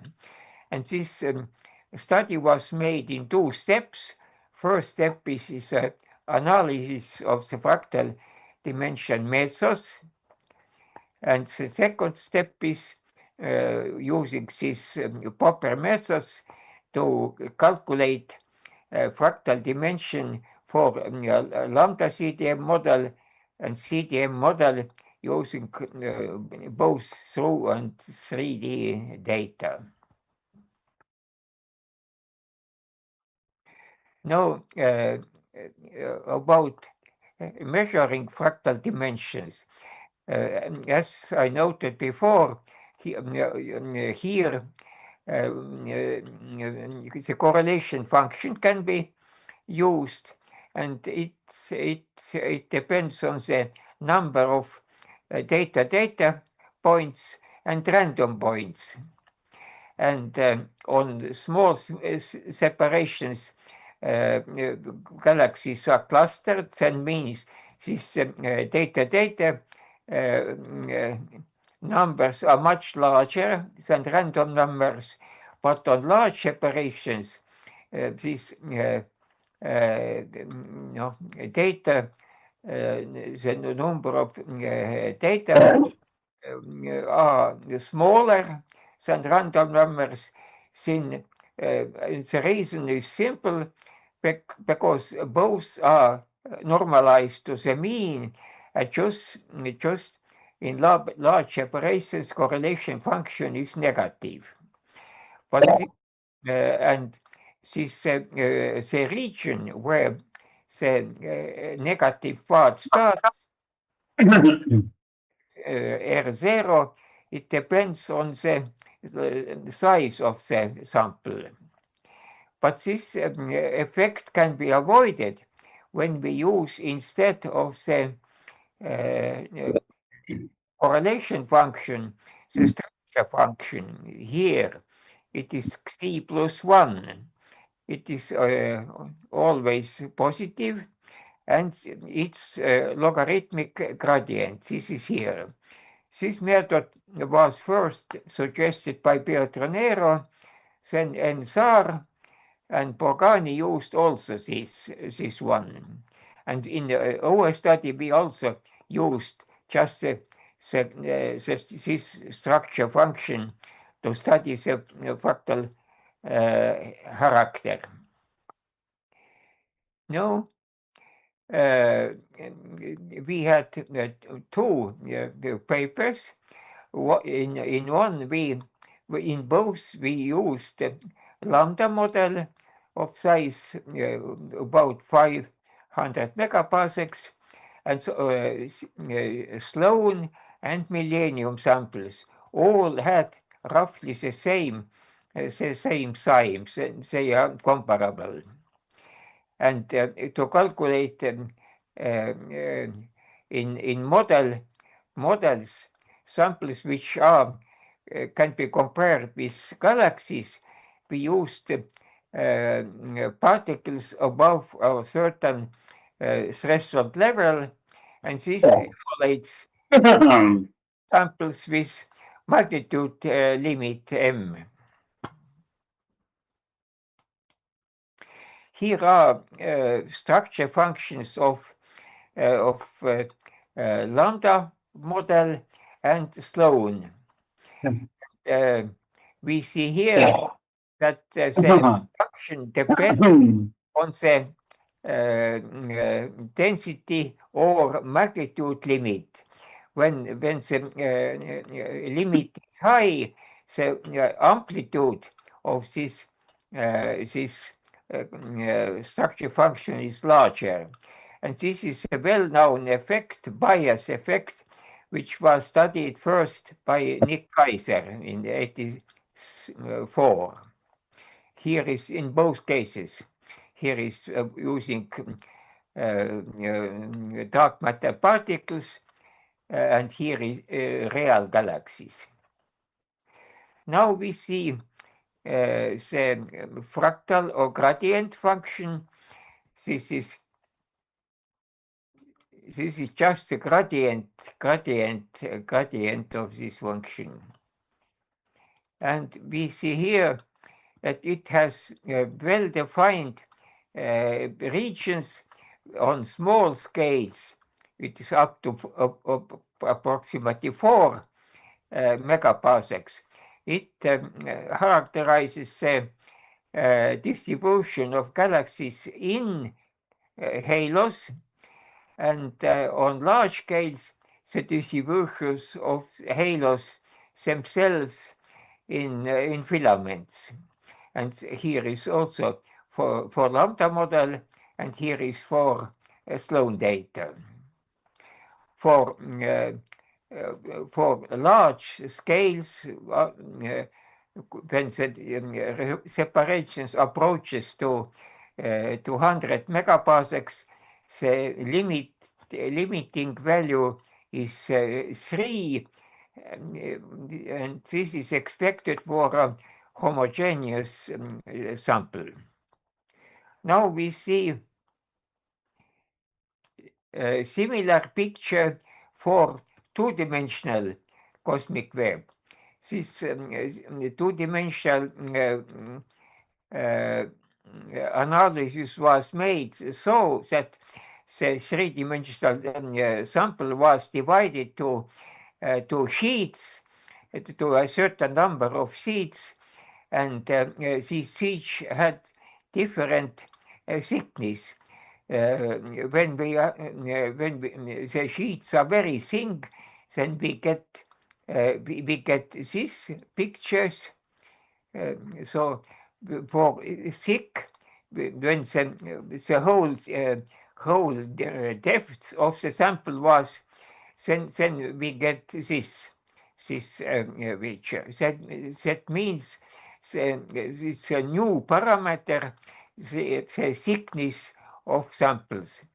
And here we see the same for millennium samples. Here, what is important difference between this and this?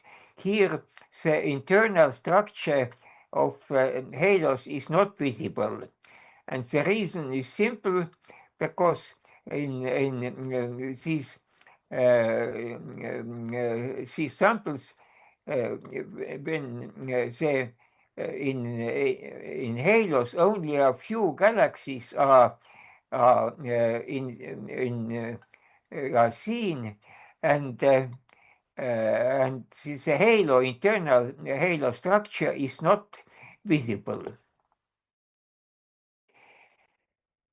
Now we can make the summary.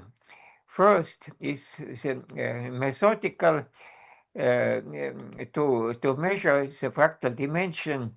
Instead of the correlation function, the structure function 1 plus c must be used, and its log gradient. Second, on the fractal dimension function, when we use three-dimensional data, then in small scales it characterizes the distribution of galaxies within halos, and on large scales it's a distribution of galaxies in filaments. They are two different regimes.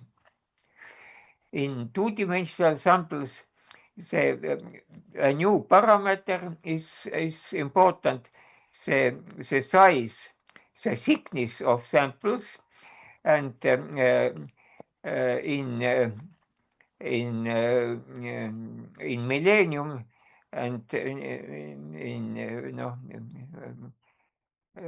when these samples, the internal structure of of halos is not seen.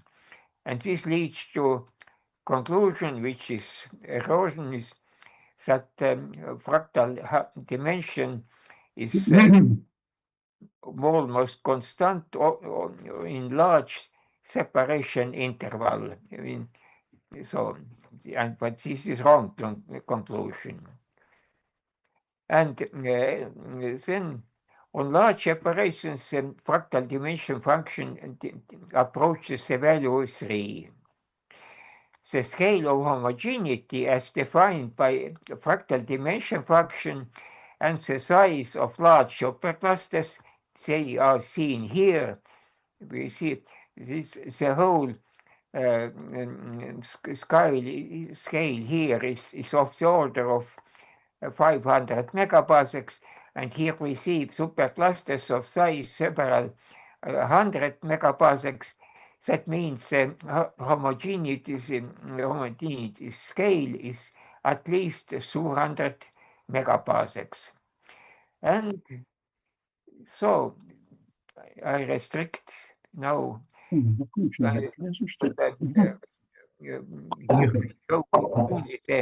results of our comparison of this Davis-Pietranero dialogue.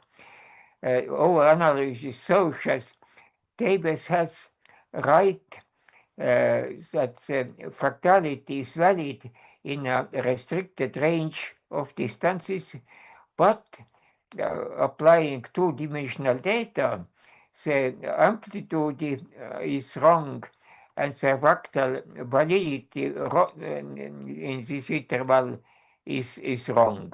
It's actually it contains two different ranges, and Pietranero they suggested a correct function to study fractality, but they are wrong in the sense that fractality is actually valid only in a restricted range of scales, and density doesn't decrease with distance as suggested by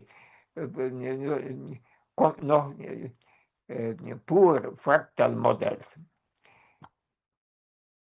So, thank you very much.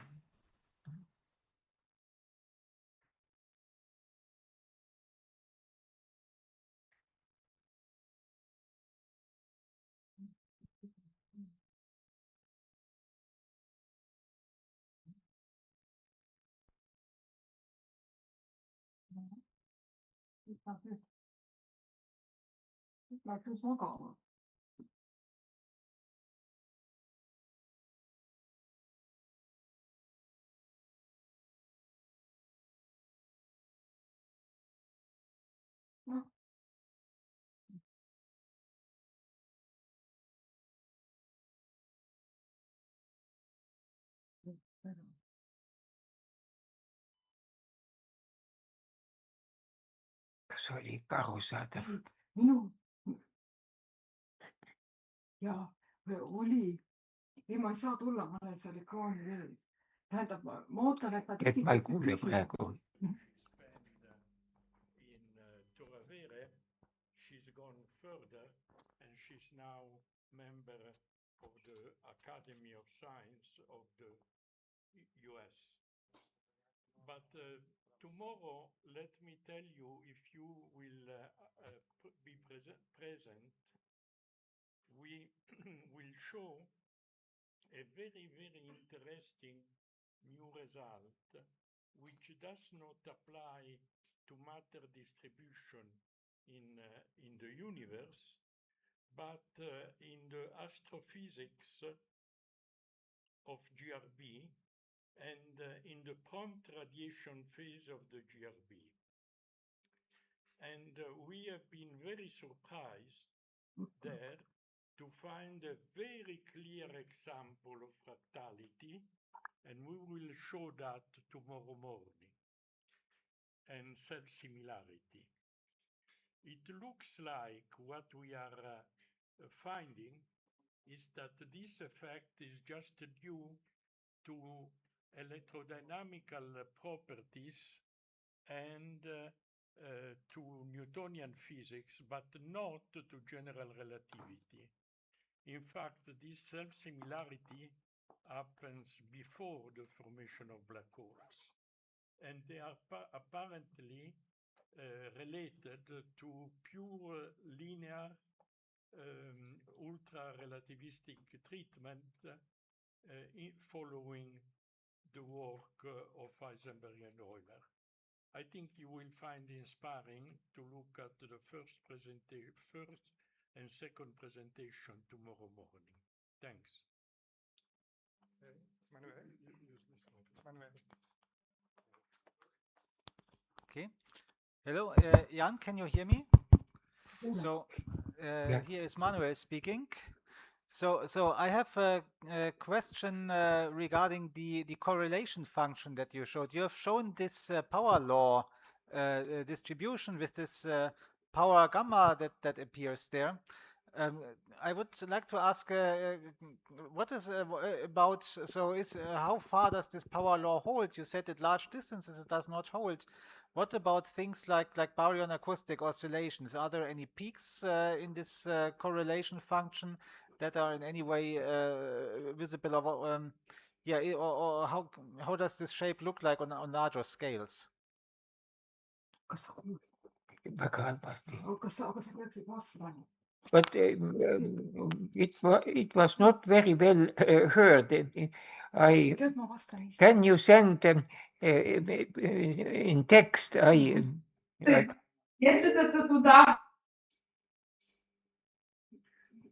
can you please write it into chat, and then we can read it? Yeah. I think text is too complicated, but I will contact you later. I will ask later. Thanks. But Manuel, quick answer is that this baryon acoustic oscillation scale is seen in the correlation function at separations approximately 109 megaparsec in moving coordinates. Okay, so we try again if the communication works. There was a question somewhere here. I saw a raised hand. What? No. What is the question? No more questions? Okay, then thank you very much again, Professor Inastor, and apologies again for the rough start. And now I think the next talk is here in the audience, here in the room. Yes. So this is by Federico Lelli. He's talking about Mond, an alternative to particle dark matter. Please go ahead. Tegelikult jälgi, las ta jääb, aga pane omane ette.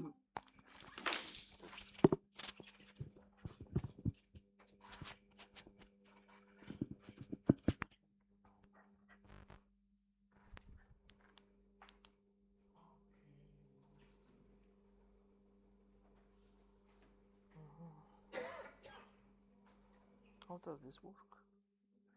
Okay, we switch it on once. Okay, and then just put it down. So not in the room. No. I have mine.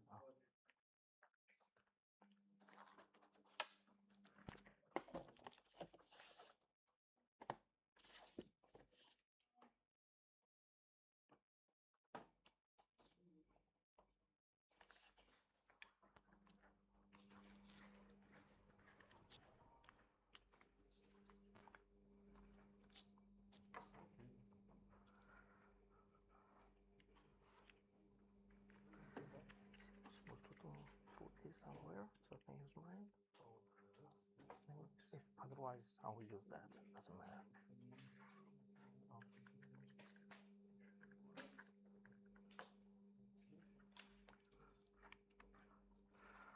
All right. Can everybody hear me? Yes? All right. So first of all, I would like to thank the organizers for inviting me to talk about a non-conventional subject. I should also mention that this is probably my last talk as an INAF employee, not because I'm changing job, but because I will be moving into the University of Cagliari in Sardinia, together with a large grant from the Italian ministry. So we need to hire several people. If you know smart people that are looking for a job, please give them my email address.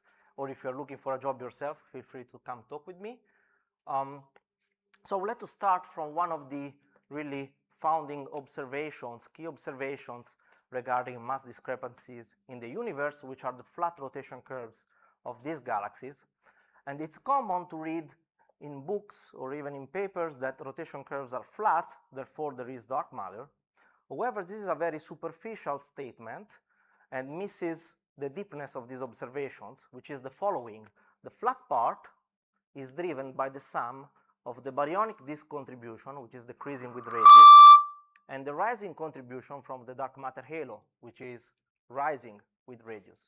So to have a flat rotation curve, these two contributions need to conspire in order to keep the rotation curve flat, right? In mathematical terms, we have a quadratic sum like this that needs to be a constant number, but both these two terms depend with radii.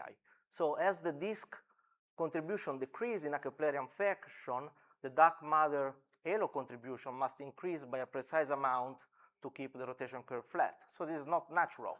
And in fact, this was pointed out by Van Ambad and Sanchisi in 1986, who wrote that luminous and dark matter seems to conspire to produce the flat observed rotation curve in the other regions. It seems unlikely that this coupling results from the large-scale gravitational interaction between the two components. So in other words, if you take a baryonic disk like this one, and you put in a random dark matter halo, you won't get a flat rotation curve.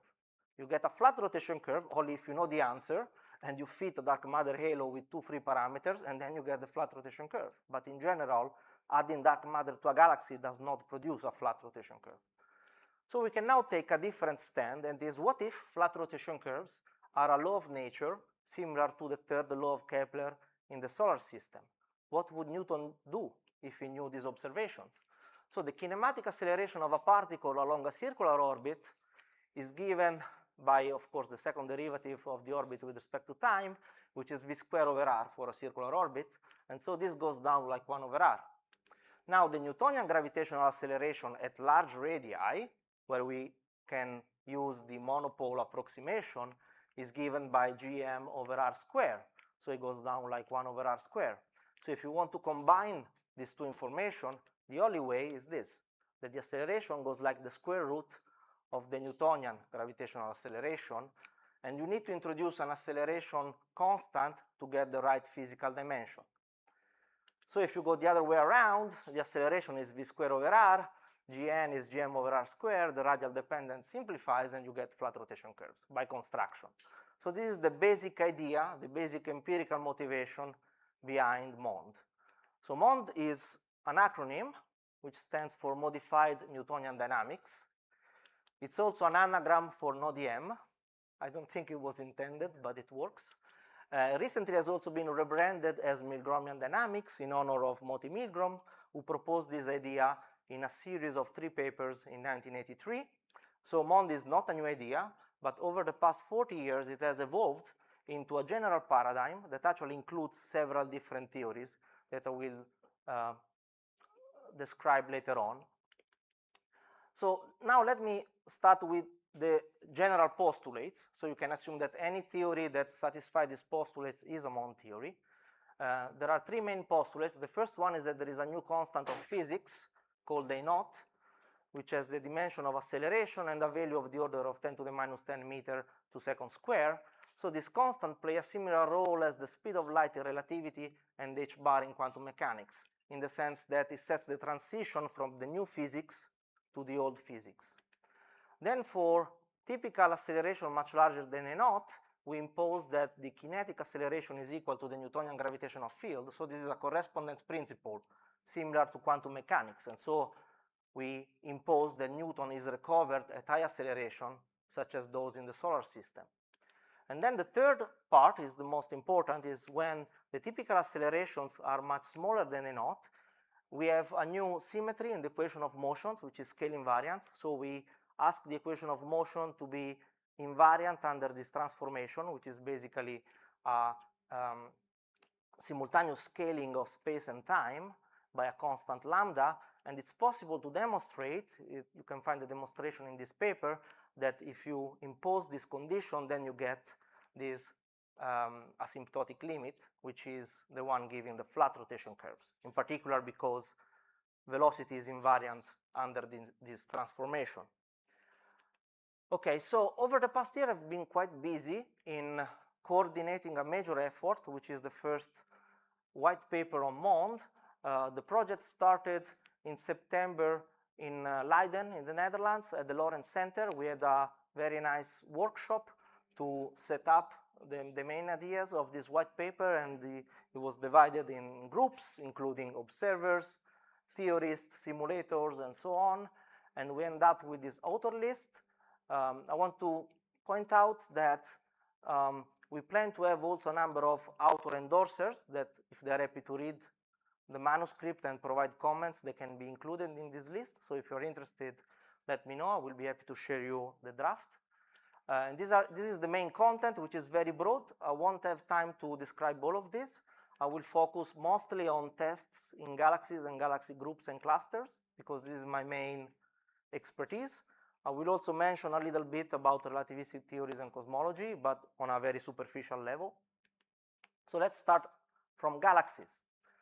So what I find really amazing is that in this paper from 1983, Milgrom wrote a number of predictions in a very precise way, numbered prediction in the abstract. How common is that? And many of them turn out to be correct. I won't have time to go through all of them. I will focus on three. The first one is that indeed the circular velocity needs to be constant around every galaxy that you can observe, as far out as we can observe it. So historically, this prediction has been tested using H1 observations of atomic hydrogen at 21 centimeter. And the reason is the following. This is a typical spiral galaxy in the nearby universe. The image is an infrared image that probes the distribution of stars, whereas the white contours indicate the distribution of atomic gas. So you can see that the atomic gas is much more extended than the stars. So for reference, the rotation curve from Vera Rubin stopped at around here, but with radio observations at 21 centimeter, we can extend them more than a factor of 2. So what you see on the right is a compilation of H1 rotation curves that I've been working on over the past 10 years, and you may appreciate that they are indeed flat at large radii, and some of them can remain flat out to 100 of kpc. If we want to go even beyond these distances, we cannot use atomic gas anymore, because at some point the atomic disk stop. But there is another strategy, which is using weak gravitational lensing. I presume you are familiar with the concept of lensing in general. In the specific case of weak gravitational lensing, we look for tiny distortions around a mass distribution. In this image, they are exaggerated. But what we really want to measure is this coherence in the position angle of galaxies around a mass distribution. And this is generally called the tangential shear. And in the full weak lensing formalism, what we measure is a quantity called delta sigma, which is the excess mass surface density. So basically, this is a column density integrated along the line of sight in a cylinder that contains all the gravitating mass. So baryons and dark matter, if it's there. Now, a couple of years ago, a postdoc working with us, Tobias Mistele, has been deriving a formula which is extremely simple but extremely useful, because it allows to convert this excess mass surface density, which is a column density, a projected quantity, into a more physical, meaningful quantity, which is basically the centripetal acceleration, g v square over r, assuming spherical symmetry. So this formula only assumes spherical symmetry, basically does a deprojection of the problem.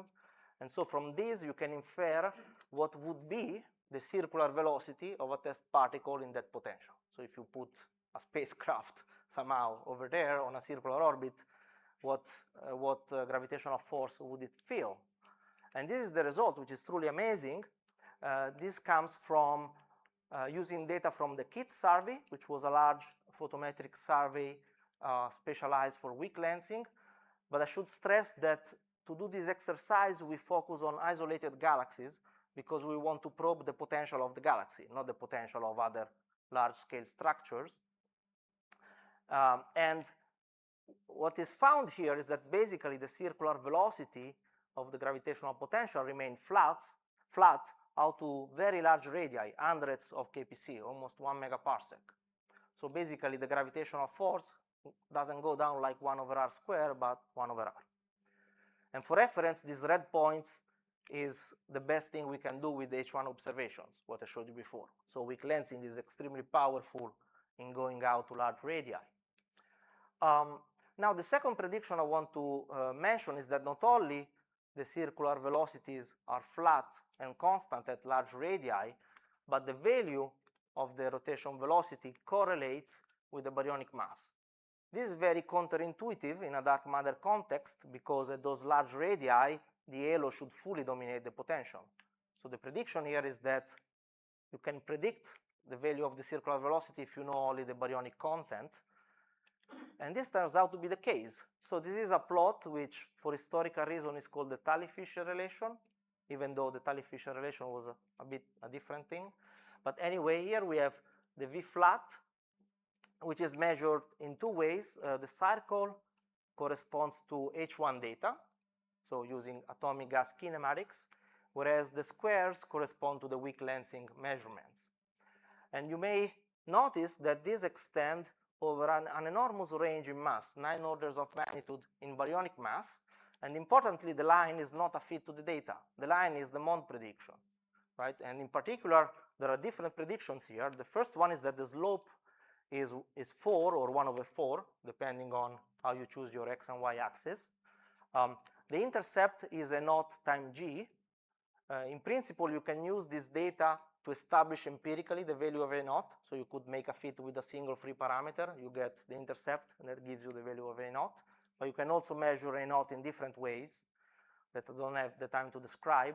But these different measurements of a naught are consistent.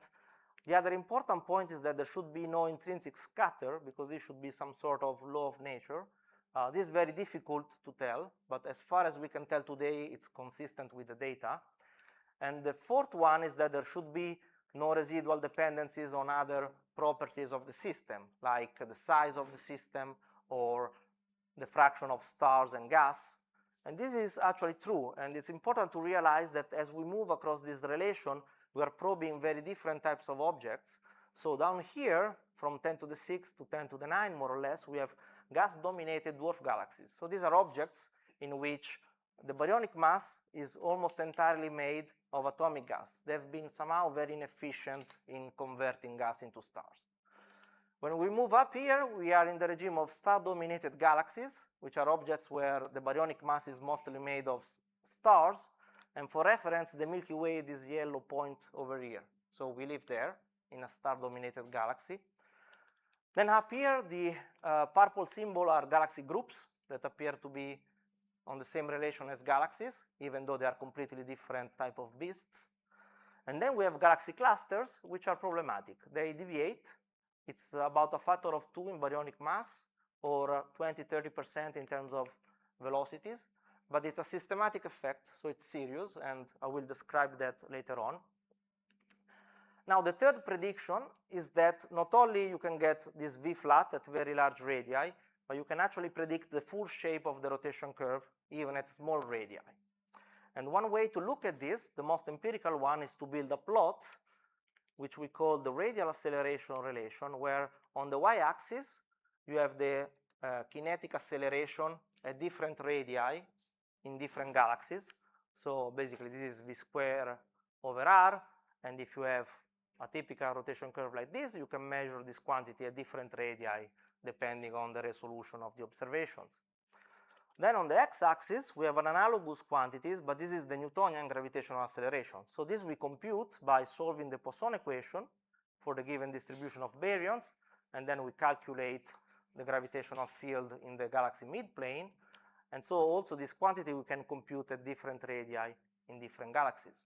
So what you see here is that points up here are in a regime where the baryons are enough to explain the kinematics. So these are typically the inner regions of massive galaxies like our own. In the center of the Milky Way, there is basically no evidence for dark matter. But as we move below this acceleration scale of the order of 10 to the minus 10 meter to second squared, there is a systematic deviation. So this is the one-to-one line. So if there were no dark matter in Newtonian dynamics, you expect all the points to lie here, but there is clearly a systematic deviation. So this deviation is the dark matter effect, but you can appreciate, which is not a random effect. It follows a very precise law, and the asymptotic limits are exactly the one that were predicted by Bond in 1983. Also, I should point out that this color scale represents 3,000 independent measurements from 150 galaxies. So we have quite good statistics. We are planning to increase it in the coming years, but we're already doing quite well. The other point is that the scatter across this relation is negligible. For reference, this point with error bars represent our average error on each data point, and the dashed lines here represent one standard deviation from the mean. So you can see by eye that basically the scatter that you see can be explained fully by observational errors. And then the shape of this plot is basically what is called the Mond interpolation function, which is a function that interpolates the Newtonian regime at high acceleration with the Mond regime at low accelerations. So you can cook up your favorite function and fit it to the data. We came up with this function, but other functions are possible. And now we can switch the game. So we can say, what if we assume this interpolation function, we know the distribution of baryons, and we go predicting the shapes of rotation curves. Can switch the argument. And this works. So these are different rotation curves for a bunch of galaxies. You may appreciate that different galaxies in the inner regions have quite different shapes. So there are rotation curves that rise very slowly, and maybe they reach a flat part in the outer regions.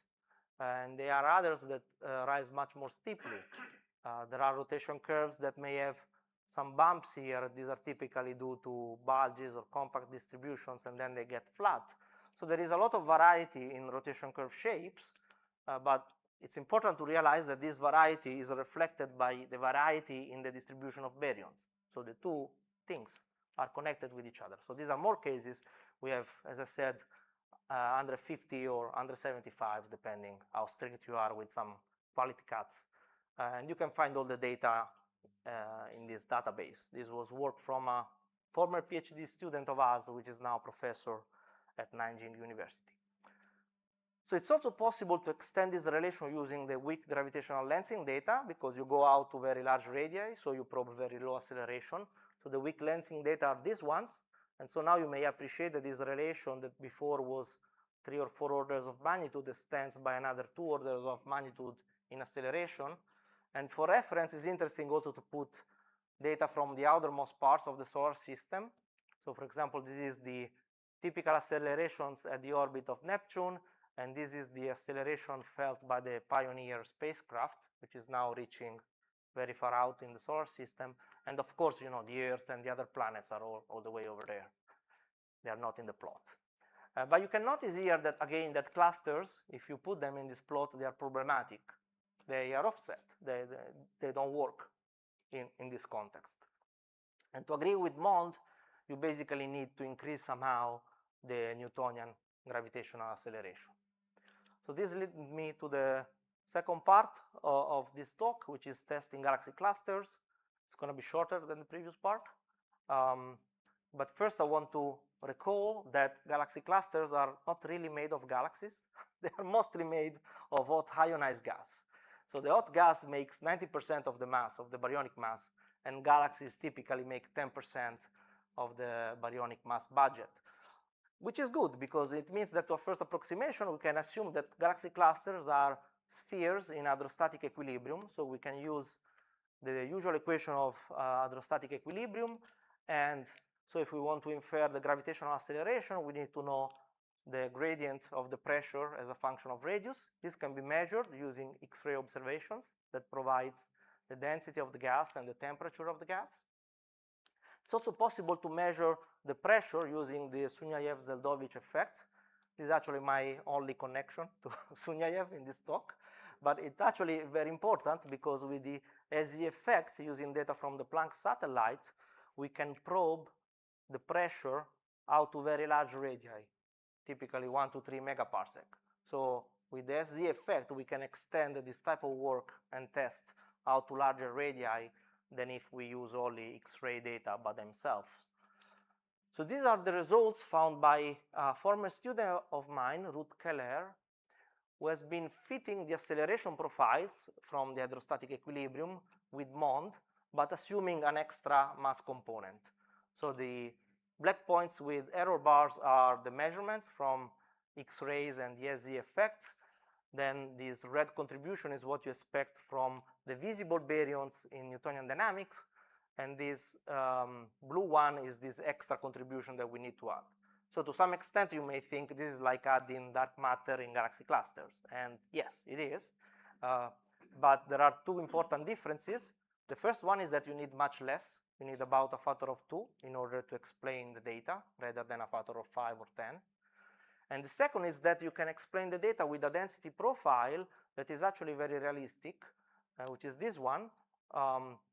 And in particular, for R that tends to 0, you recover a constant density core, so there is no divergence in the center, contrary to NFW halo. And the second one is that if you integrate this mass profile to get the total mass, it actually converges to a physical mass, and that's because it goes down like 1 over R to the power of 4, whereas an NFW goes down like 1 over R to the power of 3, and the mass never converge, right? It has an infinite mass.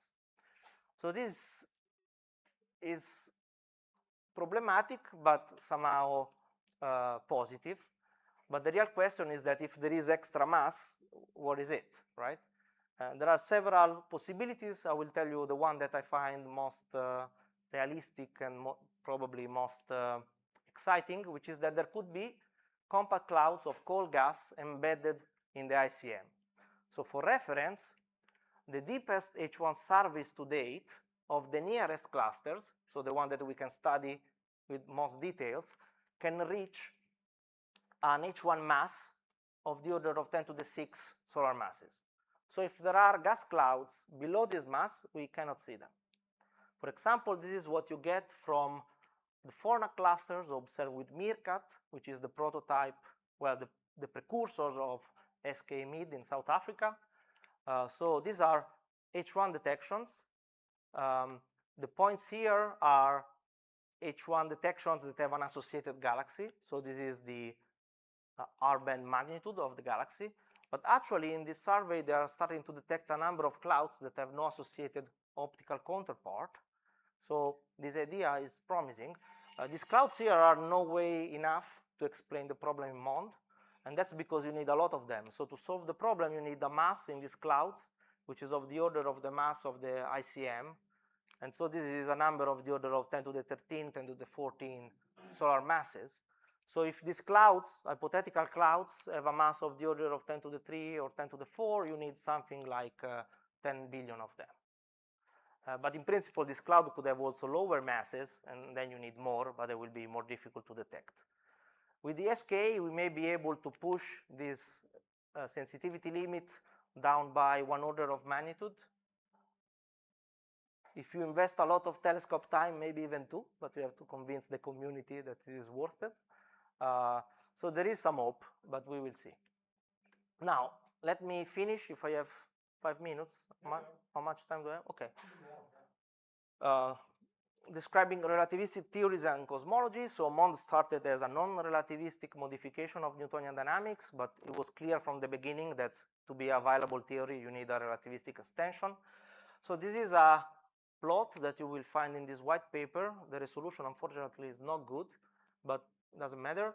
But this gives a list of all the theories that have been proposed as a function of time. So you can see there are many of them. So MOND is not a single theory. It's a paradigm that includes all these different things. But in general, they can be classified in 3 main categories. There are modified gravity theories. So these are theories that modify the Einstein-Hilbert gravitational action of GR. And then in the stationary non-relativistic limit, they give a modified Poisson equation, meaning that if you know the distribution of baryons, you can predict the dynamics. You don't need an extra component. Then there are modified inertia theories that are theories that attempt to modify the second law of Newton, so F equal ma, in the non-relativistic limit. Unfortunately, there is no proper relativistic versions yet, and this whole approach is really very primitive at the moment, and there's a number of complications, but potentially is very fundamental because it will change really everything, not just gravity, our whole concept of inertia. And then there are also so-called modified dark matter theories, which is basically an hybrid approach in which we do have non-baryonic dark matter, so we put dark matter there, but the particles interact with baryons in order to give a Mond-like force on galaxy scales. So this is to point out that nobody that I know, at least in the Mond community, is against the idea of adding particles. The real problem is explaining the regularities in galaxies, right? So in principle, the universe may be so strange that we have a lambda CDM phenomenology on large scales and a Mond phenomenology on galaxy scales. So now we'd like to describe a little bit more the modified gravity theories that are somewhat most developed in this context. And I want to recall you the Lovelock-Grigor theorem, which states that GR plus lambda is the only theory that satisfies these assumptions. The geometry is Riemannian. The action depends only on G mu nu. So the only degrees of freedom are the one in the metric. It is diffeomorphism invariant. It is local. And it leads to second-order field equations. So it's clear that if you want to replace dark matter by changing GR, we need to drop one of these assumptions. There is no other way. What has been working so far is to drop the second one by adding new gravitational degrees of freedom in the Lagrangian. And in particular, there are now these two theories which are quite successful on cosmological scales called Est and Chronon, which add a scalar field or a vector field or both, depending on the theory and how you look at the problem. So in particular, these theories can fit the CMB with a similar accuracy as lambda CDM. So the red line is the best fit from these theories, and the black line is lambda CDM, but they are very difficult to distinguish because it's basically the theories are constructed in a way that can reproduce exactly lambda CDM. And they can also explain the linear matter power spectrum at redshift 0 from the Sloan Digital Sky Survey. So the red points are the data, and the lines are, again, black is lambda CDM, red are these theories, and then the other lines are just shown to show that you may choose the free parameters in a way that doesn't work very well. So they are not fully flexible, right? And why this work? This work because, as I mentioned, in the Lagrangian, there are extra gravitational degrees of freedom in the form of a scalar or a vector, and they are built in such a way that they employ a shift symmetric K essence. So these gravitational fields have an associated effective mass energy density and also an effective pressure, right? Importantly, in these theories, it's not possible to have omega equal to 0, so they never behave exactly like cold dark matter. They never behave exactly like a pressureless fluid, but you can basically tune the free parameters in the theory in such a way that this omega is small enough during the CMB to satisfy the CMB constraints. So this is this plot. This is omega, so the equation of state of this sort of dark fluid against cosmic time. The white area here is the CMB constraint, so any line in this region will break the CMB. So for example, this line is not acceptable, the red one, but there are other lines that are acceptable. But there are also simultaneous constraints also from galaxy scales, which come from this parameter mu. I don't have time to explain in detail, but basically you want this to be as large as possible to don't mess up with galaxies, basically. And so, for example, this function here in the Lagrangian is a good candidate for this type of theories. All right, so I think I will stop here. This is my view of the current status of Mond theories. I think they are very successful on the scales of galaxies. They are successful in groups, whereas galaxy clusters are problematic. Either you need some dark baryons, missing baryons, or maybe you need an effect of these extra gravitational degrees of freedom to have an effect also there. The CMB has been explained, at least in two theories, but a problem that is still open is how we go from the perturbations, the very small perturbations on the CMB, on the nonlinear large-scale structure. So doing the full right? Baryonic acoustic oscillation type of calculation, nonlinear regime has not been done yet. So there is a lot of potential in doing so if one is interested. Thank you.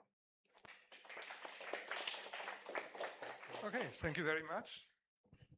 I hope this time it works. Okay. Oh, there are several questions. Maybe let's begin here.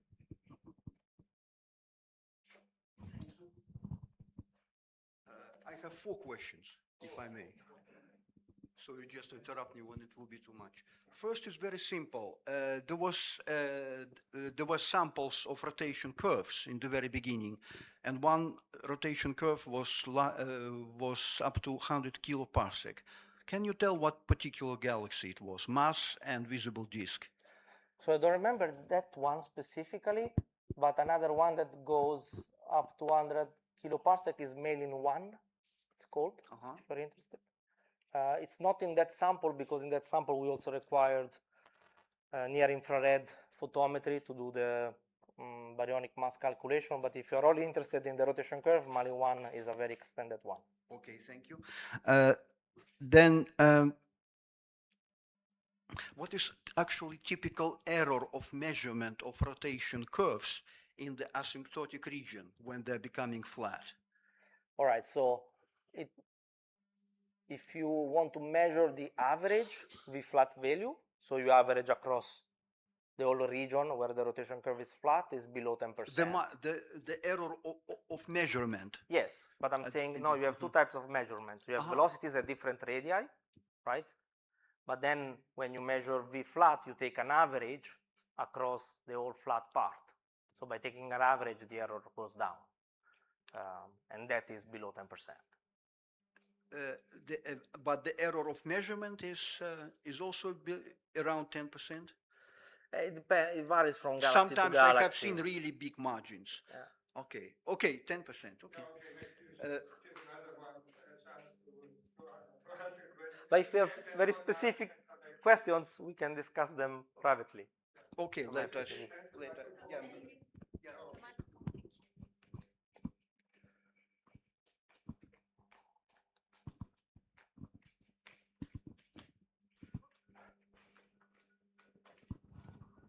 Okay, observationally, we know some dwarf galaxy. Their rotation curve can perfectly explained by the Newtonian theory. In your first part, the second prediction, you also show this dwarf galaxy. This rotational curve is lower than the prediction. So for some dwarf galaxy, they can described by Newtonian, or for some dwarf galaxy, they can not described by this dwarf galaxy. Normally, they need the dark matter. So how to explain this dwarf galaxy rotation curve using your Mond theory? So look, many of these No. The first one, the two-facial relation.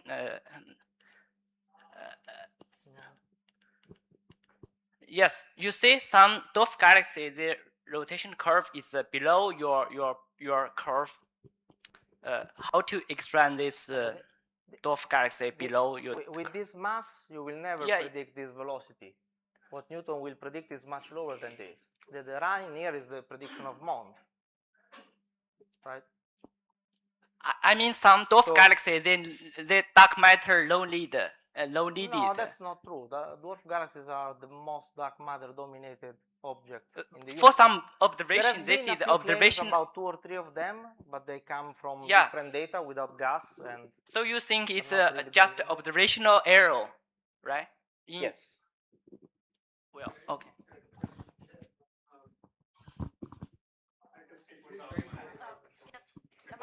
This year paper by Kame et al. There are 3 dwarf galaxies without dark matter, and this is in the NGC 1052 I know. So there are many issues with that. May I finish? Thank you. Yeah. In these galaxies, the luminous matter separated from dark matter through what is considered like bullet.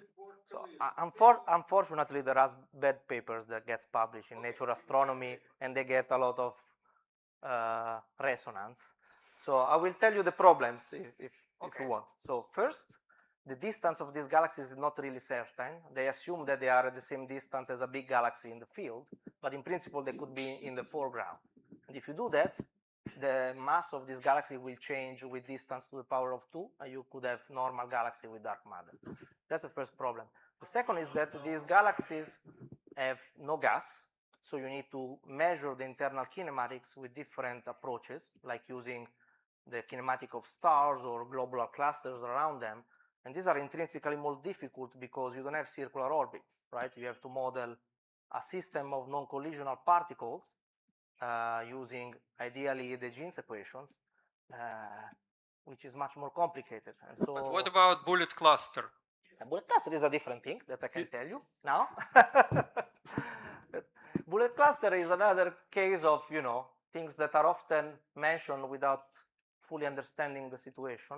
And the thing is that every galaxy cluster is a problem for MOND. So in any cluster, you need extra mass, okay? In the specific case of the bullet cluster, what you need is that the extra mass behaves in a non-collisional way. And in fact, here it is. Immediately after the discovery, it was explained with MOND. In this specific case, using neutrinos with a mass of 2 eV, which are now ruled out. But any type of extra non-collisional matter will do the same job as cold dark matter, which is also what happened to the galaxies, which are non-collisional. So, for example, in the hypothesis that I proposed, these compact clouds of cold gas, they will behave as non-collisional systems, so they will pass through. Yeah, about bullet cluster. Filling factor is extremely There low. is this year preprint by Zhang et al., probably you're familiar, that they tried to partially explain bullet cluster via MOND, but they still needed dark matter.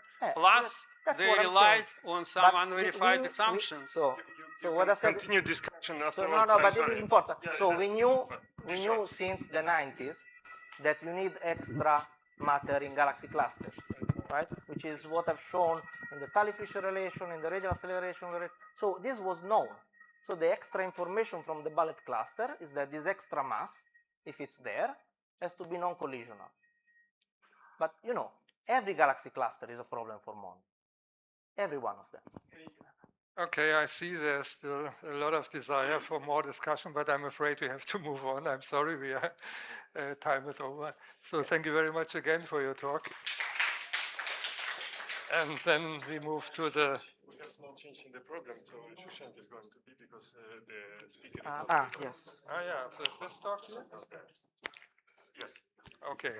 Okay, so I just learned that there's a change in the program. So we have now Shisheng Xue. He is speaking on space-time phone correlations rendered as the cosmological constant. Please go ahead. He say he don't know. I don't know.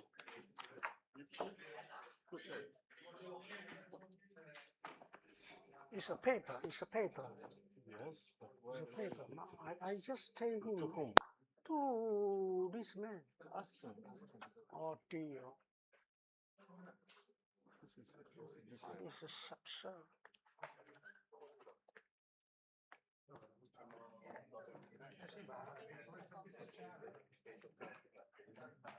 Ma lui non ha trovato file, poi venire rapido. Adesso tocca io. Lui non ha trovato file. Sulla scrivania. Ah? Sulla scrivania. Scrivania, no. Desktop. Sul desktop. Computer desktop. No, è il progetto mio file.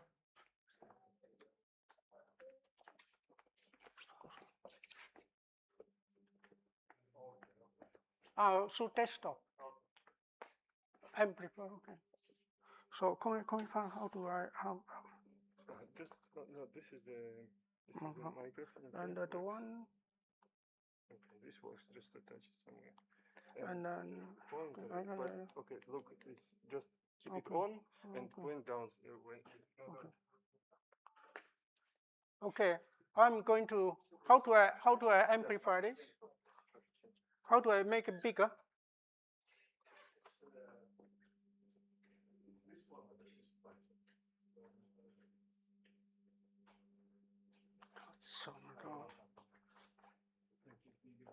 Make a full screen. Yes, it's full screen. So you know why you put it A4 format. control 2. Yeah, we did, but this is A4 format, so it's vertical format. Yeah. This is best we can do. Control 2. Control 2. Okay, I'm going to talk about this recent work about starting the origin of the cosmological constant, Einstein one, and he's going to print it. Okay, so now I have a very short time, so I just give you point. Okay, I'm sorry, I didn't know this. So the point is, the way this the origin of the dark energy is come from the following picture. Point one, the space-time is made by the space phone, a Wheeler type, and this space phone has a Planck length size, so it's very dense. Energy density is very dense. So it's Planck scale. So once you calculate energy density, this enormous number. That's why you see find a number which much larger than the cosmological constant energy density, and this is a problem. Okay, but now what I'm going to tell you, the new thing here is the right scale is not a Planck scale, but a scale set by the correlation length between the two space forms. Means it's a local two space form. The length of two space form, the scale is set by the Ricci scalar. So Ricci scale is not Planck scale. The Planck is too short. Ricci scale is is a macroscopic scale.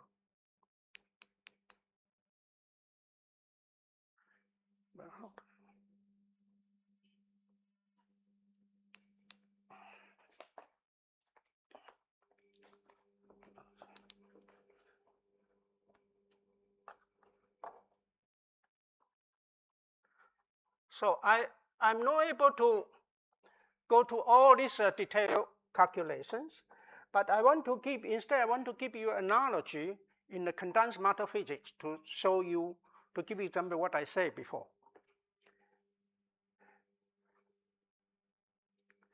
So before I give a very few word review about this picture of in the 1960s, 70s by the Coleman, Wilmore, and Hawking. The idea is they built up a sort of this space-time is connected by very non-trivial topology of space-time connected by Wormhole, all this, and all this make up by a wave function of universe.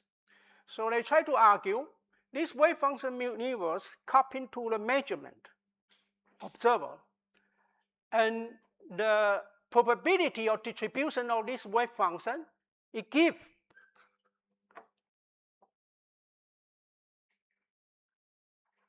probability wave function, it gives peak, give the value of nature constant. So this idea how the nature constant is made, is selected by God at the maximum probability of the wave function of the universe. But now I'm presenting you a different idea, which is the wormhole is not a macroscopic one, but microscopic one is a sort of the instanton creation and annihilation. So this wormhole process. But at the Planck scale is a fluctuate quantum gravitationally, quantum mechanically, quantum gravity. So it's very the Planck scale. So it's a sort of like a positron electron production and annihilation, like a type of this vacuum in the QED. But however, the topology is rather complicated in the Planck scale. But we are really not interested to look at the Planck scale because we have not so much energy to probe in net density and experiment observationally. Also, we had theoretically, if you pick this Planck scale, you get the wrong number or you get the extremely fine tuning. But what I really tell you is space-time is made by a lot of this vacuum is made by a lot of this wormhole of this at Planck scale fluctuating quantum gravity. So fluctuating. So what's really matter of scale related to dark energy or Einstein cosmological constant is correlation length, correlation distance between the two fluctuations. Instead of the Planck scale of the one single fluctuation. It's correlation length between the macroscopic length between this. And this is set by Ricci scale. I'm going to, this is what I try to solve. Okay, but I'm not going to show you this, all these quantum gravity calculations, but I try to tell you analogy of the condensed matter physics. Okay, so space is sort of the crystal of the matter. On the crystal, each side of the crystal you have atoms. In the neighborhood they interact electromagnetically. And the spacing of crystal is 1 Armstrong, for example. But if we don't have X-ray to really probe in the physics at the spacing of crystal, and we need to X-ray. But what really interesting is to see how the crystal respond magnetic field. Okay, means I have magnetic field applied on a crystal, and I want to see how the magnetic field respond to the material. And this is exactly the same pictures here. So means the crystal, I'm not interested in the local high energy fluctuation of atoms in a crystal spacing. But what I'm interested in is the correlative wave between the propagating in crystal, like a phonon wave, like a spin wave. So these long-range correlations, which set scale by the magnetic field, you are trying to measure it. So your magnetic field not able to measure the crystal fluctuation of X-ray energy, but you measure how the respond for this crystal to magnetic field. So here our the Wheeler space phone is something like crystal, and the cosmological constant is something like magnetic field to test how the response system. Okay, so this following this calculation, we need to calculate from short distance Planck scale to macroscopic distance, where, for example, magnetic field is, for where is this actually is Ricci scale of the general relativity. So this calculation, I skipped all this calculation, and the question this calculation is how do you find the flow equation from a very short distance, Planck distance, to macroscopic distance. So this is a flow equation to see how do you get up from this microscopic physics of quantum gravity at the level of the Planck scale, this phone structure, to have classical equations of Einstein, classic Einstein equation with cosmological constant, not aid by hand, but it will produce. Okay, and now I go to the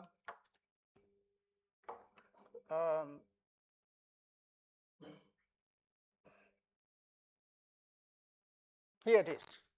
So at the end, after you integrate all this fluctuation in the Planck scale, and you take into account the collective field, which is propagating in space-time collective field at the macroscopic scale, this scale is a set scale by the Ricci scale. And Ricci scale is measurement of the volume deviation from the curved space from the flat space. So this now the scale we set in is Ricci scale. So you have a Ricci scale. This is Einstein theory, the Ricci scale, and then you also produce in the same time all the cosmological constant term, not by hand, but the set scale by the Ricci scale. Okay, so conclusion is this Einstein theory was born from this picture with the Ricci scale, first, second term, and together with the cosmological constant term, set scale by Ricci scale, macroscopy one, not the so-called vacuum energy, which is huge. And then also there's some addition term like r to the square, r to the fourth, which depend on the correlation of this collective field, not 2 points, but several points. So this come out as effective equation. Then, now, we see the equation state. And now we check this vacuum energy density, no vacuum energy density, cosmology constant energy density. It's just what measurement is required, not required, what the measurement is fit. It's not, it's a h square, is the size of the universe and the Planck scale. So this combination gives just right spot in the right spot of the measurement of the cosmological constants. Now we come to the equation of motion.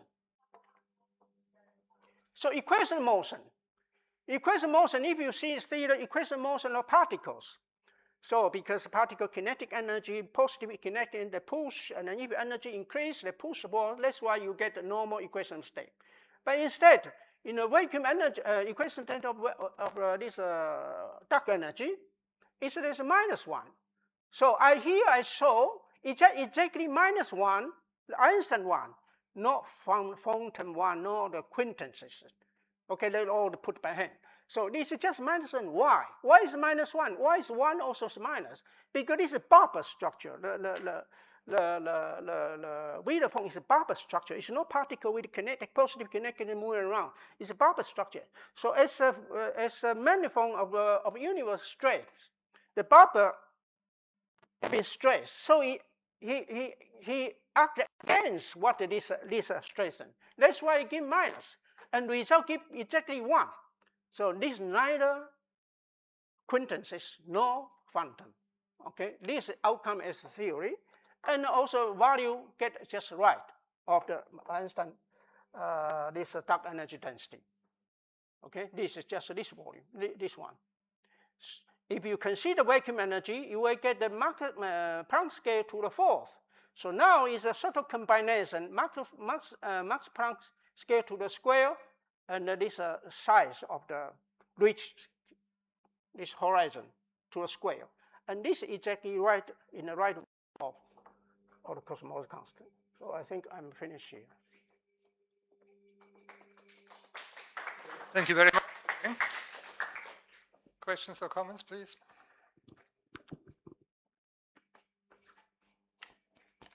No question. I'm sorry for this. I didn't. I should test with him before.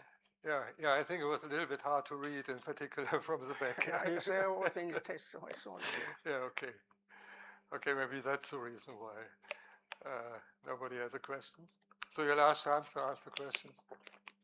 Okay. If there's no question, then thank you very much again. There's a question. Oh, okay. I'm not sure if it is questioned, but at least it is a statement. In my talk on Friday, I will also derive the formula for the cosmological constant. The origin of it comes from fluctuations of spin connection. So it is kind of square root of the curvature. What I'm interested in this final formula which you have presented, I don't see it exactly. So can you please maybe write it on the blackboard so that I could kind of make my conclusions? In my derivation of the cosmological constant... Because I only have 15 minutes, I cannot write this. No, it was very simple formula. No. Okay. The formula is that one. So it's a size of reach scale in general, then the Planck scale. These come together. This is just holographical, okay, if you want to go to depth. Give a density. This combination this is sort of holograph. Then this is it's not. Okay, I just wanted formula. This is just cosmic effect, too small. It's not a Mach-Square equator. It's too huge. This is true. Okay, we can go to blackboard. Okay, so I suggest that you discuss this together at the blackboard later. And then we have now a coffee break of 15 minutes, I suggest. So we move everything a little bit forward because this 35-minute talk was cancelled. So I hope it's okay if some of the talks start earlier than they were scheduled. So I hope that nobody is disappointed when he or she misses a talk because it took place earlier than it was planned. So my suggestion is 15 minutes coffee break, then we meet here again.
You can start. Excuse me?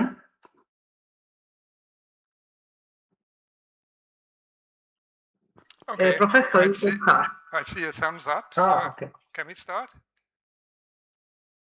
Yes. Okay. I can. Okay, Can very you good. hear me? I hope no. I hope it will work now. So our first speaker who's joining us online is Manasseh Mbonye, and he's going to speak on coherence-regulated structure formation in Kuiper self-regulating cosmology. I hope you can hear us, and then please start your talk.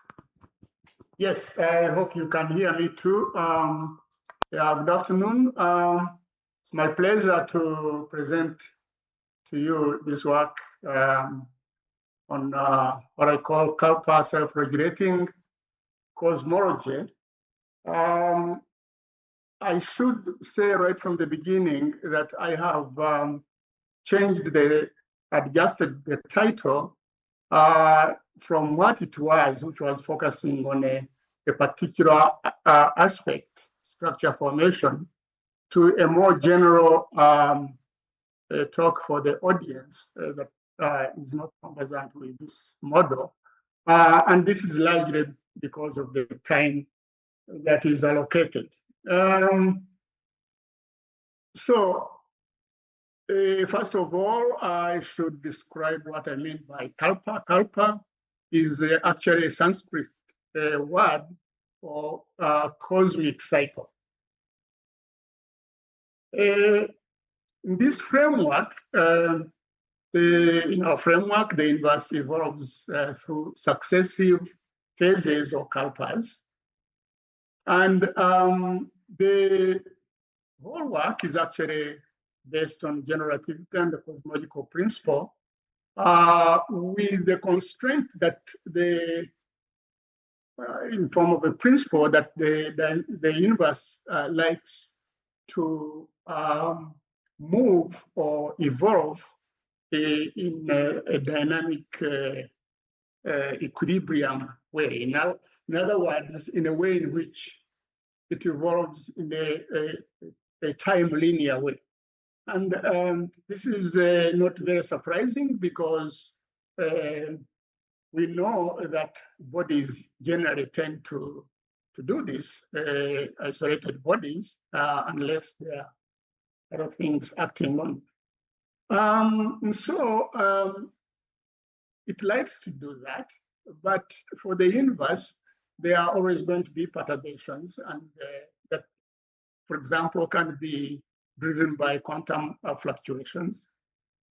And the other feature of this model is that this universe is in a position to self-regulate its dynamics in form of restoring its motion that would be moving away from such a linear, time linear way. And so that's the model. And one then may ask, why do we need this model? A good way to begin is probably taking a quick review of where we are in cosmology. The standard model of cosmology, which is now lambda CDM, has done extremely well in making in being consistent with observations, as we know, CMB, billion acoustic oscillations, type 1 A supernova, and so on. But like any other model that has lived for quite a while, challenges start to emerge once more information comes in. And in this case, for the standard model, one can actually divide these challenges into two forms: the conceptual challenges and observational challenges. The conceptual challenges are probably much older than as old as the model actually itself. For example,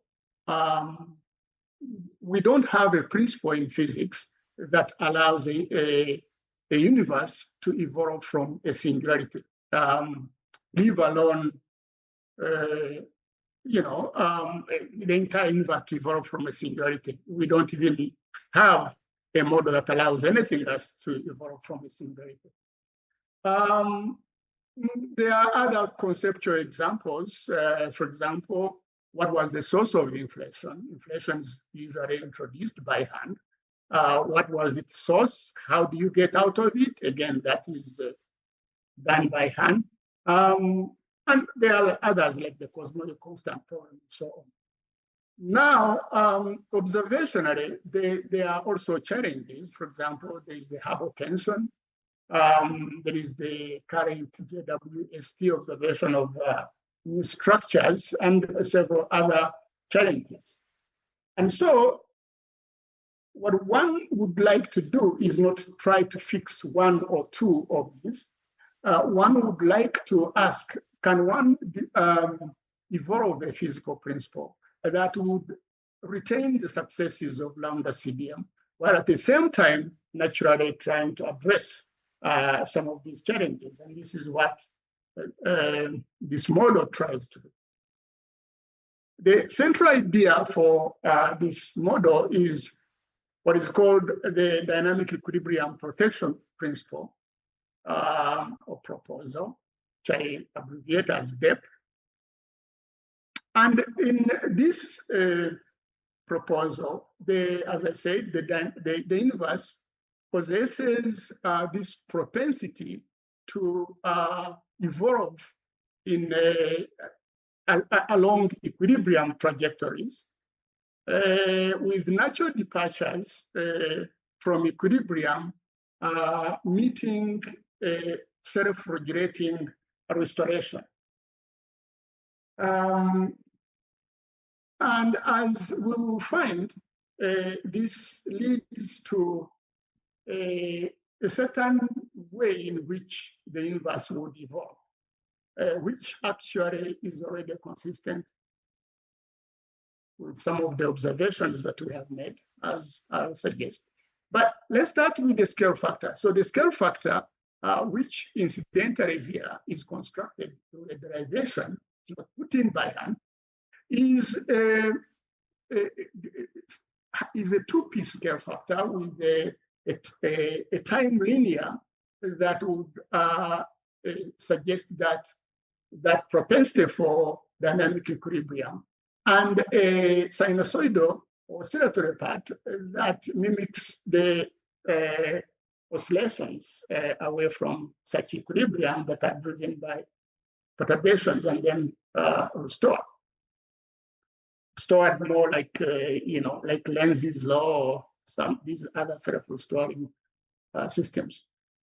That's the Hubble parameter that comes out of this. And each oscillation is what we call a kalpa or a phase. Our oscillation, the one we live in, the phase that we live in is represented here, in which the universe starts off being matter-dominated and is accelerating. And then eventually, a depth self-regulates the system, and the system comes looking for equilibrium, but of course overshoots and starts to accelerate.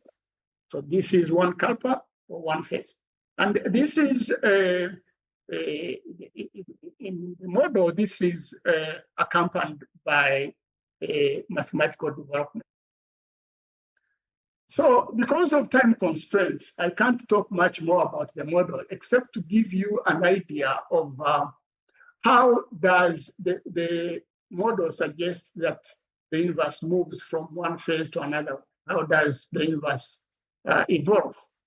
And so to motivate that, again, because it's very mathematical, what I have done here is to actually beg on a very strong analogy.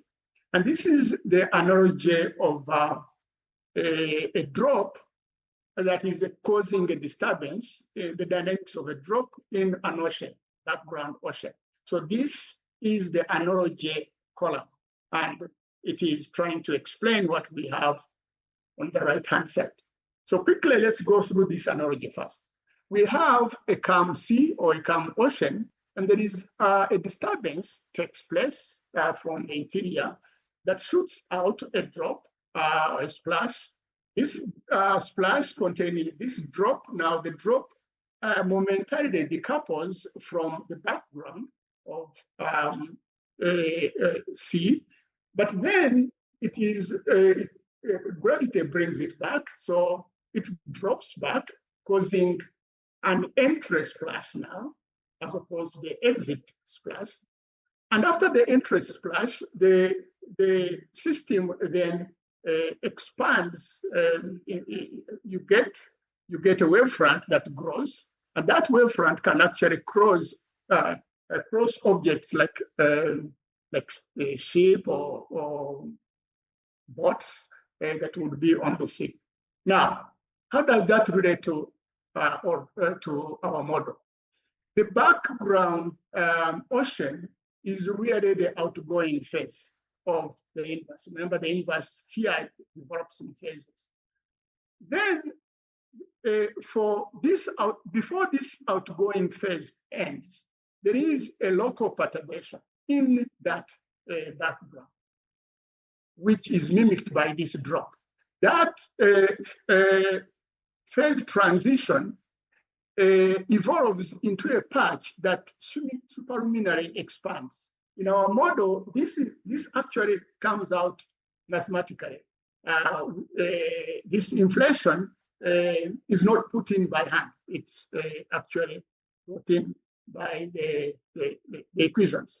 So this is superluminal, and the drop splashing back into the background mimics the fact that the superluminal patch that had temporarily causally disconnected from its background now is forced back by depth, by the dynamic need for self-equilibrium to actually decelerate. And as it decelerates, it passes through the causal horizon from the superluminal behavior it had through the causal horizon and reduces then its velocity. The act of passing through that causal horizon produces a very, very strong shock wave, more like a sonic boom for sonic travel. So this behavior is what we call the Big Bang. It dumps a lot of energy in the background phase of the universe. After that, then the dynamics is such that the Hubble sphere now slows down and starts growing. And it can grow and grow. Notice that unlike standard cosmology, the Hubble sphere, all this is happening in the background existing phase, which the standard cosmology usually doesn't have. And so it grows, and it can grow to actually encompass or grow past some of the existing galaxies in the background universe. Even long before this Hubble sphere itself has grown enough to form and start forming its own structure. So this is very early. These early structures are what we posit are being seen by JWST. So, so here, the big difference then is that in this cosmology, you have a background, you have a past phase in which all this can play, unlike in standard cosmology. So I think I ran over time already. So quickly, if I can finish this slide here, this is the argument is that a cosmological framework must ultimately be judged by its observation. And here I show just two results out of the ones that we have. The first one is the evolution of the Hubble parameter, or the expansion. Notice that the system decelerates against the redshift. This is standard. in the matter-dominated early universe, it decelerates, but then in the most recent case, the universe starts to accelerate. The second one is even much more interesting because it is the supernova-luminosity distance relationship, which is usually the make or break of any model. And you can see that the yellow line is our model, and these lines, the green lines, are actually data, the latest data from Pantheon. And as you can see, the model passes through all the error bars very centrally.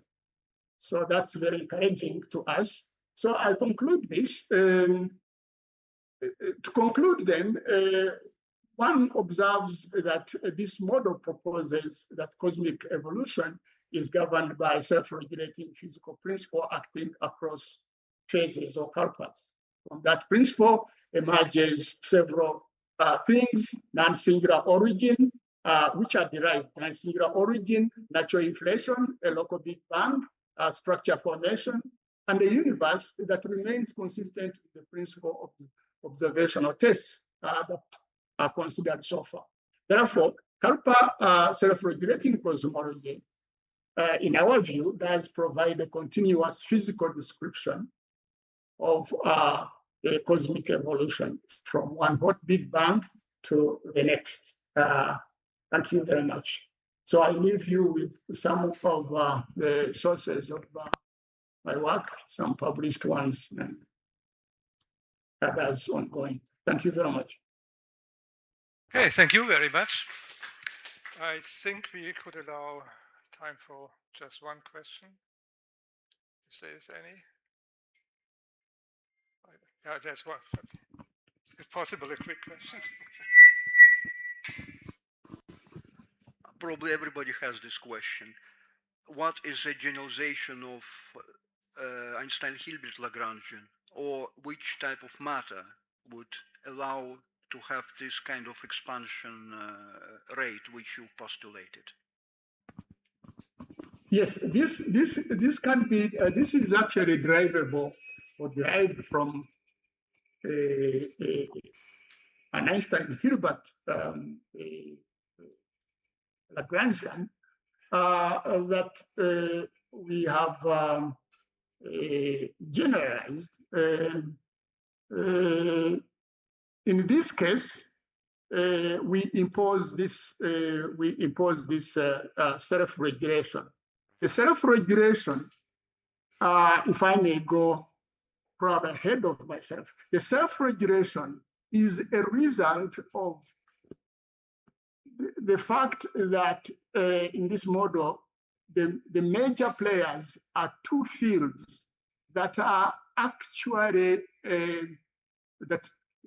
in which one turns into the other. So if you can, it's actually a dark matter, dark energy a kind of relationship, and that's what we call it, for the lack of a better word. But they oscillate into each other. So like you saw in the early universe here, in our model here, the dark matter is in dominance. But as it dominates, then the universe, which is born, at very high speed from a previous phase, is forced to decelerate as a result of this dark matter. But the dark matter actually oscillates into the so-called dark energy sector, and there are equations that make it oscillate. We have developed them, and they produce this. Eventually, most of the dark matter is eaten out, and the dark energy actually becomes dominant. I can go ahead and tell you that we, for example, have developed the equations of state for this sector, the dark sector, and the W is simply 0. But the W of the dark energy sector is not a cosmological constant. Instead, it goes as minus 2/3. The need for the universe to develop or evolve along a dynamical equilibrium is actually represented by an intermediate equation of state, which would be minus 1/3.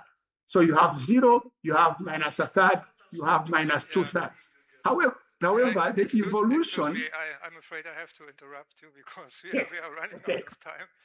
I'm very sorry for being rude. Thank you very much again. No. Thank you very much. Okay.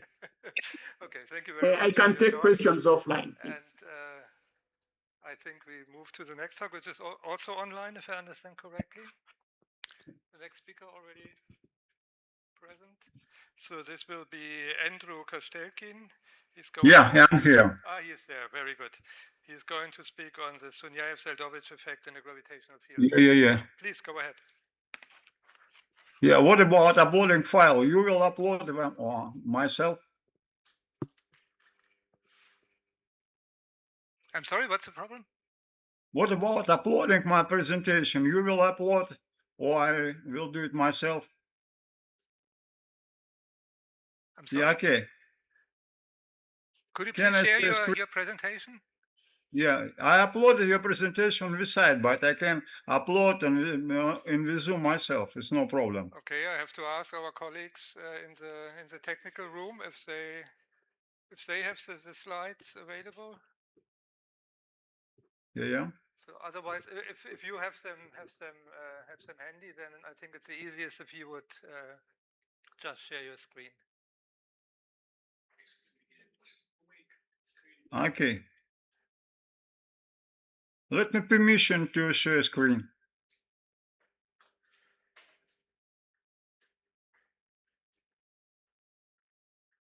Hello, can you hear me? Could the colleagues in the technical room please give enough? Yeah, I can hear you. Sorry? Have you tried to share the screen? Can you share your screen? This will be easier for us. Yeah, okay. No.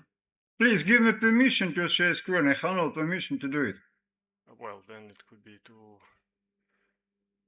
Otherwise, we can show the slides from here, and then you will tell us when to switch. Is that acceptable?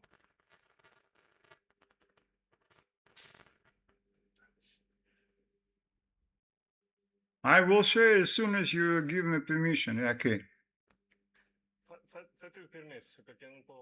Okay. Okay. Okay. Can you see my screen now? Yes. Yes, we can.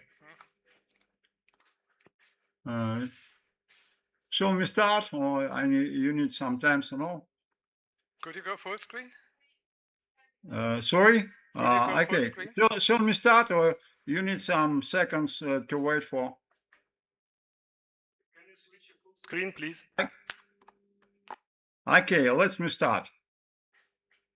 First of all, I'd like to thank the organizers for the possibility to talk about my current results.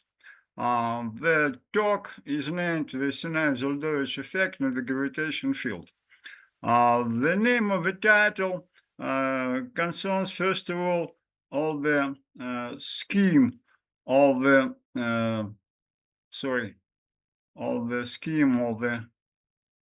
observation of the Sunyaev-Zeldovich effect, because the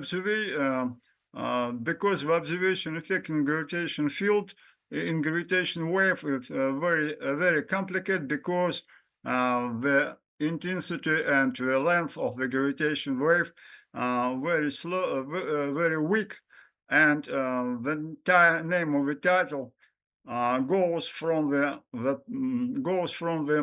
main idea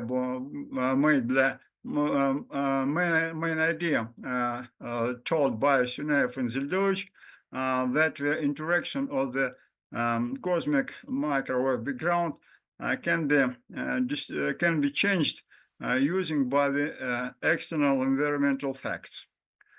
In other words, the observation of the influence of the gravitation field on the Zeldovich effect itself in the intergalactic buildups of particle is very complicated, because therefore I will talk about the effect of influence of the gravitational field, and the problem how to absorb the effect will be stay unsolved for me. We start from a motion equation, kinetic equation of the particle in the external gravitation field. And the first equation is a motion equation, well known, and the second is the kinetic equation in the curved space-time. The main approximation will be used is that the length for the influence of a gravitational wave, lambda, more smaller than the length of Bremsstrahlung, and this length also will be more smaller than the lambda from the inverse Compton effect. This is two sources of the changing of the cosmic background in the case of the Zeldovich effect. The third approximation will consider rather weak gravitation field, such that the metric tensor excitation under the background is very small. Moreover, we consider the plane monochromatic gravitational wave, which means that the equation 5 takes place. In this case, the kinetic equation governing the changing of the cosmic background is given by the equation 6 on the current slide. This equation directly goes from the equation 2. The solution of the equation is very complicated, but therefore I will write down the solution in the form of equation 8. This is solution have a lot of arbitrariness and because this is the structure of the equation assumes that a lot of arbitrary constant and functions will take place to satisfy equation 7. We find function f, capital F, using by the initial condition given by the equation 9, so that the distribution function is the standard boson distribution function. As a result, we go to the solution of the kinetic equation, which is given by formula number 10. If you'd like to go to more formal notation, we need to take into account that the P is the form momentum of the photon, in the cosmic background. The main result of this, on this part of my talks, consists in the following: the maximum moves to a certain threshold. The maximum of the cosmic background distribution moves to a certain region. In terms of the temperature, this means that the effective temperature of the standard cosmic background radiation changes by the value delta T, which is given by the formula in this slide. And the next result is in the anisotropic distribution of the cosmic background when the region of when the external gravitation field goes from the region of the from the considered region. Let's go to a thermal, so-called the thermal Zeldovich effect. To describe this effect, we need to take into account collisional integral of Boltzmann equation. In other words, we need to somehow to calculate the collisional integral. In the case when the particle of since the energy of the particle is no more than 1 kiloelectron volts and mass of the particle, for example, half of the μeV, we can consider collision integrals in terms of non-relativistic particles. In this case, the photon emission arising due to going the gravitation wave through the buildup of particle of intergalactic space can be calculated in the dipole approximation that is given by equation 12. As a result, we go to the equation 13 and averaging with respect to the oscillation of the parameters of gravitational field, we go to average value of intensity of emitted photons. After that, we can estimate the characteristic length with respect to emission of the photon in the case of interaction of particle with external plane wave monochromatic waves, which is given by 15. After that, we can rewrite the kinetic equation, taking into account equation 15 and using the paper is cited at the end of the slide, we go to the kinetic equation in form 16. This equation can be solved. The solution is given by equation 17. The analysis of the solution gives to the following result. The distribution maximum is shifted to the short wave region at the first, and the distribution maximum becomes more broad and less in its height. My conclusion is the following on the screen. The kinetic has the effect in a plane gravitational field we study. This CMB maximum is found to be shifted to the short wave region of the spectrum. The thermal has the effect in a plane gravitational wave is considered. The CMB maximum is shown to become more broad and less in its height due to interaction with the plane. This CMB effect is found to be shifted to the short wave region of the spectrum. The joint influence of both kinetic and thermal as the effect are studied. The joint self-consistent studying this effect turns out to strengthen both effects. The key challenges is observability of the result I have just told. Thank you very much for your attention. Okay, thank you very much for your talk. And again, we have time for one or maybe two quick questions. If there are any. Don't see any question. Last chance to ask a question. Okay, if not, then thank you very much again. Thank you. Thank you. And Bye-bye. we move now to a talk which is here in the room, if I'm not mistaken. So this will be by Jian-Wu Kang, Constraining Inflation Models with Spinning Voids. And I understand that this is the last talk, yeah? Because there was another one in the schedule, but I think this has been cancelled. So the last talk will take place? Oh, sorry, then I got a wrong information. Okay, then we will have one more talk. Okay.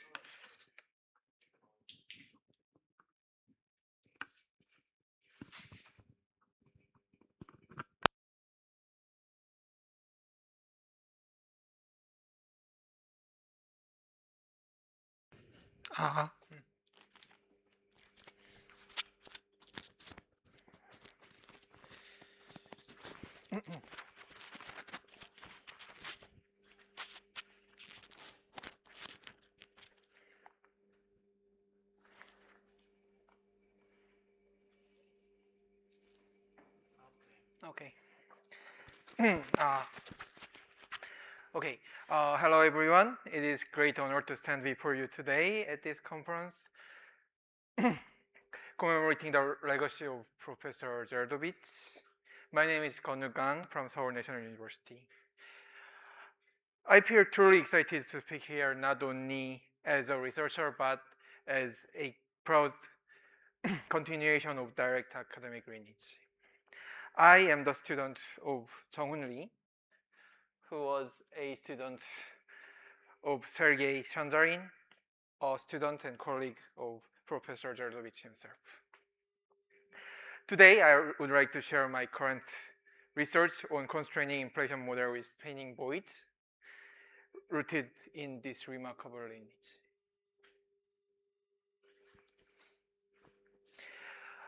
Our context begins in 1982 with a paper by Professor Zeldovich, Professor Enyasто, and Professor Handarin.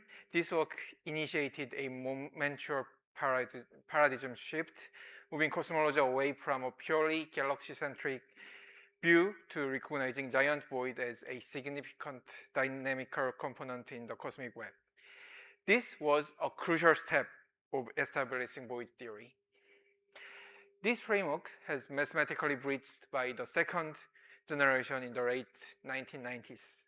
Professor Handarin and Professor Lee replaced transitional spherical collapse with an anisotropic tidal collapse, strictly mapping high-density field using gravitational tidal shear mechanics. In the third generation, during 2000s, Professor Jung-hoon Lee's research group expanded this paradigm into modern analytic cosmology. They flipped this exact tidal mechanics back into the underdense region, extending linear tidal talk theory to discover void statistics, including void spin and ellipticity, and their spatial alignment. Now, extending this elegant lineage into the fourth generation, I got my work on void asymmetry. Again, it is my absolute privilege to demonstrate how the foundational seeds sown by Professor Zeldovich have ultimately evolved into a powerful window of the early universe. So, to begin, let's talk about what void is. The cosmic voids are largest extreme underdense regions surrounded by filament and sheet. Due to their unique and extreme underdense conditions, voids are not very much affected in late-time nonlinear region, and then make void to be highly sensitive to the initial conditions of the universe. Actually, Professor Zeldovich pointed out this, as you see in the upper right corner in his 1982 Nature paper. Also, I want to introduce about learning of scalar spectral index, alpha S, which is one of the most important proxy to understand early universe in inflationary stage. As you know, the LCDM uses vanilla single field solar inflation model that predicts a primordial density power spectrum with a scale independent spectral index, meaning alpha S, should be exactly 0. However, recent data challenges this baseline. At small scales, EBOS Riemann alpha measurements show a significant negative alpha S. In the other hand, at large scale, ACT-DR6 CMB data hints at a positive alpha S. To resolve this tension, we urgently need a new independent proof across different scales that is free from astrophysical complications. To figure out if void could work as this diagnostic, we uses abacus sum H simulation across 49 different cosmologies, covering standard lambda CDM, dynamical dark energy, and running alpha S models. To make our results directly ready for real-world surveys, we applied a strict mass code of 10 to the 11.5 solar mass to the simulated halo and mapped into the redshift space. To find the void, we utilize the void finder algorithm initially developed by Hall and Bogelli in 2002. By merging multiple candidate pairs into a single void, this algorithm reveals complicated structure and characteristic of void. At the same time, it maintains a highly robust workflow across both simulated and observational data sets.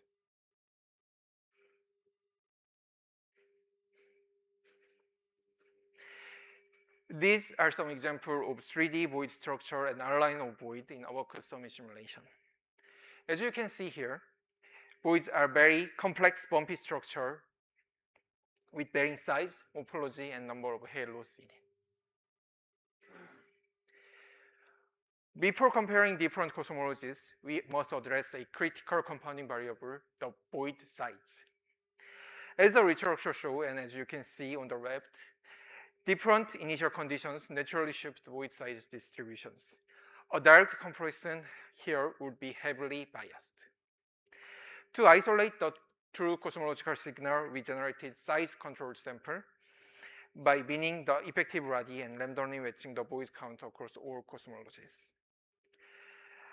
This guarantees that any variation we detect are derived purely from background cosmology, free from secondary effects of void size. In our previous study, we numerically discovered that magnitude distribution of spin of the void, calculated by velocities and positions of halo inside the void, very well described in two-parameter generated gamma distribution, has potential to work as effective and exclusive constraint of sigma 8. However, these results have a critical caveat. How could we measure void spin in observation? It is not feasible to have a catalog of galaxies with tangential velocities. To overcome this, we use a 2D observational proxy, the maximum redshift asymmetry denoted as delta G max. This methodology illustrated on this slide is quite intuitive. We take the projected 2D image of void and draw a bisector through its center. We then calculate the net difference of line of sight velocities, the redshift asymmetry between the halos on opposite side. By iteratively rotating the bisector from 0 to 180 degrees, as shown across this 4 panel, we track how the asymmetry changes. The orientation that yields the maximum asymmetry, which you can see on the bottom right panel, determined our projected 2D spin axis. This method makes us to effectively capture net tangential motion of the void or void spin with only line of sight information. To quantify the redshift asymmetry distribution and test if they are good proxy for cosmological parameters and void spin distribution, we fit them into the generalized gamma model using two variables, a shape parameter k and scale parameter zeta.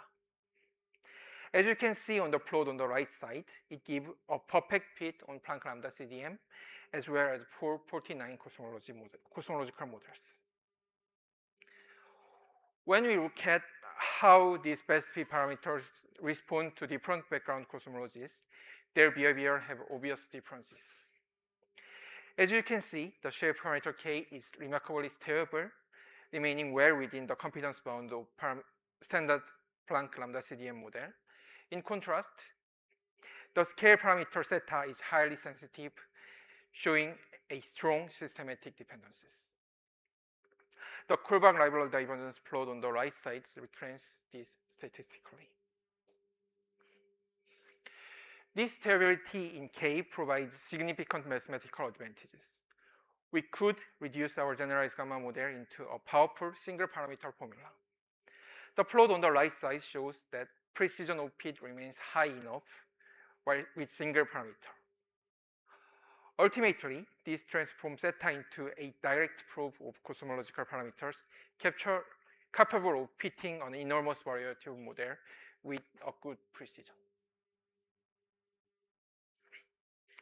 Next, to check how each individual cosmology parameter working on scale parameter zeta, we look into the cosmological parameter zeta relation with fixed parameter. This leads to an idea that scale parameter zeta would be explained by bilinear model depending only on omega matter and sigma 8. Applying that, we could make a universal non-parametric framework that acts seamlessly well across all lambda CDM and WCDM models. Now, look at what happens when you apply this universal valid formula to running cosmologies. Those where the running of spectral index alpha s is non-zero. As plotted with red and blue circles, this model differs significantly from our projected straight line. Physically, a positive alpha s leads to slower void rotation, while a negative alpha s yields faster rotation. We confirmed this exact same phenomenon in both redshift and real space. Bringing all this together, why this is so meaningful? First, it is highly practical. By providing the redshift asymmetry distribution follow a universal bilinear generalized gamma model, we have established a robust proxy for void spin that only require line of sight information. Second, it elegantly breaks severe cosmological degeneracies. Transitional large-scale structural diagnostics like cosmic shear or redshift space distortion are noticeably entangled with dark energy parameters. Our void asymmetry model, however, is completely independent to both W0 and WA.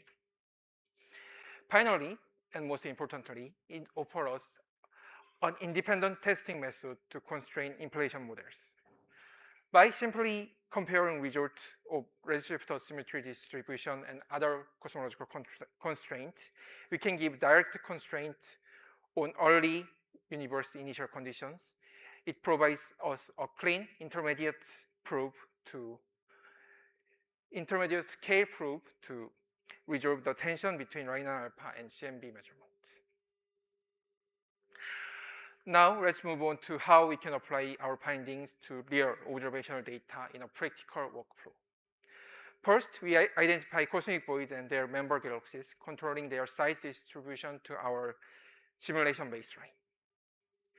By iteratively rotating bisector line based on line of sight velocities, we find observed void asymmetry distribution.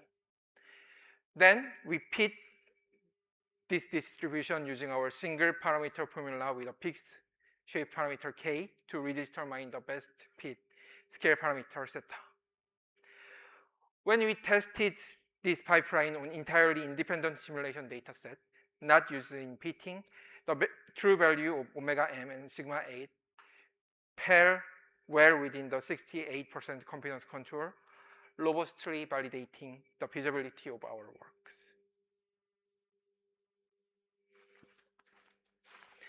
By combining these results with omega m and sigma 8 measured via other independent methods, we can even give constraints on running of scalar spectral index alpha s. For instance, suppose this black dot on the slide represents the omega m and sigma 8 values obtained from other standard cosmologies constraints. If the underlying cosmology has negative running, it will have the effect of boosting the scale parameter theta. Consequently, our constraint contour will shift and appear above this black dot. If alpha is bigger than 0, the contour will shift the opposite direction, appearing below it. And of course, we have to think about the reason why. The result shows high sigma 8 make trend of stronger rotational amplitude. Thinking about sigma 8 is the constant that reflects the amplitude of density fluctuation. High density fluctuation due to higher sigma 8 change the strength of large scale tidal field. As a result, voids end up with a higher rotational velocities. Effect of dark matter density act in a similar way, but in the different period of time. With higher dark matter density, large scale structures form faster, which make void experience higher spatial anisotropy across the evolution of universe. As a result, void rotate faster. Sound quite straightforward and promising. It's more complicated in the story of learning of the spectral index. Actually, I'm still deepening my understanding of alternative inflation models, so following points are highly under my speculation, so I would greatly appreciate your guidance or comments in this interpretation. So look into the linear power spectrum. It looks like higher running yield higher power all across the scale, which means more compression of matter in all scale, resulting more left fit rotation of void, which is not fit to our result. But looking to the scale in typical void size, we have totally different situation. This looks more obvious when you zoom into the shaded position, that higher learning of the spectral index make a suppression of power in typical void scale, which makes slow evolution of universe in this scale, resulting smaller void rotation. This shows once again that void could be very powerful proof to test the early universe inflation models. Looking ahead, our next step will bridge this numerical sources with direct observation and deeper theory. First, we must move on to the mock catalog to observation by measuring the redshift asymmetry in actual observed void. In fact, as a highly preliminary teaser, we have already detected a clear signature of void spin using real observed void with over 3 sigma significance. So we are very excited to share the full results soon. So please stay tuned for our upcoming publications. Second, while our generalized gamma model perfectly describes the simulated data, it remains an empirical pit. We aim to develop a physical model derived from past principles. By establishing solid theoretical foundation of void kinematics and explicitly testing how this redshift asymmetry behaves at higher redshift, we can fully understand void spin as a robust, independent cosmological proof. In summary, our study conclusively demonstrates that redshift asymmetry is good proxy for cosmological constraint as well as void spin, and a novel independent framework to test early universe inflational model. Thank you for your attention. Thank you very much. I think we have time for one question, and I see one there.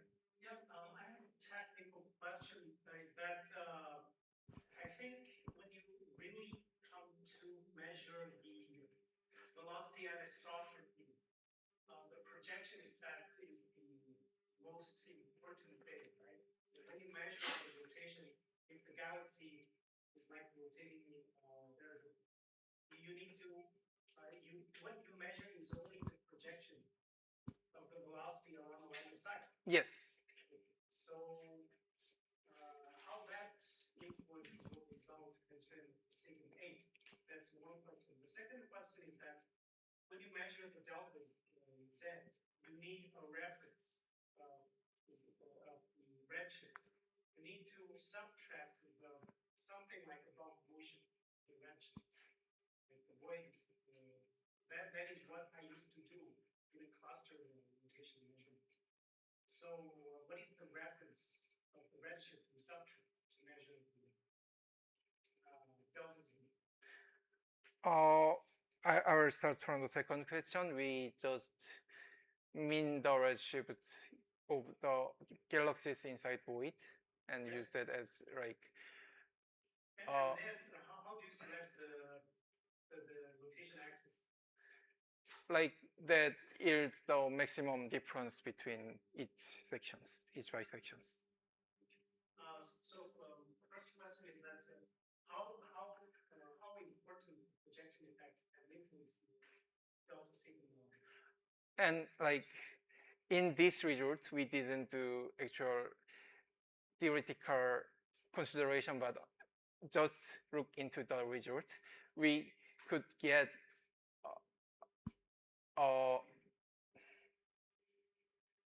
effect from the omega matter as well, but the influence from the omega matter was not affected in the without the projection. So I think. Okay, I'm afraid we have to leave it with that. Yeah, we can talk later. Again, I apologize for being rude, but I think we should move on. Thank you very much again. Yeah. And I'm very happy that the last talk will take place. So we have now Natasha Riahi, indications of relevant quantum corrections for cosmological parameters from unimodular quantum cosmology. Please.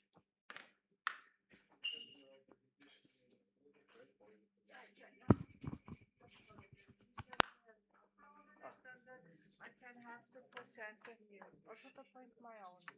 Well, let's see if it's uploaded here.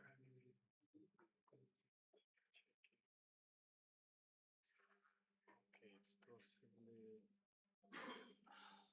Is it? Okay. Okay. Okay. If you need a pointer. Yeah. But I could also.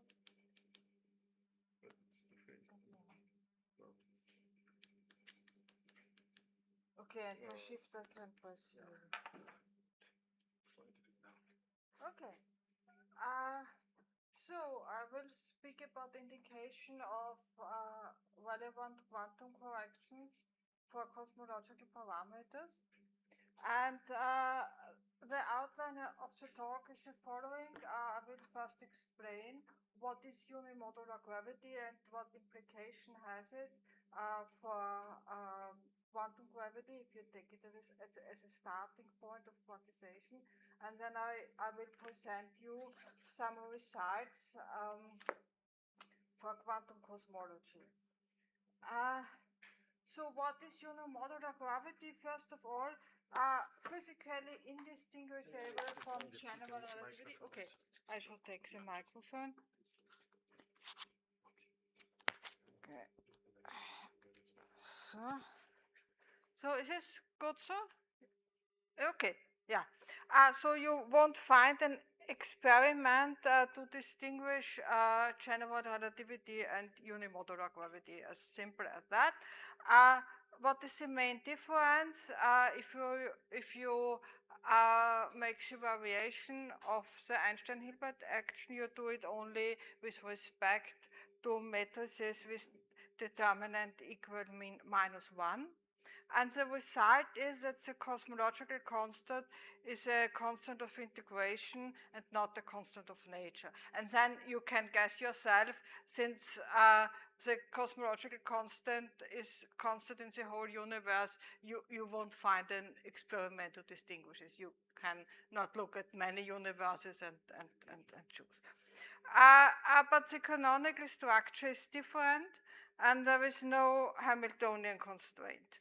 So short view at the technical side, short reminder of the variational formulation of general relativity. And then if you do this, you have now the colored thing is unimodular with respect to matrices determinant equal -1. You get the cosmological constant automatically. And if you get a constant of integration, and if you identify it with a cosmological constant, then you get Einstein equation with cosmological constant, and to any solution of unimodular gravity corresponds a solution of general relativity. So now the implication for quantization.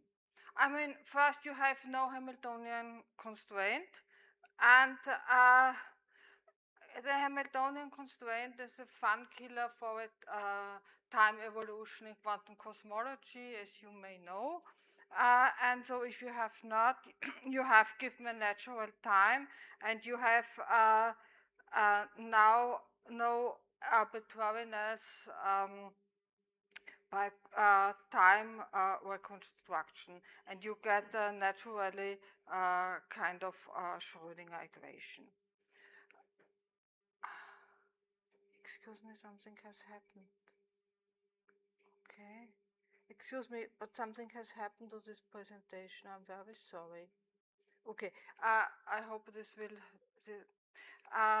So the point is that you don't have to reconstruct time, yeah, and you have it naturally, and this means that you can calculate the observables independently of each other. You have no matter as time construction.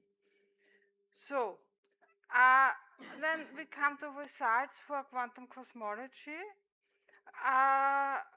First of all, the first is you have a Schrödinger-like equation for pure gravity and gravity coupled to scalar field. And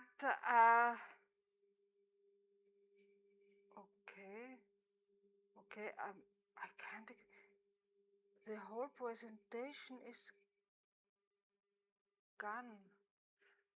But I had it. Excuse me, I had it on my computer. It was all prepared, all ready, and it was. I can't explain this. Really can't explain it because I have checked it all.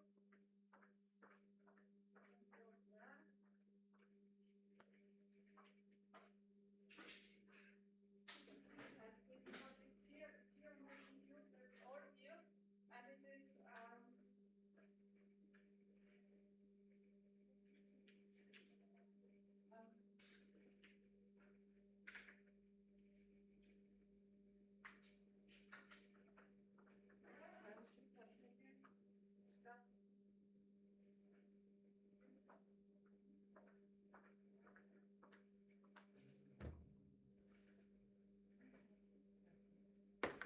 where's the colleague with the technical? Could you please? Where is it? I don't know why, but it has this wrong presentation. I don't know what it was not.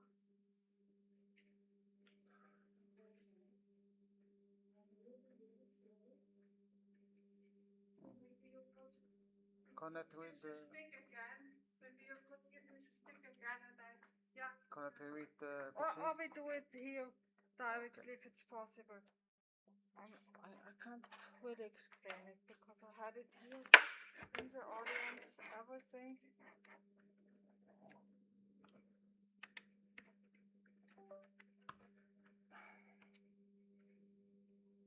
Na komm, Schatzi, komm. Lass mich nicht im Stich.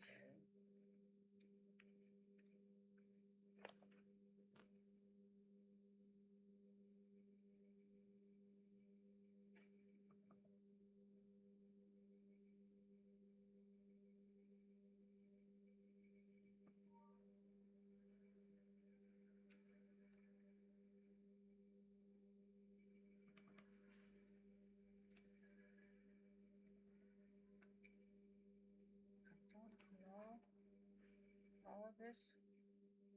Okay, it was today, yeah. So, genau, and here.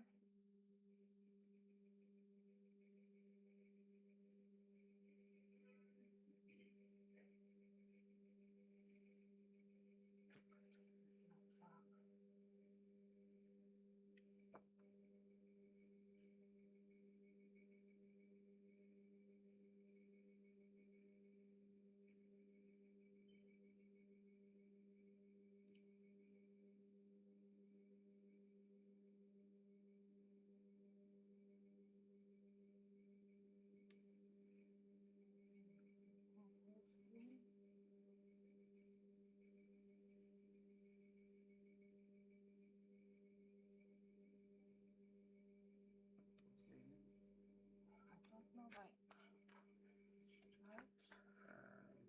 Maybe I'm too nervous to do anything reasonable. Yeah, I should go to the presentation mode, I think. Was it? No,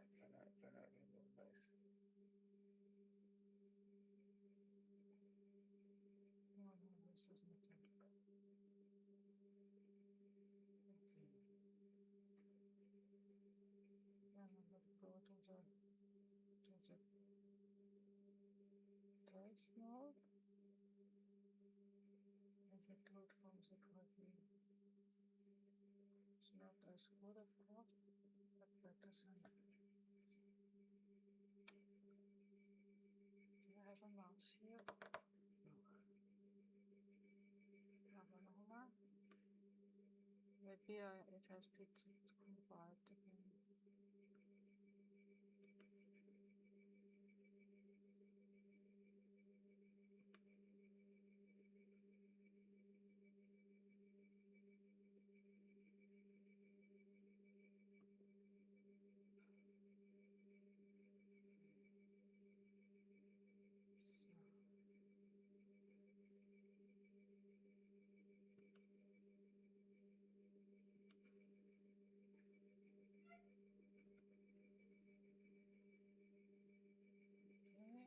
we need full screen.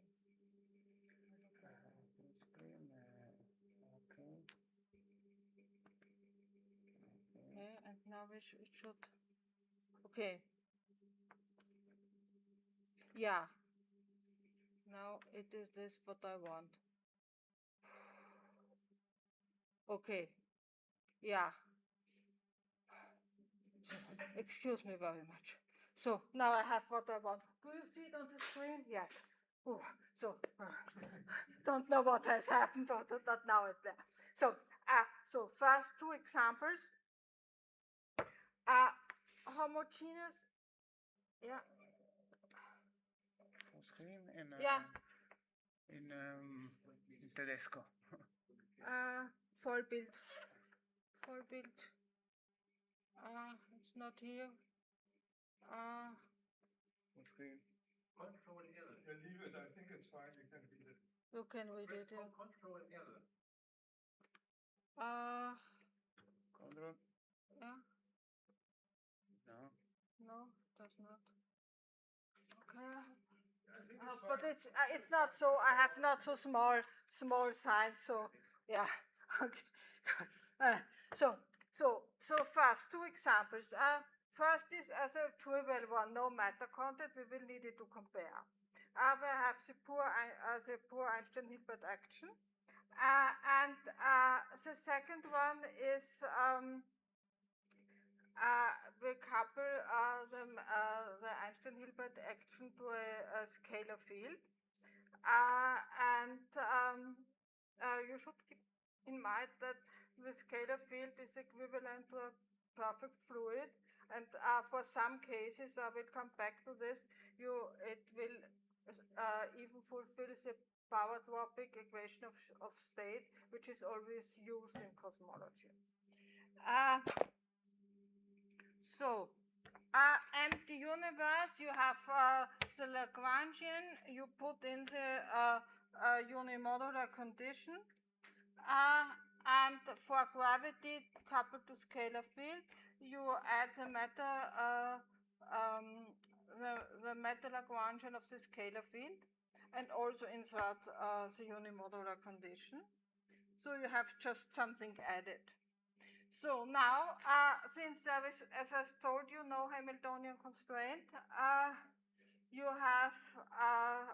can do the standard Legendre transform without any other input, and you got the Hamiltonian for unimodular quantum cosmology. Also first for empty, as for pure gravity, and then for gravity coupled to scalar field. And this is a constant of motion, of course. And if you identify this constant in this way with the cosmological constant times some factors, you get back the same results as for Einstein equations. And keep in mind, of course, it should be, but just as a reminder, this Hamiltonian is not equal to the Hamiltonian you would get if you do it with standard GR. Yeah. But of course, the result is the same. The equations are the same for the physical parameters, but the Hamiltonian is not. So then finally we come to quantization. We do it in the canonical way with the observables, the scale factor, and the field, and we construct the momenta for both. And then also we do it for pure gravity and gravity coupled to scalar field.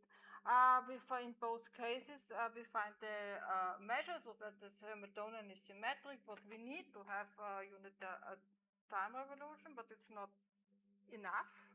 And for the scalar field coupled, you need additional conditions. Yeah, this has to do with the self-adjointness and so on.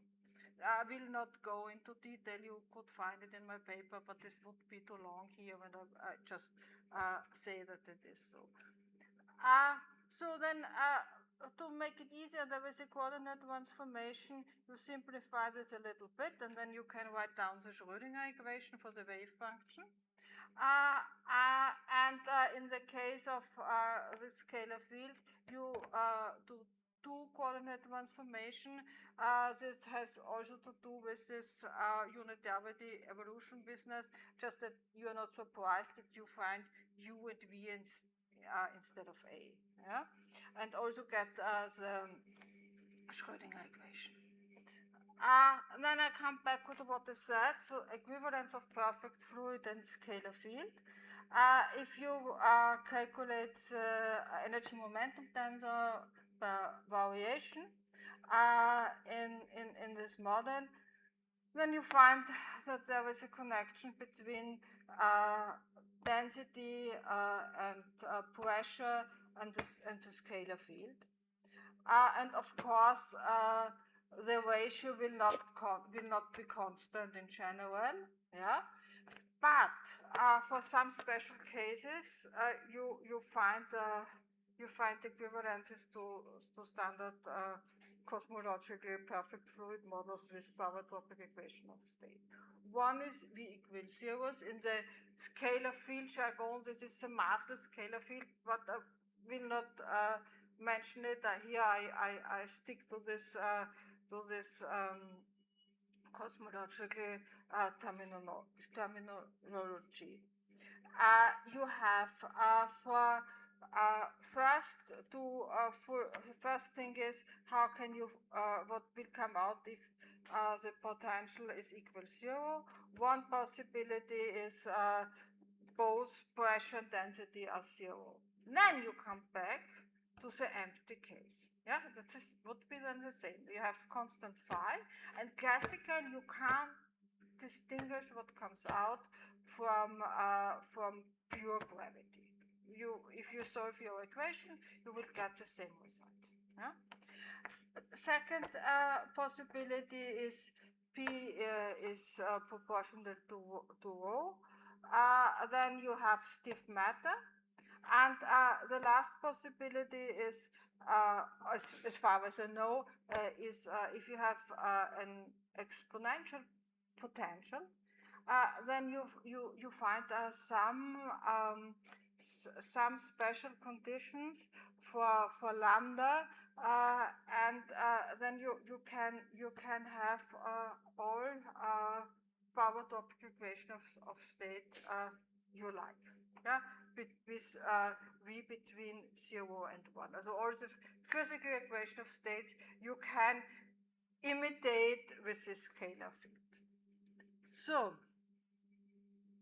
and now I come to my first interesting results. This is what role do the uncertainties play. First, maybe I don't have the time to remind you of quantum mechanics, yeah. But if you remember this, then you will you might know that that the Ehrenfest theorem is fulfilled. It's not enough that the expectation values follow the classical dynamics, because the expectation values of a function is not the function of the corresponding expectation values. So, so what does this mean for our problem? Here we have an Ehrenfest theorem for late times. Late times has to do with this unitarity evolution condition. And the approximate reproduction of classical dynamics is only given for small uncertainties. Yeah? And therefore, it's crucial to look into the evolution of uncertainties, which I have done, and found that you have two variables, you have 10 uncertainties, you get a dynamical system, and then you do the following reasoning. You say, assume that they have a quasi-classical evolution. Small uncertainties, let's do that we have a quasi-classical outcome. And then you determine the evolution under this assumption. You make an expansion to quadratic order. You analyze your system. And then you ask yourself if quasi-classical is preserved. So your uncertainty should not explode.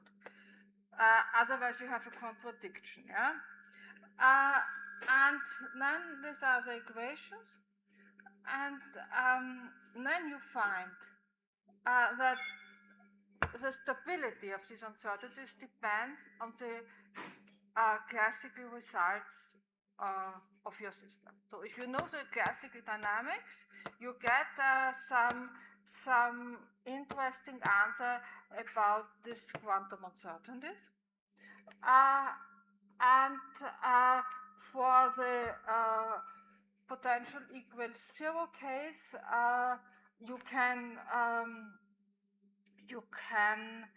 can calculate this this analytically, and you find that the quantum that the uncertainties explode, and then you can make some kind of proof that the system will be unstable if certain integrability conditions for the potential are fulfilled. And then you come to a no-go theorem of quasi-classicality also for this exponential potential, and you can prove. I will now skip this technical details, and you find that for all relevant orbits of this exponential system, you find a deviation from classical dynamics. And now so this is an indication that it's not a proof that there is quantum deviation, but it's an indication, because you see uncertainties explode and the naive quasi-classical assumptions are not fulfilled. So you have it's worth to look into. And as I have done for the wave packet solution, first coupled to the scalar field, and then I have calculated the density, which equals 0, and I found that my wave packet solution is this de Sitter case from how the expectation values of the scale factor evolves. And then I have calculated the Hubble parameter.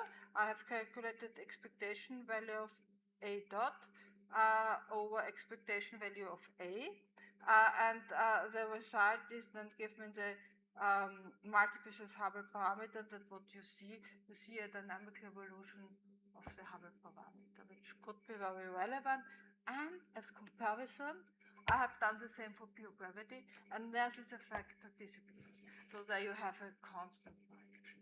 I mean, this is all. So the question, I will just say the first question which might come. You write me down a curve. What influences it? And I can tell you from my calculation that this is the uncertainty, but I have not yet enough example function to make this visible. But this exact rowing behavior is driven by uncertainties and by the uncertainty of the main function. So okay, I'm sorry, but I have to cut you. Excuse me for my accident. It was really. Okay, one quick question, and then we call it a day. One question. Is there any? A quick question. Quick question, please. I'm not sure it's big. So, do you think you may extend this framework to the case where the scalar field has no potential, so no explicit mass term, but we have a k-essence type of term? Yes, of course. Because this, what I had in mind with this perfect fluid solution, I said that the classical ones, that you can have perfect fluid solutions, and then I will try to construct wave packets which should evolve along these classical lines, and if they don't, I would get correction for the Hubble parameter for more relevant cases, radiation, for instance. This would be the relevant case. Yeah. Okay, then I think we should thank Natasha for her talk. And enjoy the evening.